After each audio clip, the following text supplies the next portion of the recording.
Is it really that time of the week already? My, oh my, it comes around so fast. What is up, one all, and welcome back to the Midweek Muster. Grand Finals Thursday is upon us. 2 semifinals, and then a best-of-7 grand final to tucker us in for an amazing Thursday before we pack it up for a week or so. Yeah, that's right. We'll have the third place match tomorrow. We'll do some pub games, but I am going on a holiday to Greece from the 23rd through to the 30th. So this will be the last one for a little bit. Reminder, by the way, while we got them here, while I got you guys here, make sure you click on those links throughout the stream. Every time you see the AMD thing pop up, just give it a click. Easy peasy, easy as pie. Check out the 9700X. I think for a lot of you on the more budgeted end, that would be a fantastic CPU. And big shout out to AMD for working with us the week before we go on holiday. Going to give me a little bit of money to be able to spend on the kids, which is wonderful. They're not cheap. And also, I don't know if this island's going to be cheap. Going to Zakynthos, which is one of the more touristy, not touristy, but like tourist popular islands, which means there's a good chance that I'll get scammed on prices. But that's why we also do have an amazing sponsor coming in tomorrow. We're going to actually be doing a game tomorrow, a pretty cool card game, actually. Kind of interested to see how much that resonates with you guys, because I mean, it is a strategy type game, and also it's kind of I don't want to say fully Age of Empires themed, but it's in the fantasy realm, which I think we can all appreciate. But yeah, pretty busy week actually. Now that I think about Logitech, AMD, and this other thing, we busting, and it's all because you guys. You keep turning up, you keep turning out, real strong for these type of events, and for good reason. I mean, we do deliver pretty high quality games. I mean, I'm not one to blow my own horn. Okay, I'll do it. But the KPMMs have been delivering on par with S tier tournaments, if we're being totally fair. Some of these series have been absolutely insane. What's that? I need to bring that down a little bit. Very high all of a sudden. But yes, we are going to be checking in on the Spanish bros, Duran, and it is going to be an immediate Chinese ban on both sides. No allowing through for that. I guess I'm not too surprised. I mean, China does feel like the Gigabuster pick, right? If it gets through a draft, then you got some big problems coming your way. But it should be exciting. Lucifron, this is the deepest he's been, right?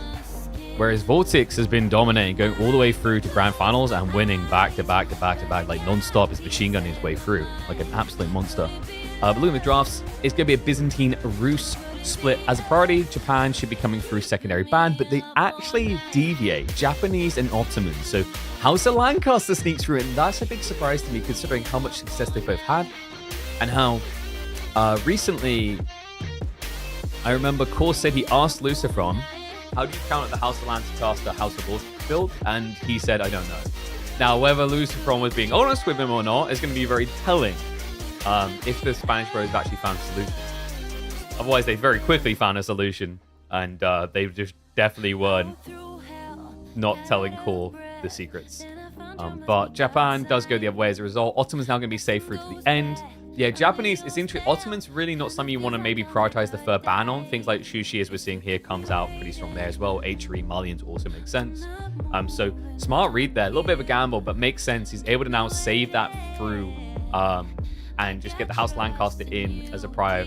And then Ottomans will be there on the other side, right? Like the Ottoman pick, actually, I think has been looking really good. Not just in our map pools, but in general. We've seen a lot more robustness to its selection. And by the way, am I still in the Just Chatting? I think I might be. God damn it, we didn't update out of the Just Chatting, did we? Oops, that'll probably help. I could have sworn we did. Alright, there we go. Age of Empires. Talk about making your life much harder just hanging around the Just Chatting, like literally the most popular directory in the world. Alright, that should make things a bit better.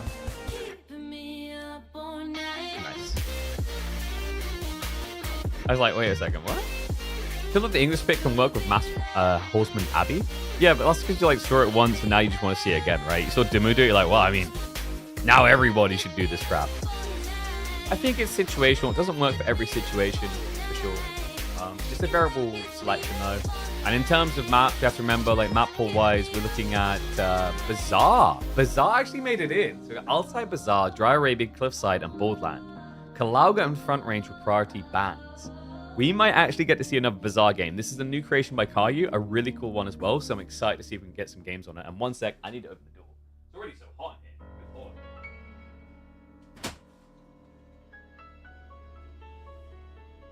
Question is, are we going to get a long series between these two, or is it going to be a speed run? Because Lucifer and Vortex kind of have a habit in the past of absurdly fast series.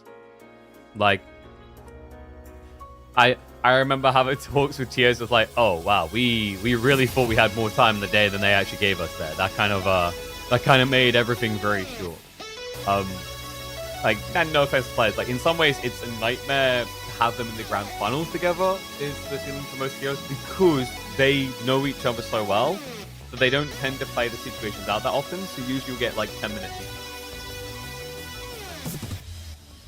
And obviously it's up to the players and whatnot, right?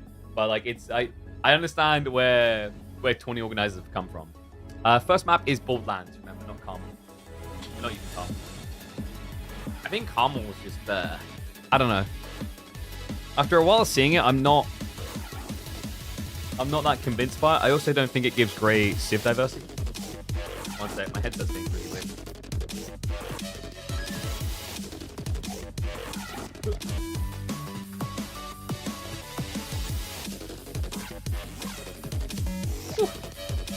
No, I'm hoping that Logitech care package arrives before I actually go on holiday. Otherwise, because it's a giant lockbox. So like, I don't even know if they'd leave it if no one was here. I'm actually puzzled by that now. I don't know. That's a weird one. I'll have to figure that out. Oh man. But yeah, it should be a fun week. I mean, I don't know. Like, I won't have time to go climbing tomorrow because we'll have a longer stream, right? So I actually messaged like the person I go climbing with, was like, maybe we can do today. In theory, depends how quick the lads are, right? Probably not. Like, we start at 1, the place closes at 9:30, so like realistically this could be a 6-hour stream, right? And if it is, I can go for like 2 hours of climbing, which is good. Marlin's a good pick into French. I think French in general, though, has broad applicability. Marlian's is still strong, but I think Marlian's value has been like diluting slightly, whereas French has been catching on a lot more. Draft-wise, though, I mean, Lucifron, he got HRE, he got Lancaster, he got the Delhi and the Ottoman's a nice flex pick. For Vortex, I mean, Byzantines to me is just like, it is the creme de la creme. It's the one that gets through, and like, you feel like it shouldn't, but with the way banning phases work, something has to, right? Like, Byzantines almost feels like it's worth 2 civs. Then Japan is a nice kind of flexy. Alongside Mongols is situational but can work. Jeanne d'Arc is very surprisingly effective in the right circumstances. Maps like Altai actually come to mind where you can drag the late game. Although I imagine he's looking at the English for this specific map. Which is like, I mean, Luciferon has to be careful with the Lancaster pick because you don't really want to run into English versus Lancaster because English are capable of ruining Lancaster's day at multiple points in the game. It's not just a linear one-dimensional. You need a rich imp to win this sort of thing. Like, if anything, English feels really good in, I'd say, Feudal and Imperial, depending on the builds that are happening as well. The Lords will be the variability, but French coming out in game number 1, like French Mali, specifically to this map, shop, I would say, on this map in particular, Mali looks pretty damn good. All right, you guys ready? Let's hop into game 1. One and all, it finally happened. We managed to book a date between the Spanish bros, Duran into the semifinals of Midweek Muster. It took long enough to happen. Prepare yourself for some peak back and forth Age of Empires 4. A best of 5 between these two that spend more time screaming with each other than anybody else. This is going to be a fun one. And dude, I'm just going to read it. All right, hype it up. It took a while, but finally we managed to get the Spanish bros in the same lobby in a semi-finals for the Midweek Muster. Lucifron versus Vortex, the Duran special. A matchup that often promises to go the full distance. In a best of 5, what more could you ask for? Malians versus French in game number 1. It's going to be on Borderlands, and we even get the rarer North-South spawn. That's nice, man. I need to talk to Caillou about this, because whatever forces it, I wish it was more frequent. I feel like 80% of the games are left-right, and it seems almost trivial, but actually, there's something very nice and refreshing about just switching north-south rather. It doesn't change the balance, right? You still get the resources spawn the same behind you, but it creates a lot of variety. You know, it's like the rarity of when you get Frisian Marshes spawning in the offset formation. It just makes the map feel refreshing. And French versus Mali. Vortex, is he going to be happy with this type of spawn? He did get a back goal, left side forward. Nice thing about being up against French, you're not worried about getting outpost rushed, which means you don't have to sidestep on your opening with Malians. You just get to go full ham into the houses. Another thing that's really nice about Malians on this map is the deer spawns. This is a Pro Scouts matchup, right? It easily can be. And the important detail here is that the deer are spread wide. That's pretty good for Mali compared to French because of the way you intercept. So Malians can just pump a bunch of their more expensive scouts that are much better scouts and spread out and deny multiple deer stacks. Whereas Lucifron, if he wants to be optimal, he's thinking French Knights. That doesn't give him as much breadth on the map to block out resources. So really important to remember that. In fact, often what we just seen French players do is kind of say to hell with it and just play like one stack, one stack, one stack gradually. Not so much in a rush, right? Which fits the theme as well. Like most French players are going 2 to 3 scouts maximum. Extra, that is. Just because the idea is you're meant to keep map control. But who knows? Maybe this will force his hand a bit different. I mean, we have seen some players deviating away from Pro Scouts. This week, one of those players was not able to make it through, though. No, he was bested in the quarterfinals by Lucifron. B, of course, one of the big innovators. Anatan, I think the other one, trying to shift away from Pro Scouts. Maybe Dimu can deliver something to us today, though, considering that he himself, has often been said, Elfster said that he just doesn't like these boring metas that drag on. He tries to find something a bit off the cuff.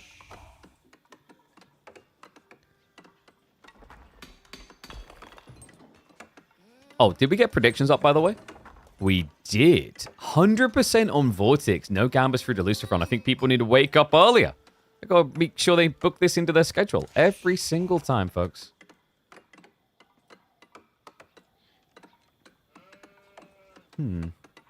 So how do you want to open this as Vortex? Because like I said, normally you think stables to block. I have seen 1 or 2 players going Donzos, but I feel like the Donzos is more when you're threatened or on more thin maps. It's awkward because, like, realistically, you should be able to do Donzo plus the scouts, but you're paying more for your scouts than your opponent, and you're also paying more for your spearmen, right? That's what I think makes it feel a little bit less comfortable than it otherwise should feel.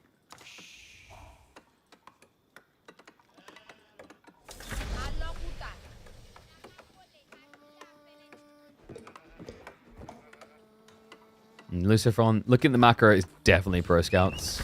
Yeah, I mean, he didn't even bother to place the mill at the berries, which is a little bit weird, actually. Why didn't he? I mean, because you could have chopped trees on the way, so it's not exactly full suboptimal. So you'd walk here, you'd build house. You'd walk again, build mill. You'd walk back, chop tree, build house. Yeah, a little bit curious on that one. Got Garen underway. First night coming out. This is always the priority, by the way. You want to get first night and then Pro Scouts afterwards. But the interesting part, actually, is that he didn't straight up Pro Scouts. Yeah, look at this. He double Brodak, specialized picks as well. So that's a lot of extra expense on the side. But in fairness, it's actually pretty low on the gold cost. 65 per is pretty nice. And there you go. There's the follow-up. Reminder, French, as well as Jean, actually get a 35% discount to the economy packs. Nice and cheap. And what is up, Corvinus? Thank you very much for the raid, my friend. I hope you had a good stream. Welcome, one and all, just in time for Finals Thursday. It's going to be a good one as well. I don't know. I've got a feeling this week, right? Dumu versus Wham. I think going into this week, a lot of people were just written that off as like a 3-0 for Wham because he's playing so well. But Dumu impressed me the other day, actually, against Anatan. So who knows? We actually might finally have a Finals Thursday that delivers 17 games. Mathematically, it is possible. It just hasn't occurred so far. Not in Season 2, anyway. So Pro Scouts come through shortly. Vortex did go for the Donzo opening, courtesy of the first night coming out. He also greedily tried to go straight for the second pit mine. Yeah, a little bit surprised on that timing. Sheep Haul is good for Vortex, though. He's got 14 compared to the 9 of Lucifron, so he can afford to be delayed on Pro Scouts, as you'd expect. He has got Wheelbarrow on the way. Pretty important for moving out to set up the pit mines, not to mention the fact that on a map like this, you're going to have to pivot tree line quite a lot, especially as these early nights come in. And that is interesting. So Vortex is not going to contest Pro Scouts at all. At least not via Scouts, which is the most efficient way. No, he's going for direct military engagements. Yeah, archery plus the racks. Lucifer, he actually went pretty greedy. We talked about most French players stopping at the 4 scout mark total. He went 5. That's quite a lot actually for French. Because you have to remember, like, if you're producing more scouts, you're actually delaying your night timings. Even though he prioritized the first one, it means his follow-up is a little bit slower. But he's trying to hoover up off the map. I imagine these two played this out, a similar situation. They came to the conclusion that you won't necessarily keep map control at all times against Mali when they don't play for pro scouts also. And yes, indeed. We got ourselves a little Cain and Abel story here. Who knows? If Puppy Paw starts signing up as well, we can maybe achieve the full brother lineup.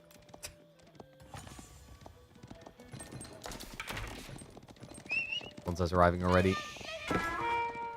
Does Hull at the night, though? Yeah, so he's trying to force Lucifron to go into Chivalry earlier or just sacrifice having this knight in the engagements. Pretty smart move. Like, at this point, Gonzo's with this Javelin Hurl, they're not going to kill a Scout, and Scouts heal. They don't need a tech for it. So Archer's now arriving. Javelins to follow up. Vortex. He has got the cows coming through. We're already 5 cow deep in ranches. Overall, this is pretty good timing, actually, out of Vortex. Yeah, needs to be a little bit careful with the impeding night count. Like, we're talking, Penny Rubber, we're talking about, like, 4 nights soon, and you've only got 7 Donzos, which doesn't feel great. I mentioned the Archer count. Javelin starting to turn up. Get the kill. And is he thinking about some body blocks there? Not even going to be needed because Lucifron decides to start a step back. Some more health. Okay, so a little bit interesting here. Lucifron, do you guys notice what he done? He started with Central Deer. This is intentional. Because of the fact that Vortex is trying to send it into him, the worst thing he could have done here is split all locations across the map and then had both of these blocked. So instead, he basically harvests a third of the center, and that now leaves him wide flanks that are much harder for an infantry comp to block. Really smart read ahead there by Lucifron.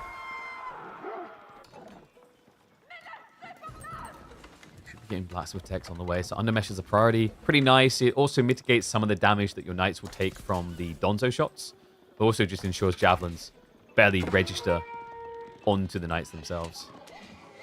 A little bit of shenanigans here. Actually pulled the ball to mess with things. Vortex. Oh, he's not going to see it. Lucifron creeps to the east side. Knights on the back. I'll give me able to actually just target fire down the javelins. Nicely played. Remember, he already got Chivalry. He was actually forced into early because of the heavy damage he took on the first night. So he already has the heal up. So finding these javelin kills is a huge advantage for Lucifron. Jav scaling not really there where you can just one-hit kill archers, which is a pretty big deal. Remember, he does 12 damage per, so you need 6. 6 should be good enough to kill archers without any undermesh equation. But now I believe it goes up to 7, if my maths is correct.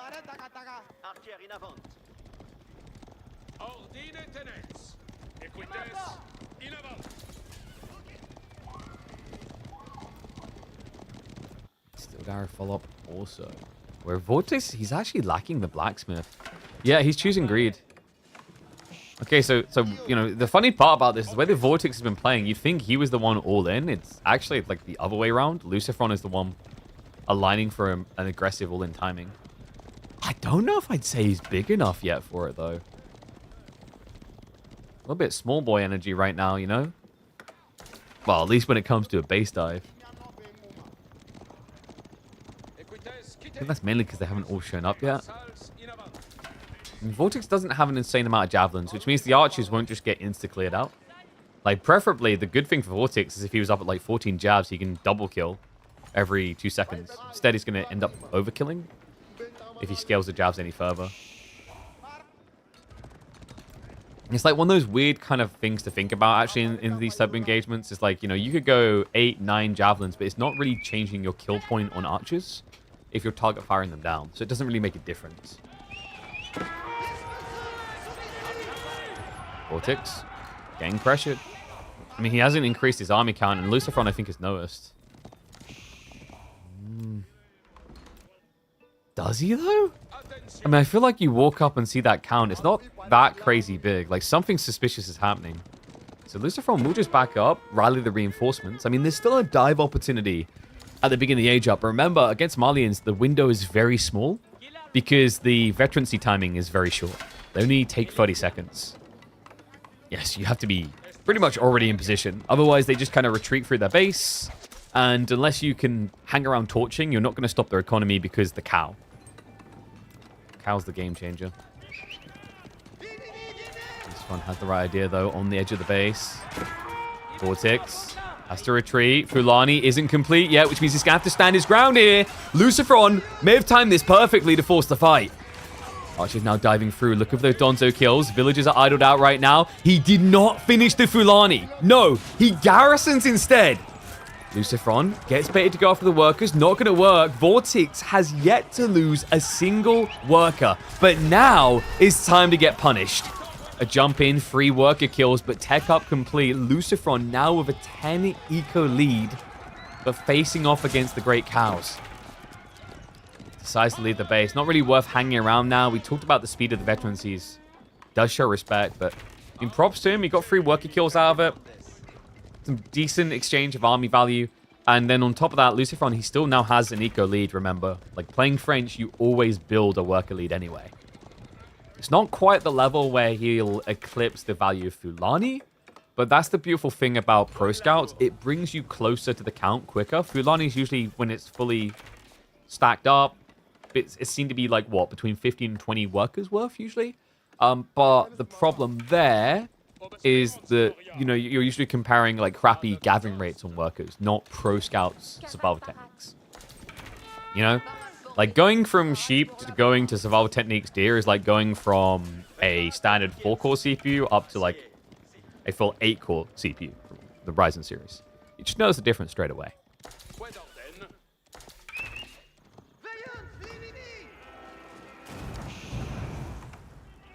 the link. Tech upcoming. Should be Guildhall. I mean, he's actually got a lot of knights. Like, there is a Royal Institute timing he could try to exploit here. But then obviously you have no backup plan. Right, like Royal Institute is very all-in-y, which is why most players just choose Guildhall. Because the idea is if you do Guildhall, it puts your opponent on the clock instead. And there you go. Guildhall going to be coming in. I think we saw, was it Dumu doing Royal Institute the other day? Looked pretty cool for a little bit. I think he eventually got broke though.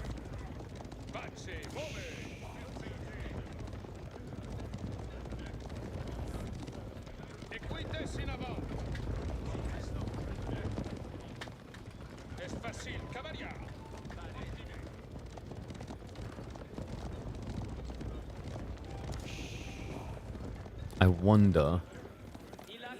Vortex, there's actually quite the big opening, isn't there? Like, this is the thing about playing French in this map. I feel like you tap the golds really quick. He's already in the second one. So he's going to have to consider walling and trying to stake claims here. And the gold spawns are pretty tight in the center.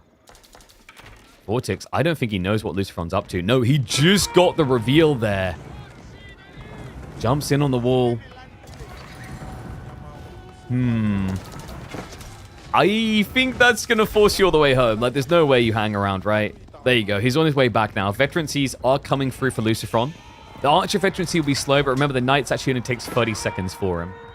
Villagers, they look like they didn't have wheelbarrow for a second. That was very weird movement speed. Lucifron, oh my god. Yeah, he freaks out. Just a few Sofa around the back. He must have thought the whole army was just a few inches behind. They actually were like 2 screens behind. Which is crazy. So, like, the problem here, though, for Lucy, I don't think he checked the left side. So he doesn't know if it's walled, right? So if he goes in there, he's gambling on whether he gets out. Like, we can see that he could have just ran through, but he doesn't know that. And now it gets a little bit awkward, because now you have to retreat, guarding those archers as you go. Easier said than done here. Probably going to have to sack some of them. Difficult to turn around on this, especially with this many Donzos standing behind.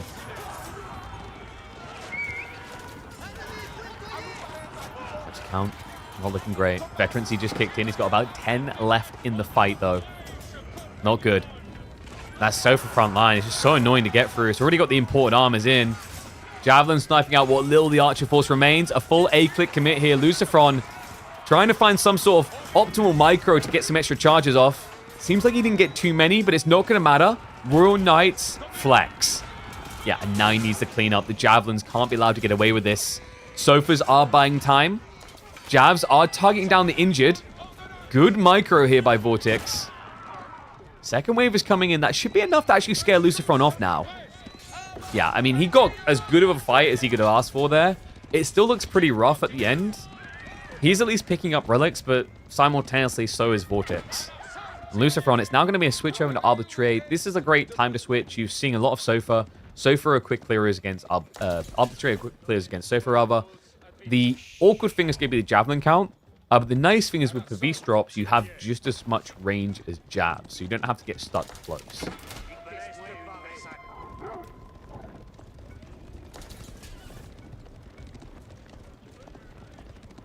I wonder... The thing that I'm going to be keeping an eye out here for Lucifron is like whether he can afford to get towards a keep. He's not trying for it right now, but Arbitrate tends to become a lot more lean and efficient once you have the keep drop. And it also just allows you to feel safer. Like, usually before that point, you feel like you need Knight so you can guard the flank and then attack at the same point. But when you go Arbitrate, you're essentially, if you go on the offensive, your base is unguarded. So yeah, you can see Lucifron gathering the stone, but it's front side. Vortex has the right idea. He's going to play blocker here. Japan's looking for trade out. Sofa line's going to spread. Donzo's delayed arriving, so a few archers left to try and target fire them down. And Sofa, remember, they're the optimal guard here. You want them to absorb as much damage as possible so that Donzos can be your DPS, but it's not working. Lucifron brute forces him back. He still has overwhelming heavy cav advantage. And Vortex's army is deceptive. Like, the count may be higher, but the quality most definitely isn't. It's mostly Javelins up against the Knights. Lucifron does need to be a little bit careful now, though. A good fight, but the thing that Vortex is doing really well at the end of these engagements is just milking the injuries with his Javelins. Javelins that normally would not be able to beat Knights are able to because of how low they're left. But Lucifron, he did achieve what he's looking for there. You know, when you're up against Fulani, you're still behind, even though your TC is working faster. So the thing that inflates your economy is by making everything cheaper. You know? You can either be a premium brand or you can be a cheap brand. And he's looking to maybe save a little bit of money. Maybe set up a sweatshop in a different country. We've got the stone gathered, which will allow him to drop a castle. Place it beautifully amongst the archery and stables.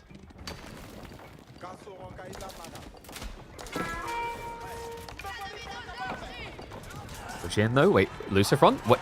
What? Awkward moment to move out. Does at least realize the mistake before he loses too much. That could have been a lot worse. Third relic now on the way back for Lucifron. So he has won the Monk game. Knight count is pretty low now though, right? Like, considering the overwhelming edge he had on Sofa count, it's crazy how quickly it's disappeared. But the problem here for Lucifron is food. He also still hasn't built the castle yet. Yeah, he's trying to greed out. He's trying to save it for the use on the gold. Vortex now just going to brute force it. And yeah, that's going to be GG. Ah, man. These two, they know each other too well. Lucifron needed about a minute of breathing room for a castle drop on the forward, I think, was the idea. Never able to achieve that. Get starved out. And as per usual, the infinite cow beats all the temporary foods in the end. Yeah, just the classic experience, right? It always ends up this way. So game number 1 to Vortex.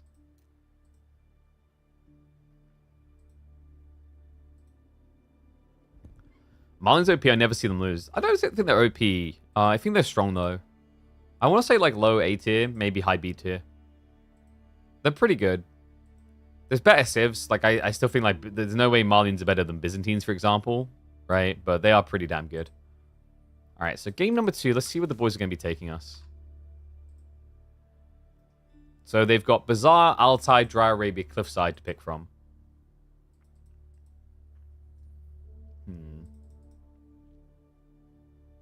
I'm planning on doing any IRL trip streams. I think really my goal with this trip, I don't even know if I'm going to record stuff for like a holiday vlog. Because I feel like what I should do is like completely switch off. Probably. Or at least try. And if I'm doing like IRL streams and stuff like that, I'm not really achieving that. So, yeah. I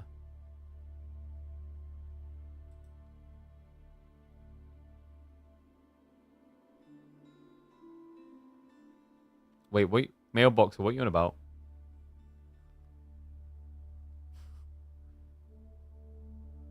I don't understand what he's begging about. It's like, yeah, I don't know. Like, I could do a stream. I think if I'd done the stream, it would be, like, probably not on this channel. I'd probably ping out that I was going to, like, I don't know, TikTok live stream or maybe YouTube live stream or something. Or maybe we use Kick for that. Just because it's different content arc, and, like, I know a lot of people won't be interested. So, like, my goal is I want to keep my metrics high, because if I'm, like, if I do that on holiday, I'm then going to be worrying about my metrics, so that I won't have sponsors lined up when I get back, right? It's just like a balance thing. The preference is to eventually get to the stage where you just don't care and you just do whatever. But, like, we're not at that size yet, right? I mean, dude, I'm not, like, the only one that has this. You know, guys, remember when Beastie created, like, a different channel because he would, like, try and stream Warcraft on the main and, like, get 10% of his viewers turn up?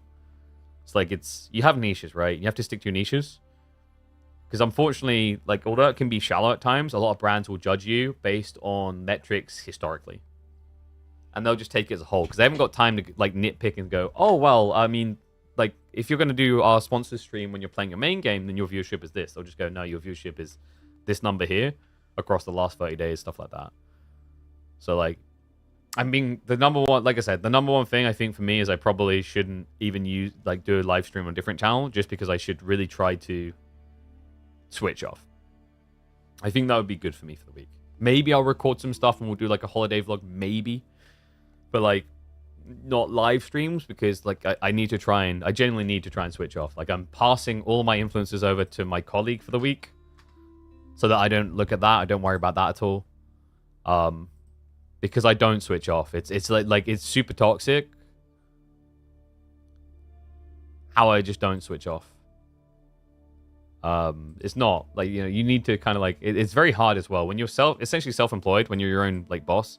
It's very hard to kind of, like, set times the way you should, you know what I mean? All right, game 2, it is going to be Bazaar. Yo, they're going straight to it? Okay, that's pretty cool. English versus HRE. All right, guys. Get the predictions ready. All right, let's go with this one. All right, we cooked up something special here. Brand new map in the KPMM, courtesy of Caillou. And guys, this is incredible. Welcome, one and all, to Bazaar. What's the TC about? You can figure it out. Game number 2. Vortex the English up against Lucifron on HRE. And shout out to Caillou for this, man. Like, I'm so glad some of the players are picking it, and we're going to get to see some of it. This is a brand new map created, I think, just 2 or 3 weeks ago, actually, by him. And it's very different. You've got a lot of merchant camps, aka Bazaar, right? There is 3 merchant camps per player. There is also a neutral TC that doesn't have any reason to be there. Although it is hilarious when you try to burn it down with villagers and repair it. But the funny thing, actually, is the sheep design. Do you guys see sheep? Do you see sheep? Nice sheep. The sheep spawn right at your TC at the beginning. So you immediately, in the first, 10, 15 seconds, can pick up all the sheep and then just go scouting your enemy and the map. That's a really cool thing. It's a direction we've been seeing Cavalli with his maps in particular go in. And I, for one, am all for it. I thought that, to me, was a big reason why I wanted to check in on this map, because it's not just, oh my god, I lost the game because of sheep. You don't have to worry about that here. What Lucifron has to worry about is this, though. It's been a while, but we're getting a Dark Age Men-at-Arms rush from the English. A rarer sight these days. Lucifron is rushing out in the gold. Now, he does have the Prelate. He's one of the civs that can actually kind of survive this a bit better. He needs to be careful with the Prelate himself because the mining camp is so far out of the TC range. So, yeah, he's at risk of actually exposing himself. Also, because he's healing, he's actually not constantly buffing. Like, actually, like, yeah, Vortex, he's got the right idea now. You don't want to switch targets. You just want to keep attacking the same villager. Because if you do it that way, your opponent will heal that villager, yes. But it means the other ones will not get buffed, which means he wastes more time. Lucifron, that should be enough gold. Right? Lucifron? What? And oh my god, you sick son of a... Wait, did he stand perfectly between these two and capture them at the same time? Because it seems a bit odd that a scout has already captured 2 merchant camps. Also, what the hell is Lucifron's doing? I guess he wanted to know when they were going to stop. Okay, and he's going to rush out for the last piece of gold. I can't believe that. I can't believe he's got 2 merchant camps. Lucifron, like, didn't even try to capture one. He's getting the last little ounces of gold, so we'll get what he needs for a tech up. But, guys, this looks pretty rough for Lucifron. I thought they might have practiced this map a little bit together. I'm starting to wonder if Lucifron even loaded it. He must have, though. The way he scouted, he definitely knows how this map functions, right? Because he scouted the start and then ran across. Maybe he didn't expect Vortex to go for both of the central merchant camps. But I don't know. Like, I don't know if Caillou intended this. Because he very clearly must have captured both at once. That's crazy.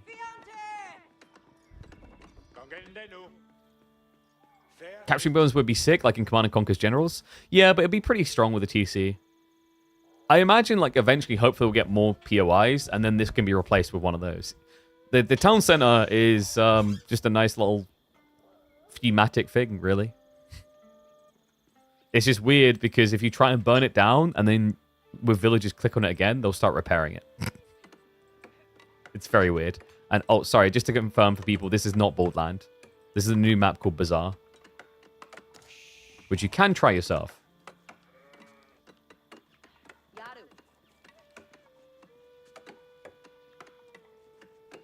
Okay.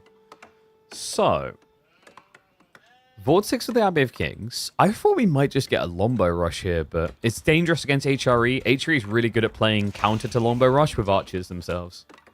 Ark Chapel on the back. There is the possibility of Pro Scouts. This is a standard 28 deer spawn map. Or is it? Wait, is it 28? No, sorry, it's not 28. It's 24. But 24 is still justifiable. The tricky part here is getting enough gold, which is why you're seeing Lucifron rush the front side now. Stables full up as well. So definitely a Pro Scouts game. Vortex, meanwhile. Who needs Pro Scouts? That sounds lame. Have you heard of merchant camps? Can I get more merchant camps? Merchant camps. This is getting pretty nuts. Right now, he's generating 180 passive resources a minute off these things. Sorry, not 180. It's more than that. He's generating 235 passive resources because he has 5. 235 passive resources at this point in the game is like what? It's like a third of your economy, half your economy? And what's up, Voldemar? Thank you very much for the raid, mate. I hope you had a good stream. Welcome, one and all. Just in time for a brand new map. An exciting one at that.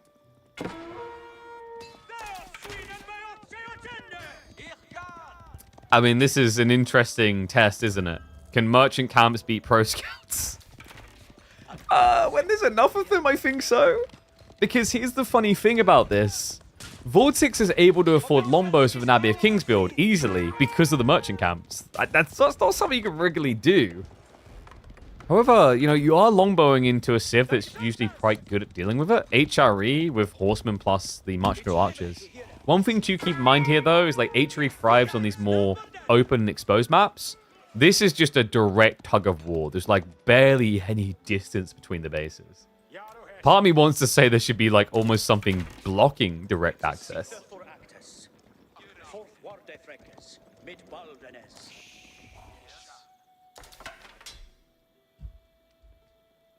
That is now 6 camps. What?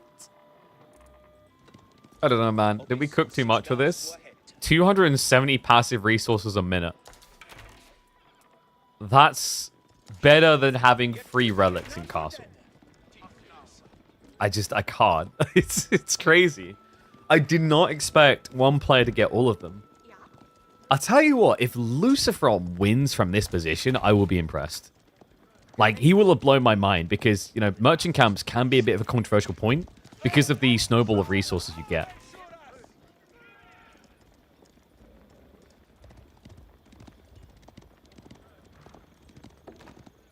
I guess the Lombos are thinking about going around the back. You have to be very careful about the timing, though, especially now that you know your opponent's going Horseman. So he's going to be adding the spears, but Archer's already in the way, and this is ideal for Lucifron. Archer's Horseman is exactly where you want to be, with Pro Scouts plus the tree line. Already has the first deer stat back. Yeah, a little bit surprised actually that Vortex steered north anyway. Like, everything he needs to block is south side. You just want to stop your opponent getting deer, and that's also beneficial because it protects your merchant camps. Longbow step up. They get the double kill on the archers. Horseman steering away. Lucifron just trying to actually sustain them, but not going to work. He jumped the gun there.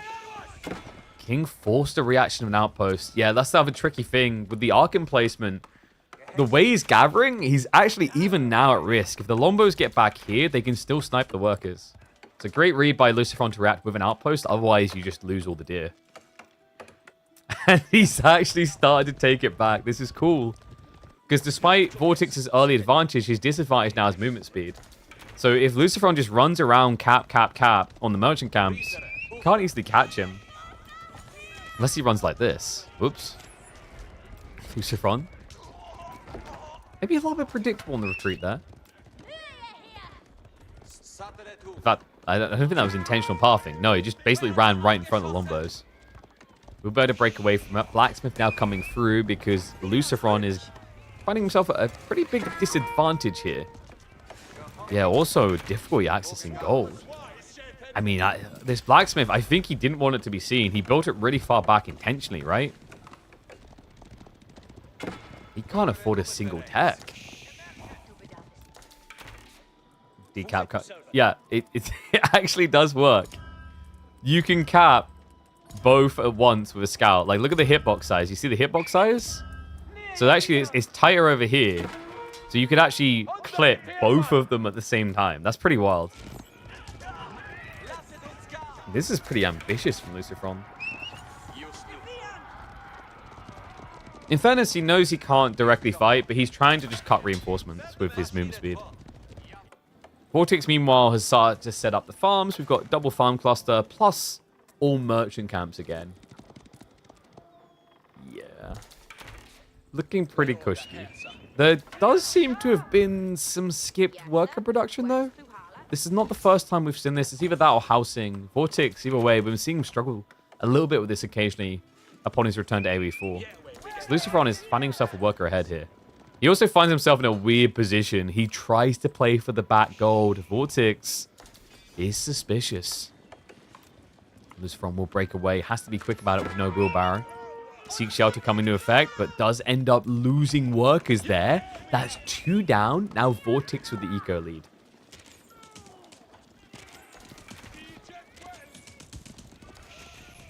A bit of a shaky one here now for Lucy, but I mean, there is an argument that Vortex is overextended. Undermesh is now coming in. This is the strike point for Lucifron. Only negative is he didn't put more of that food into Horsemen. Yeah, because if he had, say, 5, 6 more Horsemen, he breaks this. I think Lucifron was worried Vortex was teching. This is the moment. Lucifron looks to jump in. Most of his Horsemen aren't here. Or rather, 3 of them. Those are going to get scared back. He starts to produce more spearmen. I think Lucifron, he just revealed his hand. Letting him get away for free would be a big mistake. And he knows it. Lucifron now looks for the charge in. Spearmen get baited to the forward. Archers go in for the snipe. The Horsemen just need the gap closed fast here. They're jumping around the back. They're muddying the affair. The Spearmen are all gone. It's only 2 men at arms and the King to try and guard the longbows. But target fire from Lucifron is on point there. Shuffles across. Cuts them down. A few more Spearmen now coming through to try and recover the fight. Lucifron should be able to easily break away from this now. Loses his archers. Cuts the longbow count down, but in the end, it doesn't seem to have been enough. No, Vortex still looking healthy here. 17 longbows still alive, so instead, Lucifron ignores the spears, dives straight past them. More horsemen are coming, so he's just trying to trade pony full for longbow full. As long as you get 2 kills for every horseman lost, it's really good. But look at the body count. I'm not convinced that's the way this is playing out. No, Lucifron not getting the most favorable trade possible here. Vortex, the destroyed value, tells the full tale as he continues to build a lead. And GG gets called moments before Vortex can tech up the castle. There you go, folks. First taste of bizarre. How bizarre was this? Double merchant camp with a scout at the start. I don't think Luciferon... Something didn't align there, like the scout. I know he wants to make sure he's not being Dark Man-at-Arms rushed more, but it's kind of weird that Vortex basically got... He got the merchant camps with just a scout. Because, like, you shouldn't be able to really do that. Or if you do that, your opponent should be splitting them with you. Because he can come over with his own scout and harass you, right? So definitely a little bit weird there. Means that Vortex is now 2-0 up. We could be seeing a 3-0 stomp. Which is crazy because the last time these two matched up was in the EWC tournament the other weekend, where Luciferon was able to beat Vortex 3-1 in the group stage. Here we are breaking families apart. Yeah, that's a shame, really, isn't it? You know, I thought, like, breaking a family apart would at least be worth 5 gifted subs. Like, come on. I want both of them to win. How can we arrange that? Easy. One of them wins here, and then one of them wins the third place match tomorrow. We figured it out. That's the way. It's possible. Technically. Okay, so let's see. Where are the boys taking us? Where is our magical trip sending us next? So we've had English versus HRE. We've had Malian versus French. Next map pick. Looking at what you've got. Luciferon has pick, right? I think you could go... You've got Delhi for Cliffside. Your opponent has what? John, I'd imagine, or Japanese would get picked there. That's okay for Delhi. You could Ottomans on Cliffside as well, if you want to go early aggro. Because on Dry Arabia, I imagine now... Oh, dude, he's... Actually, he's got House of Lancaster. House of Lancaster versus... What, probably Byzantines if we go Dry Arabia? I think Lancaster can do some surprising things there. Like, I imagine we're either looking at Delhi or Lancaster next. Luciferon, actually, now that I think about it, Cliffside, if he does pick it, will be Roos. Usually looking at Roos there. What the like spam coming in on TikTok, I see that. Sheesh. That man's got carpal tunnel. I need to find a way, because on TikTok, basically, if those don't know, when someone joins the chat, it declares that they've joined the chat. So, like, it basically spams it through, so you often won't see people talking. I can't believe people are watching. We'll try and Wham versus Dimu. It will be after this series. So, Wham will probably be around in, like, half an hour to an hour, I reckon.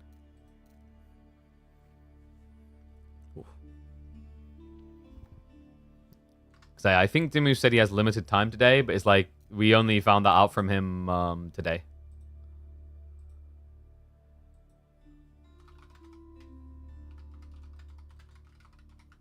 You can...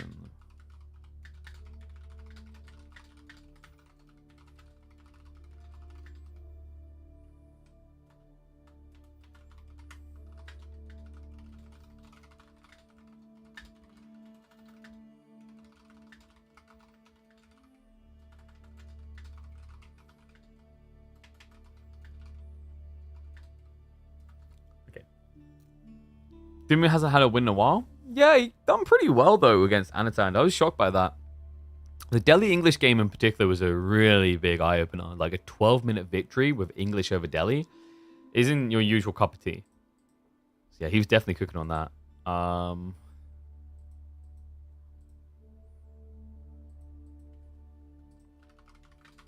Sorry, just messing my influences.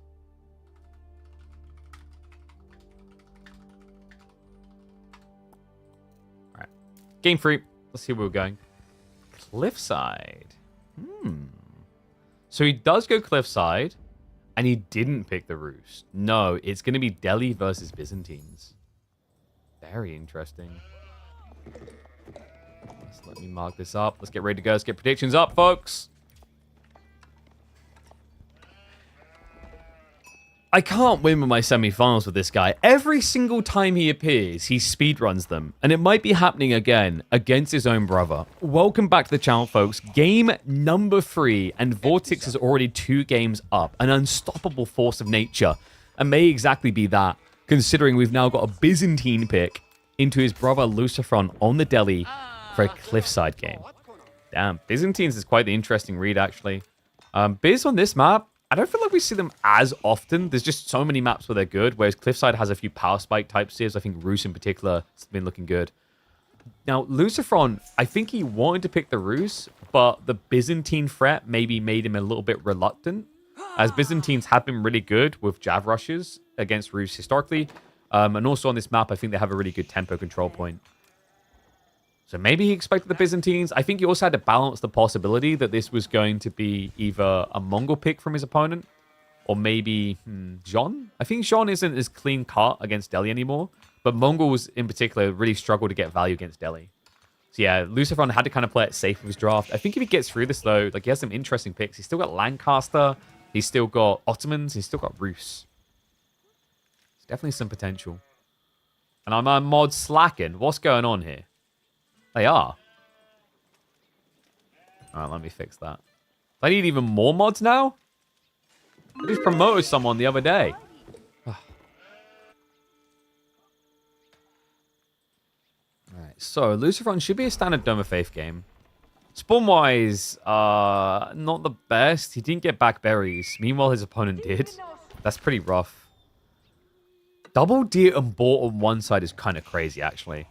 Plus the berries? I mean, it's further out there, but if Vortex ever reaches this area, this is food heaven. You know? Like, this is like, you know when you go to one of those restaurants and you go with your boss and your boss winks at you and says, we're going to business expense this. And you're like, oh my God, it's time to, I'm going to order a number 1, 2 number 5s. I'm going to order 3 27s. Can I take a 22 large? A 14 with sides, 13 doubled. Let's make sure we get a 9. And I'll also have a 7 with salad. Gotta watch my figure. Oh, and the Diet Coke. Yeah, this is a jackpot. Whew.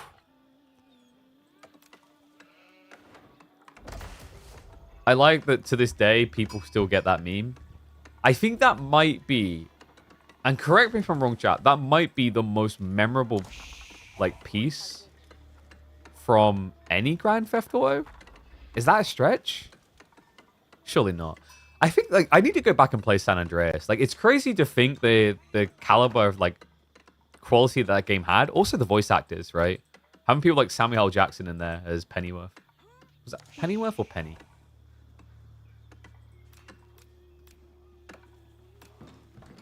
So level 3 assistant already. Grand Miner in the way. Now, this is the crazy thing. Like, if this was an outpost rushing Sith, this would have been horrible. Follow the damn train's a fair one. I feel like to me... Actually, no, that's the one. Here we go. Here we go again is definitely the most popular.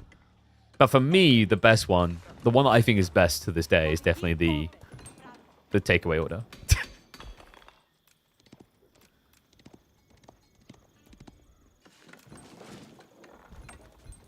Oh, I just realized, I think we're like 30 seconds out from live, so let's fast forward a bit.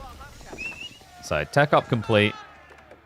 Should just be a Ghazi opening. Normally is with the Delhi here.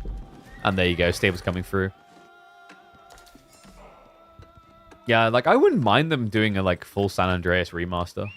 Wait, actually, did they do one? I could have sworn I heard something about one. They did, didn't they, chat? Am I imagining that? Yeah, they done the definitive edition. But, like, I mean a remaster. I would love to see them just rebuild it in the new GTA engine. Screw it.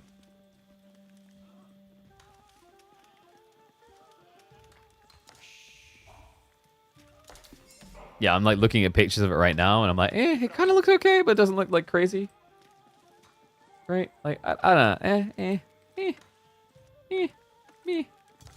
I think it's only a few pounds. Maybe I should grab it. I'll think about it. I got so many things to play. I'm still doing Borderlands off stream. Okay, so first Ghazi hitting the field. Vortex should be opening with Limitane.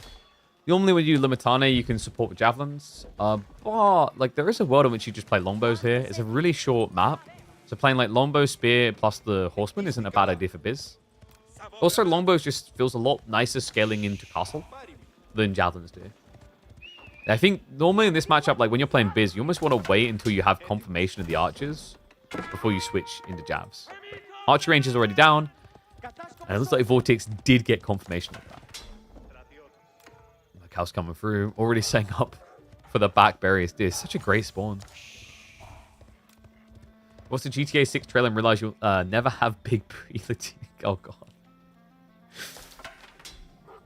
I thought you were going to go some different direction, like watching the GTA 6 trailer and realizing that, like, all your grays have come through since the GTA 5 trailer. When GTA 5 trailer existed, you had a full head of hair. GTA 6 trailer, and you've now got, like, the receding hairline. Like, your hairline's retreating quicker than France in World War II, you know? And it is going to be Lombos. All right, this is exciting. I actually think Lombos just feels a lot more solid than Javs do. It feels a lot harder to lose Lombos, especially on short maps. And as we said already, it scales better into the next stage. This front is going to be playing for those sacred sites now. How do you guys predict? Let's have a look. Sniff it out. 88% for Vortex. Is it really that doom, chat? Poor guy.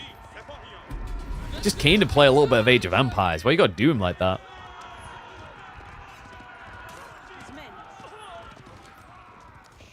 Archer revealed. Lombo's now moving up. I mean, it's a good time as well. The Archer count isn't that high. So a little bit of an awkward beginning to the trades for Lucifron. But nice thing is, he didn't lose the Archer. He does have the Scholar. So Boo-Boos get kissed better. And Vortex is now completing the composition. The triangle has formed. It is going to be the Horseman. Yeah, this is pretty much expected. I don't think you reliably play Longbow Limitane for long. Like, it does leave you a little bit exposed. Because technically, like, your opponent can just mass Archer Blob to kill. So getting the Horseman just keeps that threat at bay. Also sets you up nicely to raid when your opponent does stuff like this. Because Lucifron, I think, isn't planning to outpost this, which is very greedy, actually, for Delhi.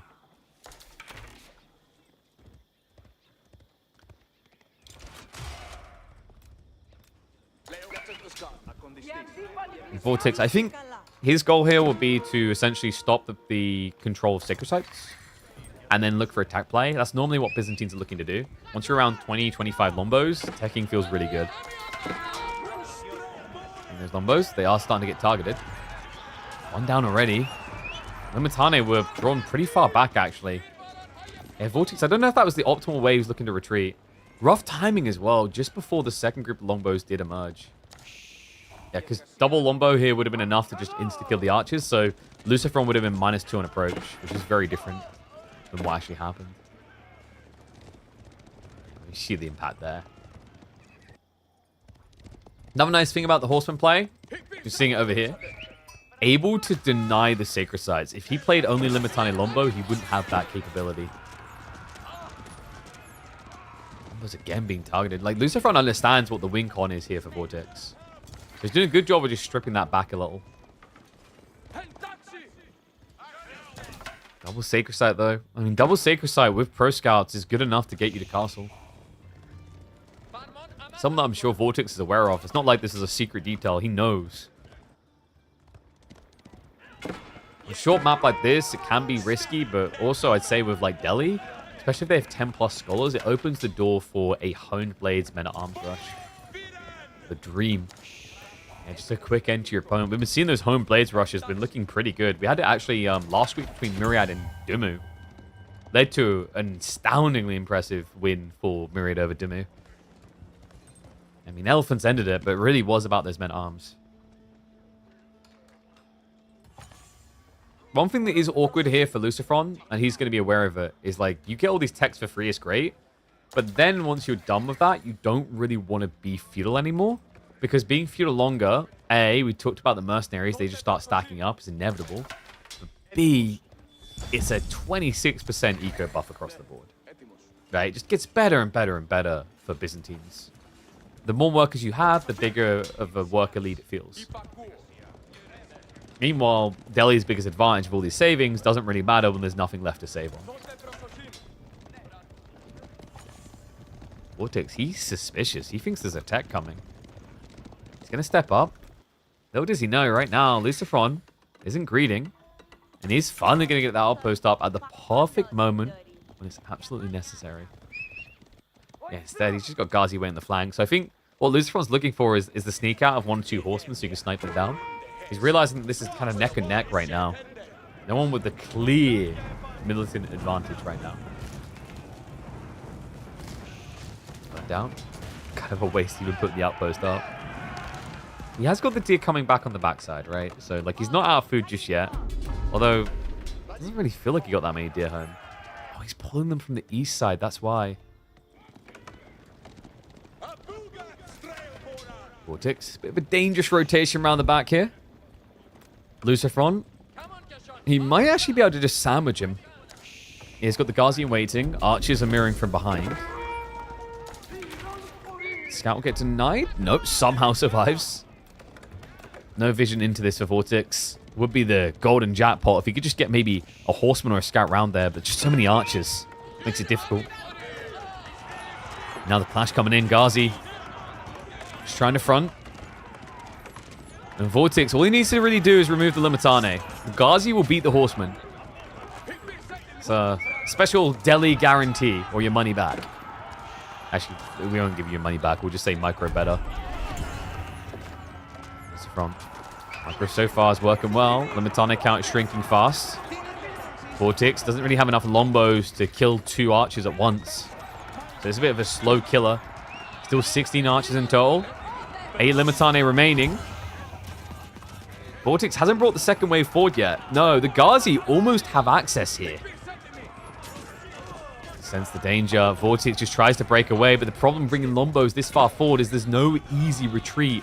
The slowest unit you can have. Let's try to stagger it. Ends up fully exposing Limitane. So that's all spinman going down, but that's only wave number 1. Vortex has got plenty more where that came from. And additional Longbows to reinforce.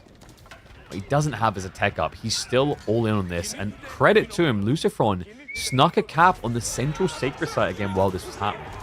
Nice 125 gold a minute being pocketed. Going to be important considering he's struggling to keep up on food. Cav villagers, what are they doing? Lucifron, he actually thought he was getting access to his base again. Vortex says no. I wonder, do you maybe just slow down and take the tech now? He's got another group of Lombos ready to be pulled. We'll put him up close to 20, which is good. Scholars now get pulled, though. Lucifron, he says this is it. Do or die. They've got nothing else to read in their library, so it's time to go outside and realize that the world is a bloody place. And maybe they can just stop a few people bleeding here. The Ghazi are sustained throughout it. Vortex is struggling against this. He's starting to save for a tech up, but Lucifron's read was on point.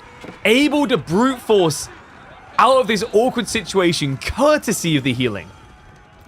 Yeah, pulled all 10 scholars for that. Only ones not involved were ones that are providing extra production rates. Lucifron, he does survive the attempt on his life by Vortex, but the question now is whether he'll survive the next piece. Castle Age about to be triggered. Vortex has the Golden Horn Tower set up in the back. Decap on Sacred Sites as well. Lucifron, he knows what's happening. He mirrors the age up. The game is not going to end just yet, which is perfect because it means you've got enough time to click on that AMD link and check out our sponsor this week. Shout out to them for coming through. It's a good thing I got a Ryzen. I need a Ryzen to keep up the intensity of that fight. And no, Vortex, he went for not the boar, it's all about the berries. Not buff, though, unfortunately. Yeah, no long-range system. That's a learning build coming in, as expected. Yeah, don't really see Tire of Victory. Don't really see Compound of the Defenders anymore. Both seemingly dead for about 95% of Delhi games. It's interesting, actually, because Byzantines, like, they have some diversity on feudal, at least. But Castle is even more linear for them, right? You see Cistern even less than you see Compounded Defenders. And I think that's going to remain the case until like something changes about the system build. The system build makes Golden Horn Tower way too good. You get mercenaries every minute and a half for free. That's phenomenal. Like, remember, these mercenaries, they usually cost you a pretty penny, right? You're usually paying, what was it, 520 olive oil? So you're getting, like, in terms of resources per minute, that ends up being something like around 400 resources a minute.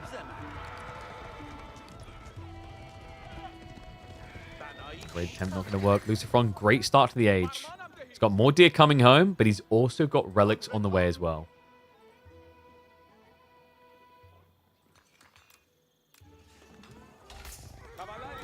He plays. It's going to be Cataphracts, which is awkward for Lucifron because he's going Men at Arms.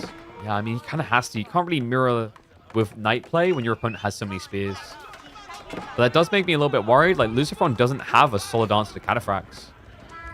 Ghazi's his best, right? Like, you can't go Spearman, your opponent has Lombos. You can't go Mirrored Knights, your opponent has Spears.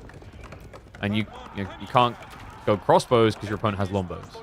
Like, this is why Vortex went Lombos. If he went Javelins, he wouldn't solve the Spearman. It'd be quite problematic for him, actually. But this unit just ticks all the boxes. Lombos are the bullies. Vortex. What a way to win this series it would be. A 3-0 victory in which 2 games, Lombos would have been responsible. That's crazy to say out loud. Are we returning to launch Age of Empires 4 with everyone moaning about Lombos being OP? Maybe. March into the base. They're going to block out all of the gathering, as well as all of the unit production. An elephant is going to come out into Mass Limitane. Lombo is not as threatening, though. Like, actually, now that I think about it, this is kind of the unit, right? Like, it's Limitane is still annoying, but at least it's something that threatens. The Hail Mary that Delhi always throw. Engage in the clash. Cataphracts. Trample to the backs. They muddy the formation. They waste a lot of his opponent's attention. So archers need to target fire into Limitane. The elephant is not being healed, though, so the Limitane will win. Ellie goes down. And Lucifron looks like he's going down with it. Yeah, the military count just ain't holding up anymore, Hoss. Half of it is scholars, and they're not even participating. First Limitane line has been cleared, but a second one on the way. Cataphracts is still alive, and the Longbow mass is going to start moving in. Especially with this surge gathering rate. Vortex, he's got the boar, the deer. He's keeping it up.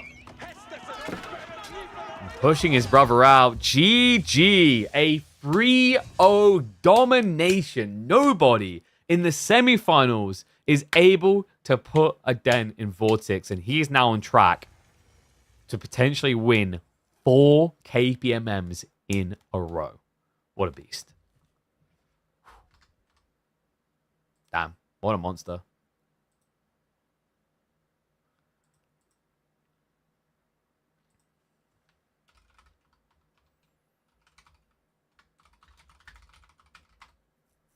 All right, so a 3-0. I did say it might be a quick day. It might be. But I think historically Dumu versus Wham's game average length has made up for that. So we should have that coming up next. I'm just bumping the boys right now to see if they are both available.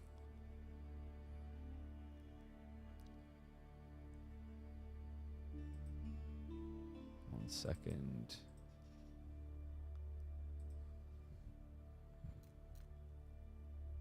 You pay out.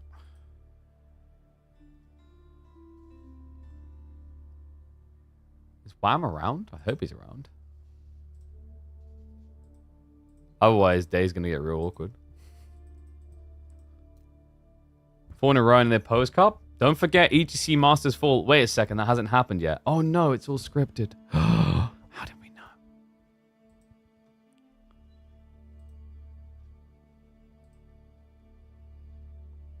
I hope Wham's awake.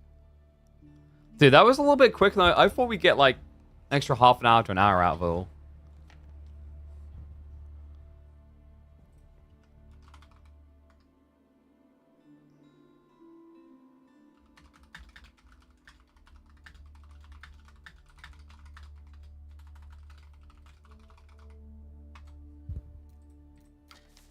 I guess while we wait, we could watch a Doomy pub game. Should we watch a Doomy pub game? As we're now waiting for him to play anyway. So that, like, the hold up will be, if Wham comes quickly, it'll be that anyway. So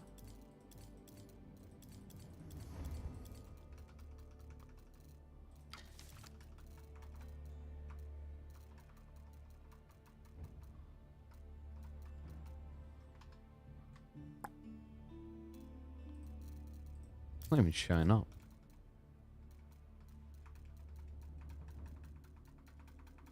Am I blind? Chat? Where is it? You say Marinelo's favorite? Nah, I mean, Marinelo lost to Vortex in the most recent tournament. So I wouldn't say it's that clean. Ah, there we go. Oh, dude, I need to put the fan on. This type of shirt is definitely not helping.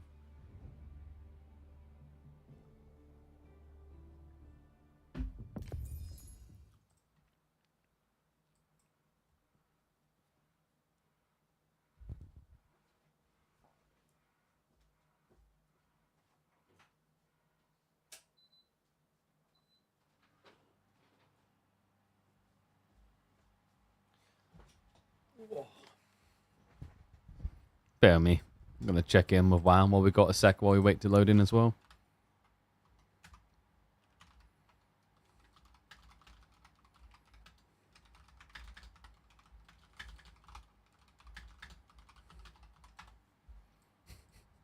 Just messaged WAM was like, so the Spanish Bros was a speed run as usual.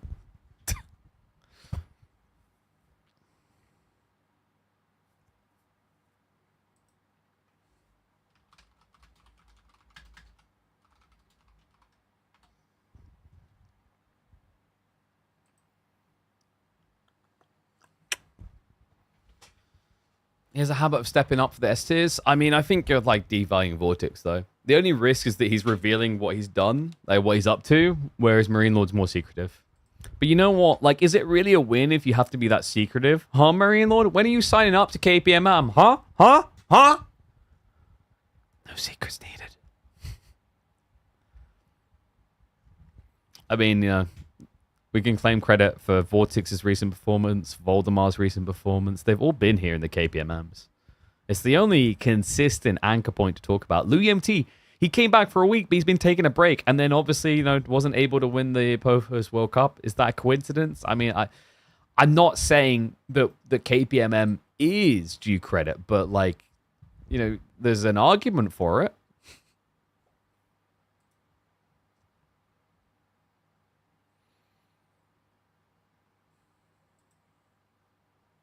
KPMM defines the meta. I do feel like it's helped evolve the meta quite a lot. Right? Because people are rapidly experimenting, and they have a realm to do so outside of the scrim bubbles, which is a pretty big deal.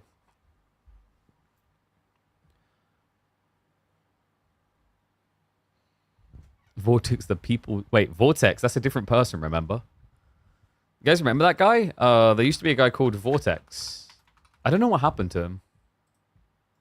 There was definitely a Vortex, I remember it. I think he just stopped.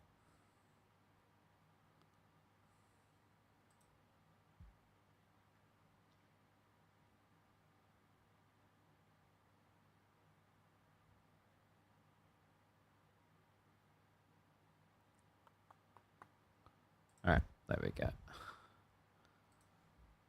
I'll just keep an eye on my chats to see when WAM comes in. This is Dumu's up against the rank 26th in this pub game. So decent matchup actually. Who was it exactly? Is it who I think it is? Is Dewey gonna win KPMM? I don't know, man. Just gotta keep committing. I think he's had like a few default L's, right? Because he just hasn't turned up or whatnot.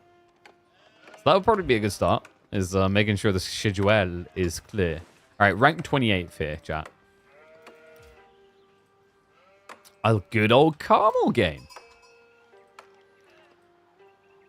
All right, welcome back to the channel. It's time for Legends from the Ladder. Lord Voldemort himself looks to strike down those from the east. It's not enough to try and block Louis time and time again. He's now infecting through to all the Chinese lobbies. A rank 28th in the world, trying to take on our boy Dumu here. Iabids versus Shushi. Interesting choice into Iabids on a map like Carmel. Carmel, a map that is dominantly about the deer. There is an insane amount of deer on this map. You've got the 10 stack, you've got the small stacks. If I remember correctly, what was the number? I think it's with starting deer? Yeah, 58 deer on this map. It used to be, I think, 64. They actually did decrease it, but 58 deer is still just an insane number to say out loud when you consider like 10 deer is 3,500 resources. It's a lot. And I wonder, do we maybe, we have seen a build from Anatan that involved going Echo Wing Industry to go for Pro Scouts. There's two ways you can Pro Scout yourself. It's Advancement Wing or Eco Wing Industry are the most efficient. You should know momentarily. Other side, it's pretty obvious how you get Pro Scouts here. We don't really need to talk about Blue's build. Oh, wow, a Sushi pick on a Pro Scout map. I've never seen this before. Yeah, it's pretty much like in every single game. In fact, I'm pretty sure if we check like pub stats, if there's a way to see that, I imagine Sushi is probably the most picked Civ on Carmel. Even more so than China, because although China is like actually the king Civ, a lot of the high-ranking players won't necessarily spam China because there's no point. Like 90% of drafts in comp, it's not making it through the bans. Whereas Sushi actually makes it through quite a bit, because normally the priorities at the moment is China, Byzantines, and Japanese. And then even then, it's like Achery or Sushi. Moment of truth approaching. It's not Advancement Wing. I think it's going to be Growth. Ooh, no, he's going Logi. So Logistics Wing coming in. I thought he might just Growth and try to fast tech, but I guess that's like setting yourself up for disaster against Sushi. So Logi Wing to try and contest. And I guess like what, 1 Desert Raider, 2 Horsemen would make a lot of sense. And the Medi Garden. They should call this a Medici's Garden. Cha-ching, baby. Actually, it's not that great. It's 72 food and 25 gold. Sometimes on this map, you can get... Come on. That is such a scam. Wrong side of the map, sir. Yeah, look at this. Look at what he could have got if he just spawned on the other side. Guys, this would have been 108 food and 25 gold. Just let that sink in a little. Poor guy couldn't even get the double gold with the food. And you take what you can get. It's a long walk as well for what you got, actually. I mean, all things considered, you could have just done it here. Got the gold, got the food, got the wood. So you pretty much would have been changing food into wood. But in terms of walk distance, you would have saved yourself like a good... I want to say there and back, probably 30, 35 seconds. It's a lot of time. It's actually crazy the difference it makes in terms of time. It's like normally you'd be teched by now and Dimmu would still be 30 seconds out. Instead, you're almost going to be mirrored on hitting feudal, which is pretty bad for Sushi when you consider that they pay less to tech up and they also build quicker. So like usually a Sushi player is expected to definitely hit feudal quicker than the Middle Eastern Civ. Rack's beginning. Ah, I guess he saw that it's Dervish. Interesting that it's a Rack's beginning and not a Stable's beginning, though. Wait, is Blue going to do the unthinkable and not Pro Scouts? Is this guy secretly a legend? Is he now our favorite person? I mean... I'm on board. If this is not a Pro Scouts game, I am so on board. Okay, so it's Palace Guard beginning. Yo. Blue's after my heart. Actually, I don't know if I don't know if after my heart's like maybe in the he's gonna rip it out of my chest and then make ooga booga noises. Because I hate Chugnu, I'm not a fan of it. But what I am a fan of is not just blind pro scouting. This is cool. And yes, Blue is ranked 28th in the world. We're not quite sure who he is, but he's very clearly capable. You know, getting 28th in the world isn't easy. And he's ranked up pretty quick, actually. So here's some interesting stats for you. Season 7, this guy was 560th in the world. By Season 9, he was 331st. Season 10, he's 86th. Now, in the last season, where he's 86th, he only played 130 games. Would you like to put a number on how many games he's played this season to be ranked 28th? Like, punt a number out there. You're going to be shocked by this number. It's really high. He has played almost... Is my math correct in that? Almost 1,100 games. 595 wins and 483 losses. That is a boss right there. 1,078 games played. Mate, that is some commitment. Grind is paying off, man. Game respect game. And by the way, Shushi is one of his most played civs alongside HRE. Yeah, so he's not just cheesing Delhi or China to do this either. I'm pretty impressed. And we've got an outpost rush from Shushi. Dude.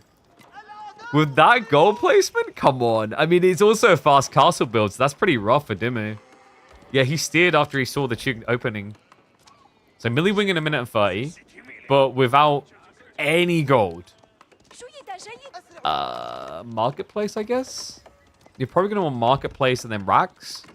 Because the answer to what Shushi's doing here is usually Gulam, no? I say usually, like, in theory it's Gulam, but we rarely see it because it's just... I think Gulam's a very overlooked strategy. Part of the problem is, like, you don't feel like you've got any tempo, and thus you don't have any agency over what happens. Right? It's like you can scare your opponent away, but you can't ultimately punish him, I think is a lot of the problem. After he saw the... Whoopsie. Echo.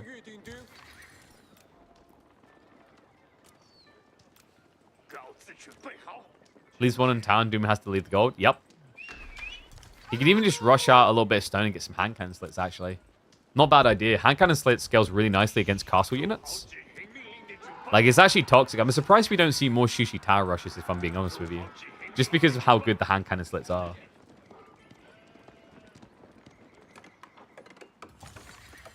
So we are getting triple archer range behind this. Wait, what? With military wing reinforcement, there's no way he's desert raidering, right? Like, I'm assuming these are archers. And it's not a problem there's an outpost, by the way. Remember, he can just build a ram. He doesn't need siege engineering. Nice little factor of being Ibid Abbasid. Well, Blue's starting to save up himself now. He did pro scouts, by the way, which is why his timing's so delayed. He'd get gold through relics? I mean, yeah, but you have to get them home. Sometimes easier said than done, but in fairness, I think the northern one should be pretty free. Yeah, this poor spearman. Like, bro, you drew the short straw. I will fulfill my obligation to my lord. Nobody shall pass go and collect 200 pounds. It's a weird stare down right now, actually. I don't know. Tech up now on the way, though. It's going to be a Mount Lu Academy. Interesting. Yeah, so he doesn't try to Shaolin to rush onto the relics. Nobody shall... Wait, come back here. Why are you passing? No, please. I'll get fired. All right, so well done. The one spearman defense against monks, not so good. Oh, I mean, in fairness, it's a bit unfair with the monks who are on horseback. Or camelback. Still, the way that Timmy played this, the remaining 3 relics are pretty tight. Yeah, so infantry have got a better shot guarding there. He's still blocking gold, but not for long. Dumu, now with the answer. Ram coming through.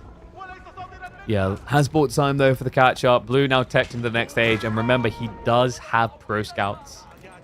We thought he was a cool guy for a moment, and then he done this disgusting filth. Look at all that deer. You don't know how many people have been, like, touching that deer. The germs, man. Regional inspection also on the way, so we are going to get the supervised production from mass lancers here. Dimu rushes out in the goal, so are we going to see a switch up? We are not seeing a switch up. No, he's just blobbing archers. Which is, I mean, akin to heresy. It's kind of weird, actually. Mass archers into lancers. Maybe he just doesn't expect lancer play. I think it's also part of his, like, Dumu doesn't feel like he has the gold access currently. Because remember, this is only a small baby vein. There's not a lot of gold to work with, even if you wanted to go camel lancers. So yeah, instead he just focuses on optimizing archer count, gets the relics in, and then can switch over afterwards. Now, at this rate, if he gets up to 5 relics, he'll be able to afford an AMD processor. Oh, click that link.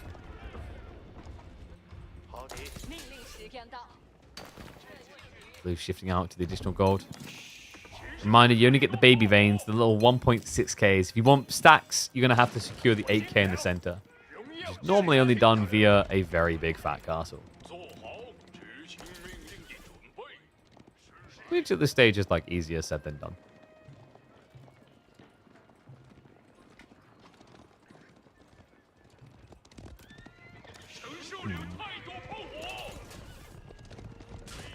If a Dervish picks up a relic, it might as well teleport back to the base. I mean, it feels like it, right? Like I don't know why Dervishes haven't been more nerfed so far. Like, these guys are just inherently better than the Vizier point investment into Imams for Ottomans, which is crazy. I mean, both are limited things, right? Tech up versus Vizier point, but the scale of difference is wild between the two.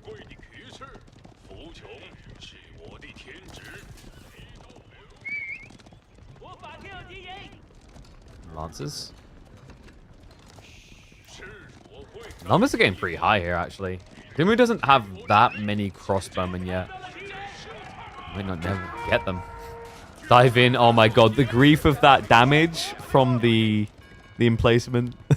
Just forcing the repair, cost him a villager. Sometimes the small things are most toxic, right?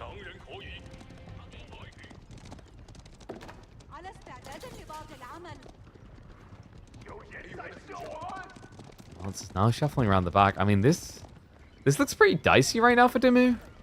A lot of his army doesn't have incredible value. I mean, the Desert Raiders are pretty effective, actually. The Archers, eh. But the crossbow count's getting up. And, like, the thing with Desert Raiders, you got to remember they're very bulky on melee armor. So unless Blue adds in some Chug, there's not much threat to the DRs. I also have a really big issue in how Blue's dealing with the healing. By that, I mean he's not dealing with the healing. Like, he's legitimately doing nothing to stop the healing. Because he can't snipe it, right? So it feels like Blue's intent is to do this. Raid his opponent to death. You're going to win, that's where you're going to do it. Still so much gear, man. I mean, this is why Blue's just going for this full cav comp. Is like on Carmel, you never really run out of food before the game is over, it feels like. I still remember when we had a game between, I think it was like Wham and Lucifron, and I think it was 40 minutes in. Neither of them had done a farm transition yet, but we just assumed they had, because at 40 minutes in, they had something like 2,000 food income a minute. You're like, oh yeah, farm transition's already been done. And then we watched Wham take a big fight. He lost his army, and I went, wait, what happened to his food income? The farms must be idled. And then we looked at the back of his base, and there weren't any farms. It's just Pro Scouts is that good.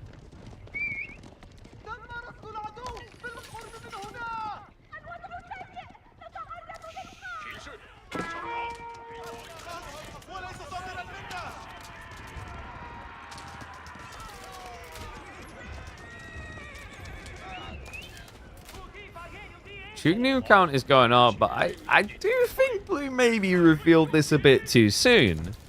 Yeah, the idea with Chug is get up to like 20, 30 and then reveal ambush your opponent, but this is bad. He only has 8 in total. Not even that now, actually, with the snipes. The other scary thing is, like, now that your opponent knows early, if you continue to scale Chug, he could even just consider pivoting into the Manganiques, right? Now, though, it's just going to be a full clash without siege involved. Desert Raiders spread out. Good club down against the Lancers. The second group being mirrored by the Desert Raider defense. Dimu looks like he's plowing his way towards a victory. Yeah, Blue, I mean, this looks so good for a moment there. Looked like in a solid position to play forward from, but now, I mean, no doubt about it, right? Benny Boy's got this one in the bag. Army's way too big. Horseman's a pretty cool idea, but my concern is you just don't have enough time, and he doesn't want a piece of it. GG. Nothing can stop Ben. Yeah, pretty... I don't know, Did Blue get too chill after the outpost rush is what I'm wondering. I'm also just checking in, because I think we're still missing Wham. Which is a bit annoying. Oh, dude, players need to be within reason available, as they both knew when Vortex and Lucifron were playing.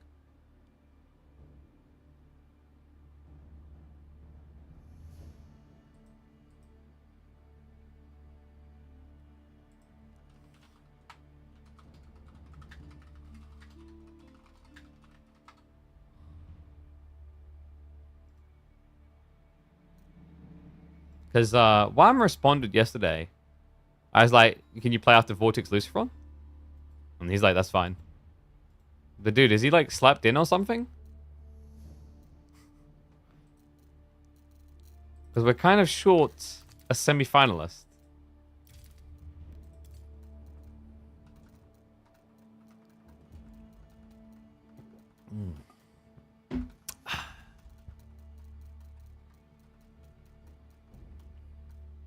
I'll step in. 9:30, so only a slight sleep in if so. Is it 9:30 where he's at? Where can you find the bracket? Exclamation mark bracket should take you. I mean, did Wham go to bed late last night? Maybe?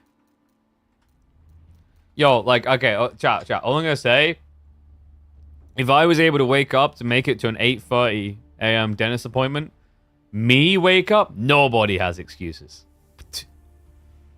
Dude, that was... Oh, I didn't tell you guys, did I?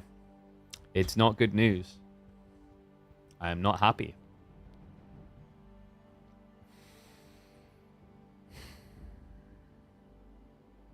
Root canal.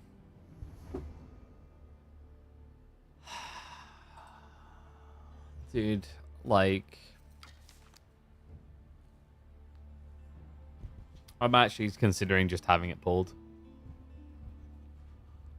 Because, like... I think I lucked out with the other one that was a root canal a few years back. But, like, this one... So here's the problem, right? Is, like... It's the upper molar. So it's, like, the most complicated tooth to need a root canal on. And she was honest. She was like, you're going to have to go see a specialist. We can't do it. And even then, like, there's... Because of the way that, like, that tooth typically curves... And because it's got 4 roots that you need to get into, there's a good chance that there could be a small residual amount of like decay left at like the pulp at the bottom, at the absolute like tip of the area they have to clear. And to even try for a root canal, she was like, it'll probably cost you like £900.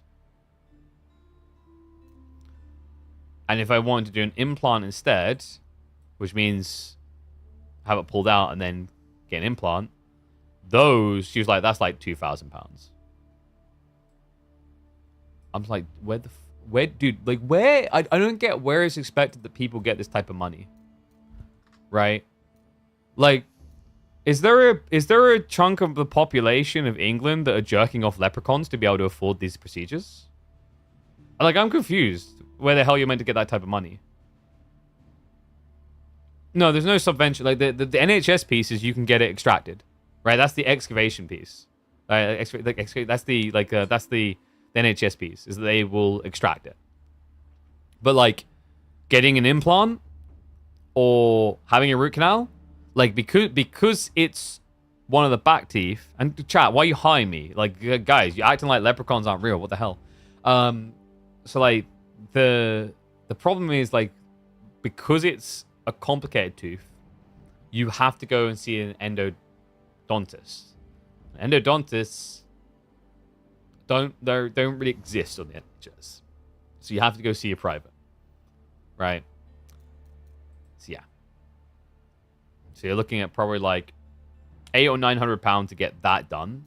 And then you're gonna have to go back and get the crown anyway, which I think is like another £100, £200 on NHS. I can't remember the price. So, I am in a royally screwed position. Unless I have a monopoly man, sugar daddy, that accepts fit pics of my cat as payment. Sounds like I'm looking for a real freak. Implant equal GG, dude. Like I can't. There's no way I can justify an implant for £2,000 upwards for an implant. There's no way. Like what? I could have sworn a few years ago people used to talk about implants being like £500 to £1,000. £2,000? So like, there's multiple things I'm worried about with like an extraction, right? So one thing is they say that it can change the shape of your face. when you extract teeth because your other teeth move, so it changes the shape of like your jaw or whatever. I don't know if that's as much of a problem because it's upper and not lower. Like I think that's a bigger problem with your lower jaw because it also can weaken your jawbone, right? The other part is she's like, right now you've got perfectly aligned teeth. Like my teeth sit very evenly and flat. And the risk is that if I have it yanked out, the tooth behind will come forward and potentially like be slanted, which would then screw with my bite, is what she was saying. I thought about going to other countries for a treatment. I'm weighing it up. Like, I don't know. I'm maybe going to see if there's any dentists near where we're staying in Greece. I've got a feeling because it's like a very popular tourist island, I don't think Zakynthos is going to be cheap for dental treatment, is my concern. But yeah. It's kind of screwed. So I need to figure out what I'm doing with that. They've given me some antibiotics in the meantime, which should calm it down. And I need to figure out what I'm doing. I really don't know. Like, my previous root canal experience was good. But this one's an even more complicated one, which means more probability that it just fails. And then when I got a root canal done, I think I got it for like £500. Whereas now, apparently price in the UK are like closer to 1,000. It's freaking ridiculous. But this is what really drives me nuts and annoys the crap out of me, right? Is like, I need that treatment because stuff just happens, right? Stuff just happens. So what she was saying is like, it might not even be that it got infected because it's exposed or anything. With crowns, sometimes the tooth just eventually says, I give up, right? And like the pulp starts to die, right? And that just happens. So it's not even necessarily something wrong. I know some people like, you need a crown in the first place, so you've done something wrong, but whatever, right? Like you'll see where I'm going with this. But like someone can decide to, I don't know, jackass jump off a building or binge drink and need their stomach pumping, and they can get all that crap done for free on the NHS, right? But being a reasonable person and needing a tooth fixed, somehow I can need to pay 4 digits to get that done.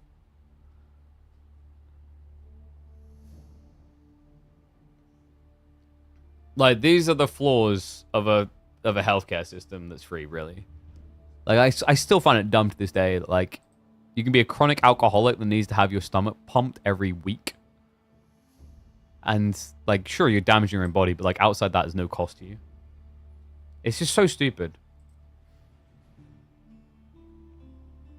So, like, when I had my other root canal done, I, at the time, considered getting, like, a private health plan for dental. But, like, I just don't have the money for it. Like, if I did, I would. Because, like, everyone I know who has is sworn by it. Because, like, in the UK, the problem is in the UK, public dental healthcare is a scam. Because, like, the way the system's designed, they're almost inclined to push you towards private. Or minimize certain treatment styles where they can and maximize certain treatment styles where they can. Right? Because they get, like, subsidies from, like, the NHS for, you know, things like fillings, etc.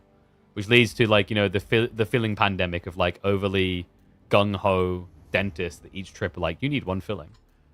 It's really messed up. Just like college is a scam. I mean, college is only a scam if you just have no idea what you're going to do with it. Like, yeah, I think genuinely, in general, like, I mean, university or whatever, right? People who go to university who don't know what they want to do, like, kind of making a mistake. I mean, it's more a case if you have nothing else to do counter to it, then sure, do it. Because it's better than doing nothing. But, like, a lot of people go to university and higher education. They have no clue what they're going to do. No clue what they're going to do with their degree. No idea of their future. It's really bad. That's why, like, props to Voldemar. We talked to him about that, right? It's like, you know, he wanted to pursue content creation. And he had a plan. And when people were like, is that a bit crazy? I said, no, that's fine. Like, what would have been crazy if he was just like, oh, I got some good views on a video. I'm going to go full time and had no idea, right? Like, as long as you have a plan, it's fine to forgo education. Will there be another game? There will. We're just waiting for Wham to finish having the biggest dump in the middle of the woods possible. I think what we'll do is we'll put up a pub game while we wait, actually. So let me have a look here and see what we've got.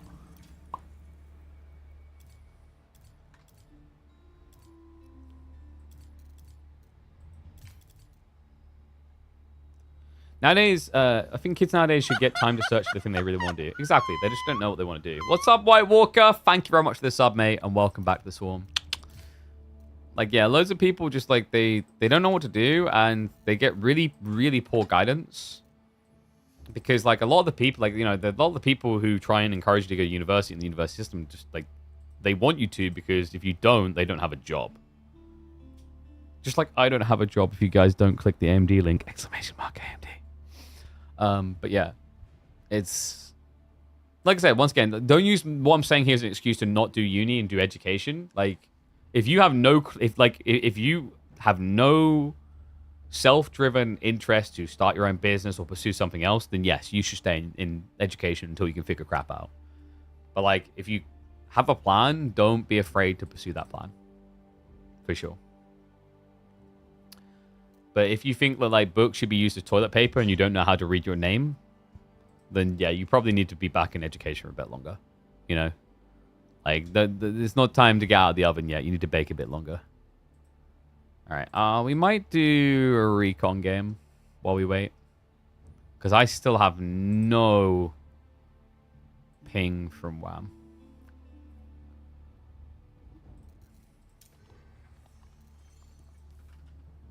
You quit your degree? That's fine. I've listened to you cast farm, man. There's no danger there. Like, you're just gonna fail anyway. Okay, that's the mean. I'm sorry. You know, you maybe get like a D grade, maybe.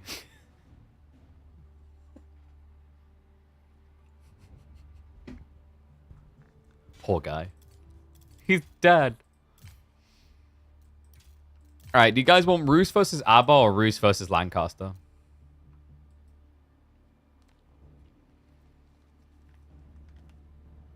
If I say you're gonna be fine, I mean, we're all about honesty here, buddy. You want the Abba? You think Roos Lancaster?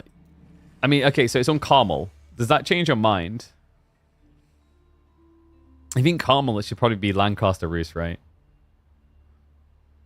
Education is often a way to defer entry into the workforce to limit the number of people seeking jobs. It's not just that, actually. Like, the biggest thing you learn about education is actually not about learning. It's about conforming. It's all about conforming. Like, you know, think about some of the things you learn, and then whenever you ask, like, how am I going to use it in the real world? Like, they don't have an answer. So a really big part is conforming to the social norms and the expectations, so that when you enter the workforce, you know how to be part of it, right? That's a big part of all. But let's get ready. So we're gonna do the Lancaster game. I might go pro scouts on Carmel. You think so? Does Roos versus like I mean, maybe I'm wrong here, but I feel like Roos versus Lancaster on Carmel sounds like a closer matchup, no? I feel like that should be a closer matchup. But maybe I'm wrong. I mean, this is the roll of the dice. We don't know the outcome until we click on the game. Like, in theory, it feels to me like, yeah, it should be closer.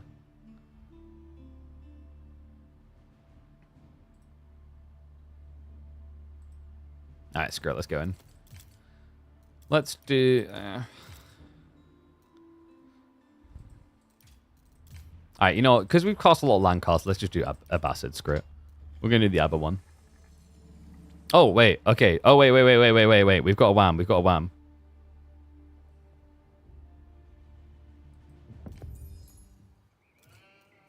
I think he maybe miscalced the time. I'm not sure.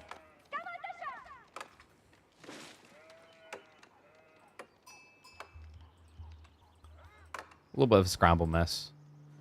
So I think Dumu's gone to eat. Lahamau? Alright, we'll start this. I'll keep an eye on things on the side. We'll see how it goes. Ay.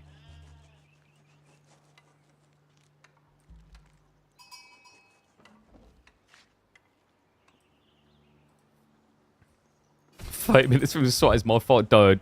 Just, dude, don't. All right, let's go.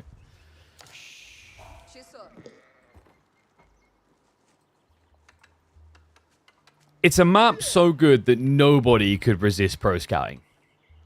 Even the Abbasids, right? Like, surely not. It must be the case. We've got, if he doesn't, I'm going to be flabbergasted. That's a big word to use. Big shout out to AMD for sponsoring us this week, by the way. Make sure you click those links when you see them. And welcome back to the channel for Rus versus Abbasids on Carmel. Yes, that's right. We are going to be seeing Recon take to the Rus. A powerful pick on a map that has 58 deer. Meanwhile, Corvinus has picked a Sif that... I mean, I guess there's a lot of berries, right? Like, I mean, there's that. I don't know, man. Like, does he pro scouts? If he's going to pro scouts, how would you do that as Abba? Probably you do culture wing with preservation of knowledge. I wonder if instead he just does like 2 TC and then blocks the deer. The problem is, like, you kind of lose some value on these TC drops on the flanks because the boar's useless to you, which is a big boon when you go for like a TC or a Barbican drop. So instead it's going to be military wing coming out. And we're just doing this game while we wait for our next set, which will, of course, be Dumu versus Wham. So I thought we'd do a pub game because these two can't seem to bridge their timings. We had Wham AFK, and now we've got Dumu AFK. So go and get on the way. They should just be standard pro scouts, and then Corvinus is going to try to block it with some military wing, right? But it's very difficult for melee wing to fully block pro scouts when you've got splits of deer to the west and the east. Sheep haul looking pretty damn good. Yeah, we're going to be looking at, what, 21 sheep coming in for Recon. Meanwhile, Corvinus sitting at 15. But he would have started berries, no? Maybe not. Wait, did he actually... Yeah, he ate a very small splodgeoning of berries, and he's going pro scouts. Guys, I called it. You can't make this up. Military wing pro scouts. ABBA have no choice but to participate. Nobody saw that coming. I mean, it's pretty cool, though, right? Like, the idea to delay your opponent. Hold him back while you just go for the greed. Oh, my God. Actually, chat, we might get baited on this. We might have to cut it short. Because I think we're getting Dumu Wham drafting in a second. Yeah, we are, chat. Dude, come on! Well, you won't. I don't think we'll be able to watch this. All right, maybe we come back to this. Chat, what we'll do, like, bookmark this one. Tomorrow we watch this, yeah? That's a plan. So, yeah, tomorrow we'll watch this one. Because I am very much intrigued now with Pro Scouts Abbasids. So, tomorrow we can do third place matchup, which would be Lucifron versus either Wham or Dumu. And then we can do this as well. And, yeah. You get council predictions. Stop the count. It's a scam. All right. So, boys should be drafting in a sec. I'm just keeping an eye out for draft links now. Dumu keeps asking Wham to set up the draft. Bless the old boy. I don't know if he knows how to get it. All right, sorry guys. I know it's a debate, but that gives you something to tune in tomorrow, okay? So yeah, tomorrow we'll have that game. We'll have the third place matchup, and then you big team, dude. Don't blame me. Blame Dumu and Wham. They're like, dude, you know what they are? They're those two people that like turn up to different restaurants at different times for the same date. You're going to watch it now? Fine, go. Do it. Spoil it for yourself. Don't save it. Don't enjoy it. Don't savor it. All right. Draft should be starting now between Algerdus and Dumu, because for some reason, Wham is called Algerdus. That's very useful. Not confusing at all. All right. So, map draft go in there. Civ draft there. I don't know why it gave him the name Algerdus, but anyway. Wham is higher seed, so he will get draft priority. Have I played Dawn of War Definitive Edition? I can't say I have, no. Which is weird. I would have thought I'd just be diving head first into that, but I don't know, I just didn't bother. Because Dawn of War 1 is like, I don't know, like I've learned the hard way that like a lot of these games, when they just get rehashed, it kind of just sours my childhood experiences with them. And I feel like maybe that would happen with Dawn of War. I hope it wouldn't, but maybe it would. You know, there's a risk. I don't know if I want to take up that risk. Because Dawn of War 1 is one of the most goated RTSs of all time. It's probably the single best Warhammer game ever created.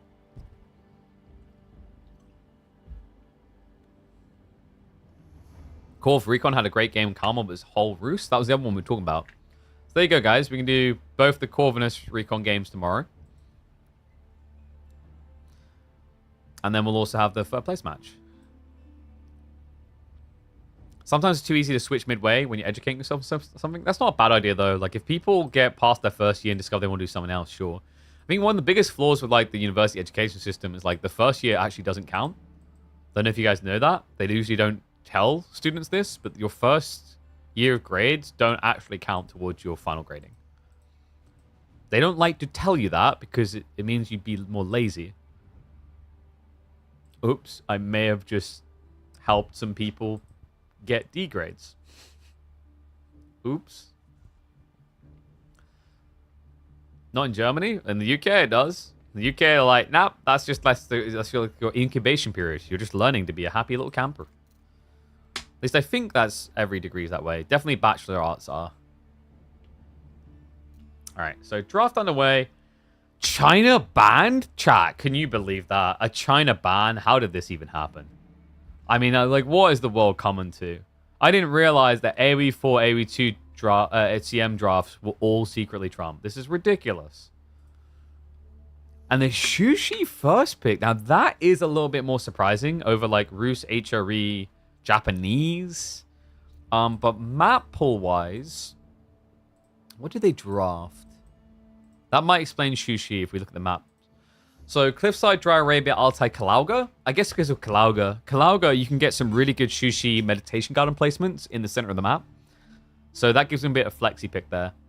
But, I don't know, man. Like, China and is obviously going to be banned. But now the Japan-Malian split is quite intriguing.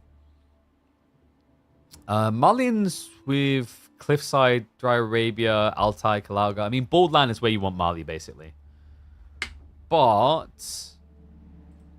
the weed part is probably the fact that WAM already has Byzantine, so I don't really know if you need to ban Mali away from him. Maybe Dumu just... I think Dumu is just heavily drafting towards Baldland opening. Like, we've got Rus Shushi, and then he's going to have potential Malians, but that now gets banned away from him. Yeah, I like that choice by WAM, because I think, like, things are getting a bit too chaotic. You don't want your opponent having, like, 4 really good picks for map number 1, because it makes him completely unreadable and very risky for you. And sorry, I keep playing with this cup. And we really should get an energy drink sponsor, shouldn't we? I'd love to be sponsored by Red Bull. Unfortunately, like, they send us goodies. I don't know if we'd ever be able to get money out of them. That would be the dream. In fact, I need to nudge my Red Bull guy. Where's my drinks, damn it? Drink, drink, drink, drink, drink.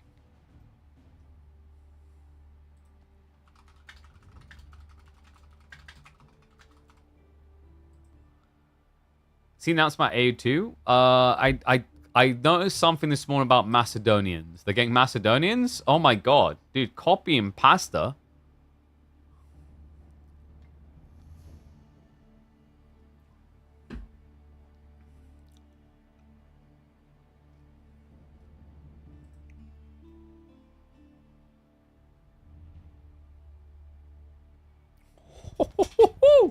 Yo, chat, I'm talking to my Logitech person. We're going to get our hands on the new mouse. So Super Strike isn't out yet, but the other one that I was looking at was the new one, the Superlight 2C.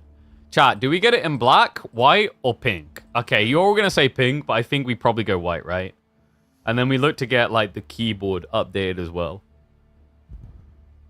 Because the problem is I haven't got a pink PC, right? That's the problem. You guys think black? Freaking normies. You guys think black? It's like, because I've got like a big ass white PC here. The challenge is getting, so the one challenge I find is getting white monitors. You guys ever notice that? Like, getting white monitors is really difficult. Like, you're so limited.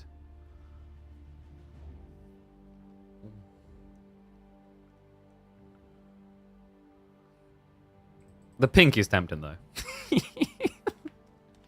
Can you paint them? I mean, you could probably hire someone to paint them pretty. So we could ask for like the pink combo of like the TKL, the Pro TKL, and the mouse maybe. Wait. What? What's all the Jade Empire? Oh, okay. For a second, I thought they'd actually named it that in AoE 2. Black is a good color. Yeah, but like, I mean, everyone has black. Like, come on. Like being a BMW owner. Ooh, well, look, you've got a black car. I've never seen that before. Whoa, you're so different. Pink, on the other hand, right? Dildo pink. I mean, electric pink. Right? Elecky pink? That's pretty diff. It would look out of place. It would, because I don't think they have. I don't think they have a electric pink headset. Ah, chat. See, this is the whiff. There's no Elecky pink. That's sad, man. If only that would have been the play. Damn. I'm a bit bummed out by that. That would have legit been the play.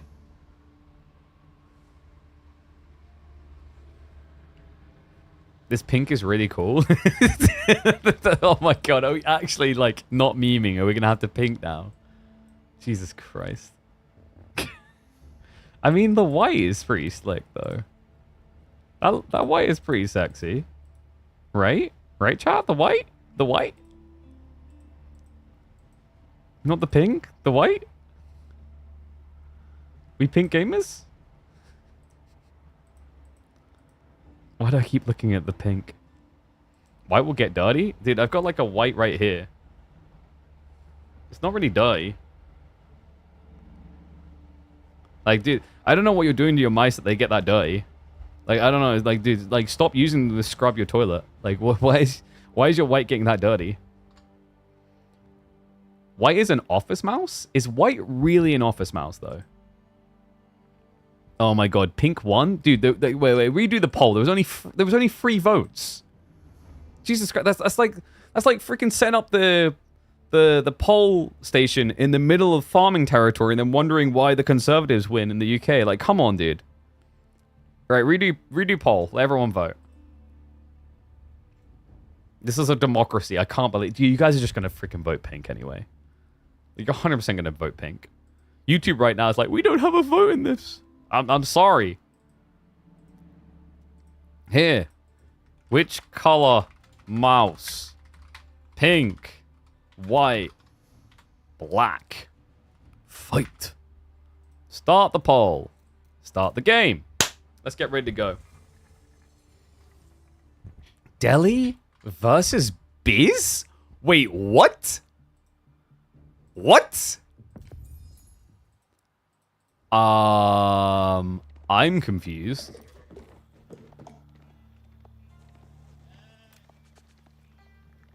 I'm a little bit flabbergasted by this. Dimu has 3 different civs that are Pro Scout perfect for this map. Yet he picks Delhi. And you know what, chat? It might secretly be the perfect read. It's into Byzantines. Welcome back to KPMM. We are here semi-finals time between Wham and Dimu. And Dimu has gone for quite the interesting pick here. I mean, this is actually like subtly very smart. A Delhi pick makes sense if your opponent doesn't have Pro Scouts, because it means on a delay, you just get all the deer on this map, which is a lot of deer. That was a sick read, actually. Like, if this had been any sort of civ that would actually Pro Scouts, I think Delhi probably struggle a little bit, even though there's these tight secret sites, because you're giving a lot of deer away. But this is subtly pretty cool. Okay, dude, like, he's cooking. Timu's cooking today. And what is up, Warman? Thank you very much, and welcome to the kitchen. Hope you had a good stream. Welcome, one and all, just in time for the second semifinals of the day. Reminder, this is KPMM Season 2, week number 6 of our 40-week esports circuit. Unbelievable. I can't believe it.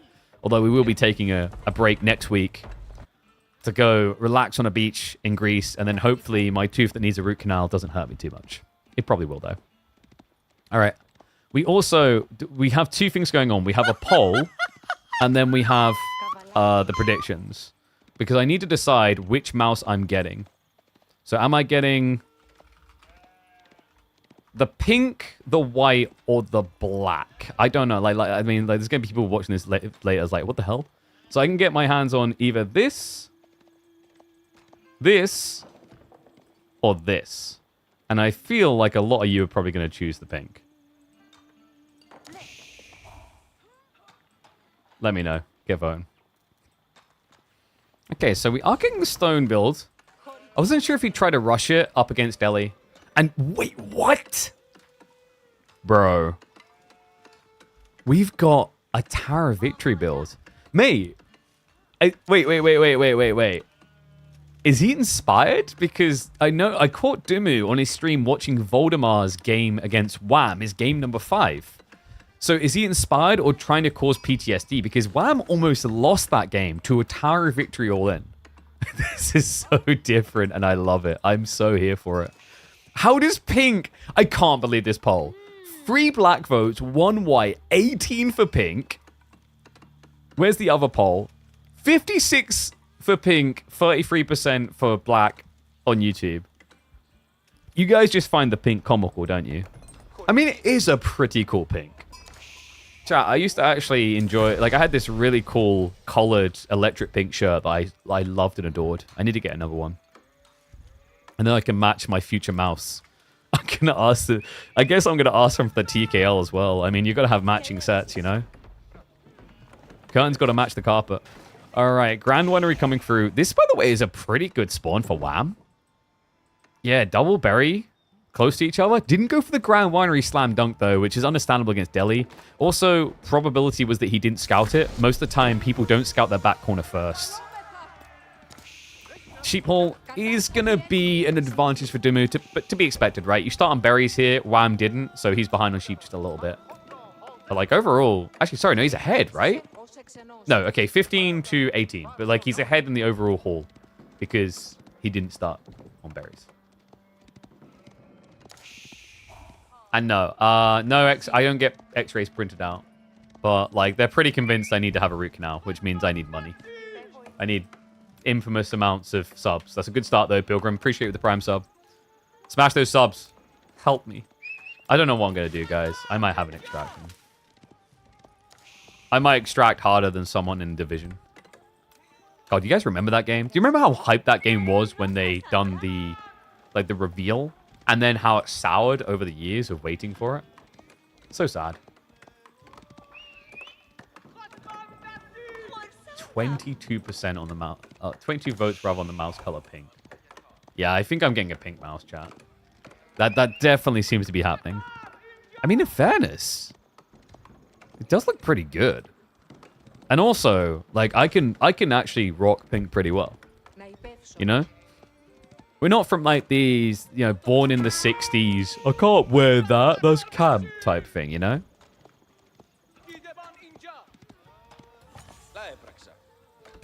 So are we getting Horseman Longbow?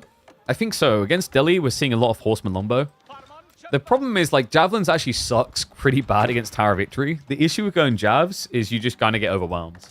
Because the better attack speed allows them to just kind of Gatling gun down your Javelins, even though it's inefficient. And there you go, yeah, Western.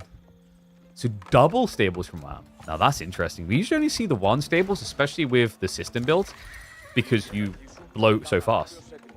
Not sure if it's going to be able to afford this. Who the hell buys a pink mouse? One of your future influencers for Paradox Games, Kazi Johan. Clearly you need me on the program. Where's your diversity? Jeez. What's wrong with a pink mouse?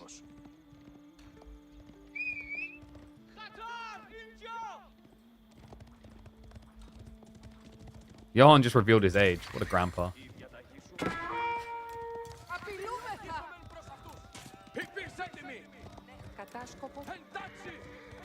so 15 sheep compared to the 17. I mean, wow, this is the thing. You switch over to berry straight away. You just keep the sheep as a backup, which is really nice. Sacrocyte's one is being locked in, but against the horseman strat, I don't think that works. Yeah, Kaiser's so old. Even Kilyadi's... Dude, even Kilyadi is laughing at you about age. Do I need to say more? Kilyadi would happily use a pink mouse. If he had that mouse, it would probably help him win more games. That's how good they are. Right? Right, KJ? Like, oh wait, no, I can't call them about that now. This is the problem when you've got them both in the same chat. Poor Kilyadi. You guys don't realize, you know how Vortex recently leveled up? That's why he's dominating everywhere, because he got 120 hertz mouse. Imagine if Kilyadi updated past his Windows 98 ball mouse. The things he would do. Whew. All right, wham, with the horseman push. This is brutal, by the way. Dimu, oh man, he came rushing out of the gate and got caught off guard. This is bad. This is really bad. He's trickling spearmen into a handful of lombos. The horsemen are just dominating the fights right now.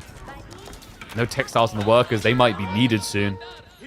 Wow, what a timing. And all because he went double stables here. Fantastic tempo control. When we're talking about upgrades, there's another one for you. Click that link. You might have time, because I think this could end up being a pretty quick game at this rate. Dimu is going to be able to stabilize. He has got the steeled arrow, and a bit of oversight there, actually. Wham didn't get undermesh. No, he's been so busy rushing, he didn't drop the blacksmith. So maybe a missed trick there, because I think with this current macro, it should have been feasible. Lombo's still uncontested, though, and this is only wave number 1. The second one is on the way. And this tree line, I mean, you're kind of screwed, right? Like, you can't build archers without wood, and all of the tree lines are forward spawn for Dimu. Dude, this is so hard. This is so difficult right now. He can't even afford additional spears at this rate. Man might go castle. Screw that. Like, you're in such a dominant position, you just keep pushing. When you see this spawn, your opponent's starved. Can't get that wood. Dimu, he hasn't got that fabulous pink mouse to attract all the lumberjacks to his city to work for him. They were on strike. They were like, we want pink mice. Gets a little bit of breathing room. If Wham could see what we see right now, I think he'd just be diving to that tree line. It's ridiculous. Lombo count high enough to one-hit kill, by the looks of it. Still doesn't have a steeled arrow. Yeah, I don't know. I don't know how Dimu is just still alive right now. Maybe a bit of oversight by Wham, not realizing. I mean, because he's scoured it. He knows where the tree lines all are. And now he's going to move for that exact tree line. Forces most of the woodworkers away. Dimu, by the way, is not building any spears, and this is for good reason. He can't. Not against Lombo Mass. It feels impossible to do this, right? Like, if you try to spam spears out, they're insta-dying, even with undermesh. And now we've got the steel arrow on the way, so he prioritizes the longbow pressure over the horseman tankiness, which shows you how far ahead he feels. Oh my god, just losing 2 archers per volley. Dive in with the horseman now. Villagers get idled out, ends up losing 2. Dive through, can just connect onto that archer mass. I mean, there's no easy getting out of this. And not just that, the wolves are joining in as well. Come on. Oh no, this is so cursed. The deli pick has gone full wrong. It was such a cool idea from Dimu as well. This pivot. I think understanding, maybe predicting, expecting Byzantines when he had the Pro Scout dominance, because we've seen Biz look pretty good even against Pro Scout civs on this map. He read right through it. The Tower of Victory bulk does not come online. TOV is not OP. Get the hell out of here. Oh. Yeah, at this point, Dimu's just going through the motions. This game is cooked. At this point, he's been burnt to a crisp. He lost the berry gathering now. He's just not going to have anything. And now Wham could tech up, but he could just realistically keep pushing. He's still got a decent chunk of longbows. You just don't want to be diving the TC with them. He hasn't got the undermesh still, though, which is really weird, actually, at this stage. Definitely worth having undermesh now. Steady's going to be backing up. He's got a stupid amount of stone, by the way. It doesn't even matter. GG gets called. Wham! Just absolutely running over Ben in the first. Tower of defeat. Tower of the L's. Tower of V for victory, but victory for your opponent. Yeesh. That was quick. Brutally quick. So game number 1 to Wham. Are we just going to get 3-0s? I mean, I think Dumu has some potential with his draft, right? Kalauga has been drafted, and Dumu has both Shushi as well as Knights Templar, so there's some variability there to consider. Don't think Dome of Faith would have helped? No. Maybe not. I mean, maybe. Like, I don't know. I feel like you just play Ghazi if you do Tower of... if you don't do Tower of Victory, you just straight up Ghazi, right? Maybe? Because you do eventually get Pro Scouts for free is the idea, which I think is kind of a jackpot. But yeah, he never reached that point. So let's see where he's going to be taking us for game 2.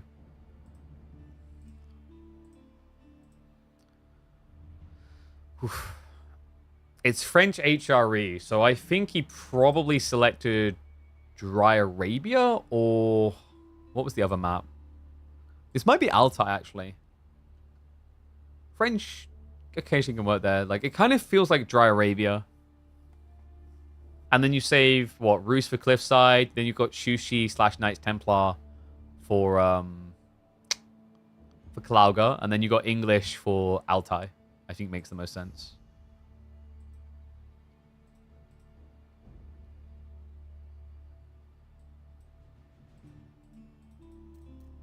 Alright, boys are getting lobby.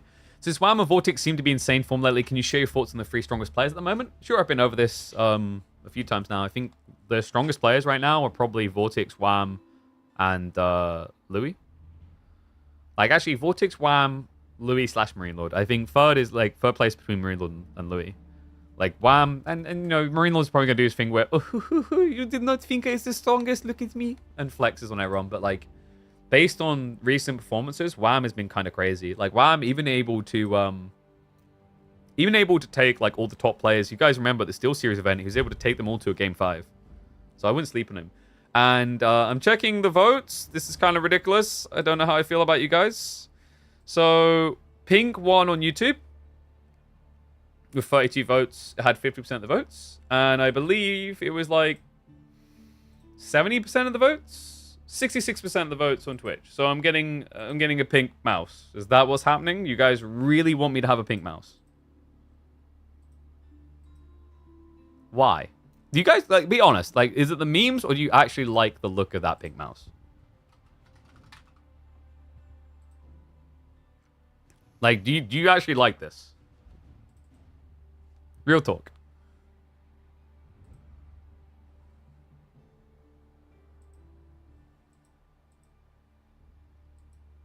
I think the weird part to me is, like, why is the wire not pink or white? I wonder if it would have been better pink and white instead of pink and black. They couldn't even get the pro to hold the pink one. Not a terrible pink. Yeah, it's kind of interesting. I mean, like, hold off on ordering one. Let me test it first, and then I should probably have a code, and then you can order. Like, I really, like, I can't believe white is losing so much. Why do people hate white? I'm kind of leaning on the white, baby. I don't know. It's a pretty cool pink. I'll give him that. We got a UI observer bug thing. We're starting now. All right, it's going to be Altai. Pink, white doesn't stay. Dude, I've got a white mouse and it's pretty white. I got a white case. It's pretty white. I think you just need to clean a little. If I'm being totally, I think you just need to be less dirty. Like I don't know. I mean, I'd agree on the keyboards. Like, I suck for remembering. I got a keyboard cover and I don't use it most of the time, and I just get dust build up. But like, I don't know. Mice is usually a lot cleaner. All right, here we go, guys. So, game number 2. Get predictions up. Oh. Today might be a rough day, folks. Dumu needs to recover fast, and he does so by channeling his best Marine Lord. It's French time for Benny Boy as we head into Altai with Wham on the HRE. Last time Wham was on this map, it was almost nightmare fuel as Voldemar took him to the very edge in those quarterfinals. Probably the best series of the week so far. Maybe this one can top it. Dumu needs to find a way to get back on track because game number 1 did not look competitive. No, Wham was just so in control of that game. Dumu didn't get a chance to breathe, but in theory, surely French, the dominant aggressors, should be the ones that can dictate terms. I'll have to see. HRE, just a classic pick for a map like Altai. Look at the spawn. Gold plus the deer on this front. We've got the 2x speed just so we can get into the feudal age because we're like a minute out from live. I like this from Dumu. Straight away onto the deer. Only costs 25 wood to get a mill down as this Civ. Already has the wheelbarrow prepped. And with the additional food income here, you can actually afford to put more people on gold earlier, which should give a cleaner timing into pro scouts if that's the goal. Do you want to pro scouts here is what I'm wondering, though. There is a decent amount of sheep on the map. Deer, rather. Not a crazy amount, though, right? Like, in total, there's 18 deer that are feasible. But some of them are difficult to reach. You don't like French in this map? You say that, but I always recall a game that was against Dumu. You guys might remember it as well. It was Mr. versus Dumu, if I remember correctly, where Mr. had one of the insanest imaginable fast Imperial mass TC builds that made French look pretty damn good. Now, what would have been interesting here is Chamber of Commerce, but we're just going to get the standard School of Cavalry. Arkan on the other side, but wham! We've got 2 TC HRE. Yeah, he's cooking. This is a really cool idea with this type of spawn. He can just secure over here, right? If you TC drop the gold plus the deer, you're locked in pretty nicely. And then you just wall the backside. You even got berries on the pass, so it's pretty nice. And yes, that infamous Mr. versus Dumu game is where he massed up knights and then just sprang like 70 of them into Dumu's base. That was, I think, 2 years ago. AoE4's been out for quite a while now. When I started casting this game, I had no grey hairs. Now, I have no grey hairs. I'm sorry, guys. Age just doesn't affect me that I've got grey hairs. Now for the ball pull. Okay, so Dumu's doing a good job extending on the map. He didn't play into Pro Scouts, right? I actually like that. I prefer that. And I think we are close to live, so we can slow this down now.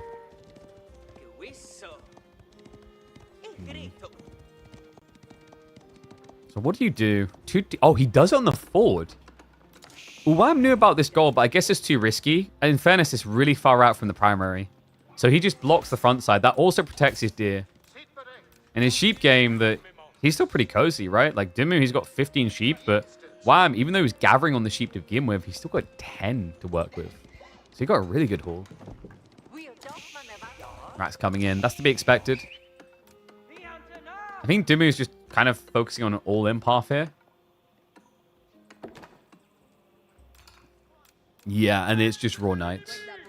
Might have to steer now that there's a racks coming in. But the cool thing is you can do that, right? Like, steering into archers isn't a bad idea here. Preps you for rams. Difficult to break HRE town centers with emergency repairs, but I think the idea here is with the good gathering rates on the boar and the deer, you should have enough surplus economy to go for like 2 to 3 rams and try to break this.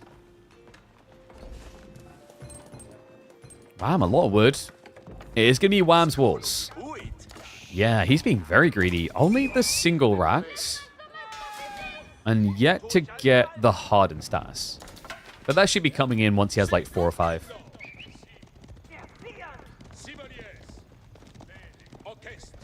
Alright, predictions. How are we looking? 97% for Wham? Sheesh. Alright, let me know how you feel without telling me how you feel. I guess the good piece about this for Dumu is when your opponent's 2 TC, if you only raw Night Blob, he's going to end up with too many villages really quickly. Like, he has enough slots for 23 villages safely. He's already past that threshold. Good thing he's got wheelbarrow on the way. I think what's going to be important for Wham is if that dive comes in, you want some walls to kind of shift through with gates. And a blacksmith's on the front from Wham. Instead of going for an extra racks. So he respects the value of Steeled Arrow higher. Which does make sense. The TC is a big part of the defense. There we go. We'll get in safely. We also have an additional prelate. That's a golf clapper move, guys. When you play 2TC, you can justify additional prelates with ease. The big part of why he went to town center, by the way, is if he doesn't feel like he can get out of the base quickly, and if he thinks the fast castle is going to get blocked, which is realistic from knights, what you want to do is put yourself in a position where your opponent can't end up with more villages, right? Because HRE eat faster early, but they suffer later on. I think, actually, I didn't respond to my apologies. The other day, we had someone live stream ask about something I usually say of HRE. HRE gathers their resources quicker. That's not necessarily a good thing. If you have timings in mind, it makes it good for HRE. But if you're just blind pointing towards things, it means you're taking away your safe resources quicker. So you have to take risks at an early phase of the game than, say, French by comparison. I think that came up in a China HRE game, which is the polar extreme. Like, China is better than HRE because they take this limited resource and extend it. Extend the life of it, really, right? They don't eat it fast, they just get more. Whereas HRE take these finite resources and just munch through them. Right? The juggernaut economy. Problem with juggernaut economies is they usually eat a lot too fast. And my apologies, I pressed insert.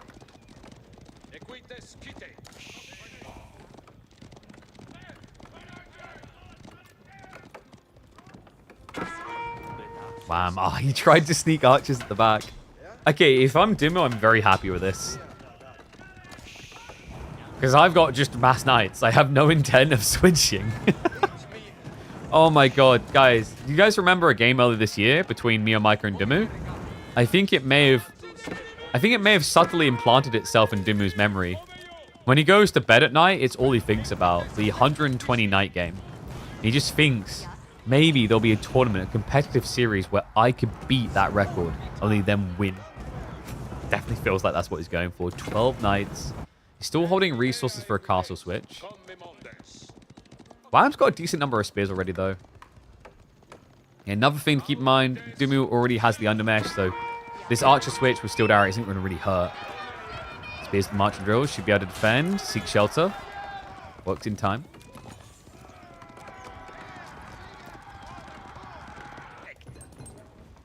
Dumu, a lot of gold gathering.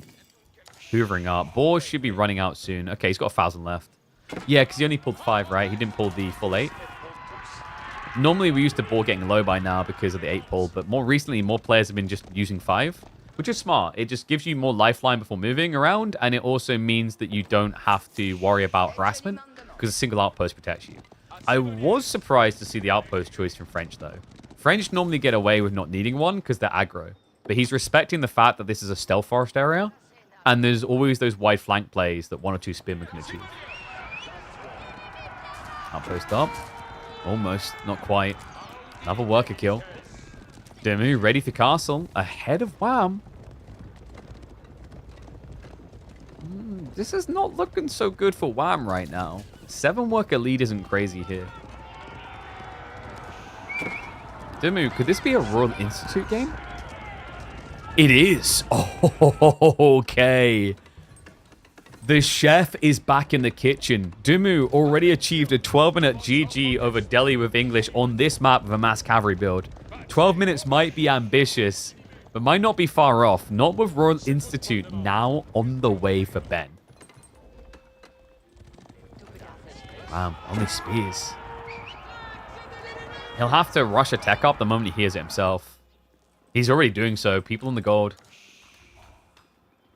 I think what Dimu needs is like maybe a split, 2 night groups, and just cycle in. My only concern is like, does it take you too long to get royal bloodlines? In fact, guys, you know what would be pretty sick here for Dimu? I don't think he's going to do it, because they never do, but imagine Springles. Hold Siege Workshop, 3 or 4 Springles. Kind of a game changer to break base, right? It's unfortunate we never see French do it. Even though it would be such a crazy, powerful comp. But there you go. Royal Bloodlines plus the veterancy. Queued up. Wham pushes them away, gets the breeding room, taps the gold for the tech up. Farm count is also looking decent. He's even gathering the berries on the backside, and there are deer on the other side of the gate. The Regnet's now being built.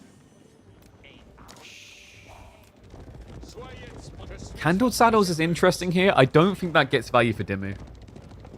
The problem here is there's too many Springles. Too many Springles. Springles. I want them to be Springles. There's too many Spearmen, so when you charge in, you shouldn't really be allowed to get canceled off because of Brace. Just keeping that pressure up, though. A lot of gold gathering from Wham. He needs the excess to be able to get veterancies. And he knows he's going for the dive in. He glimpses the Regnets now.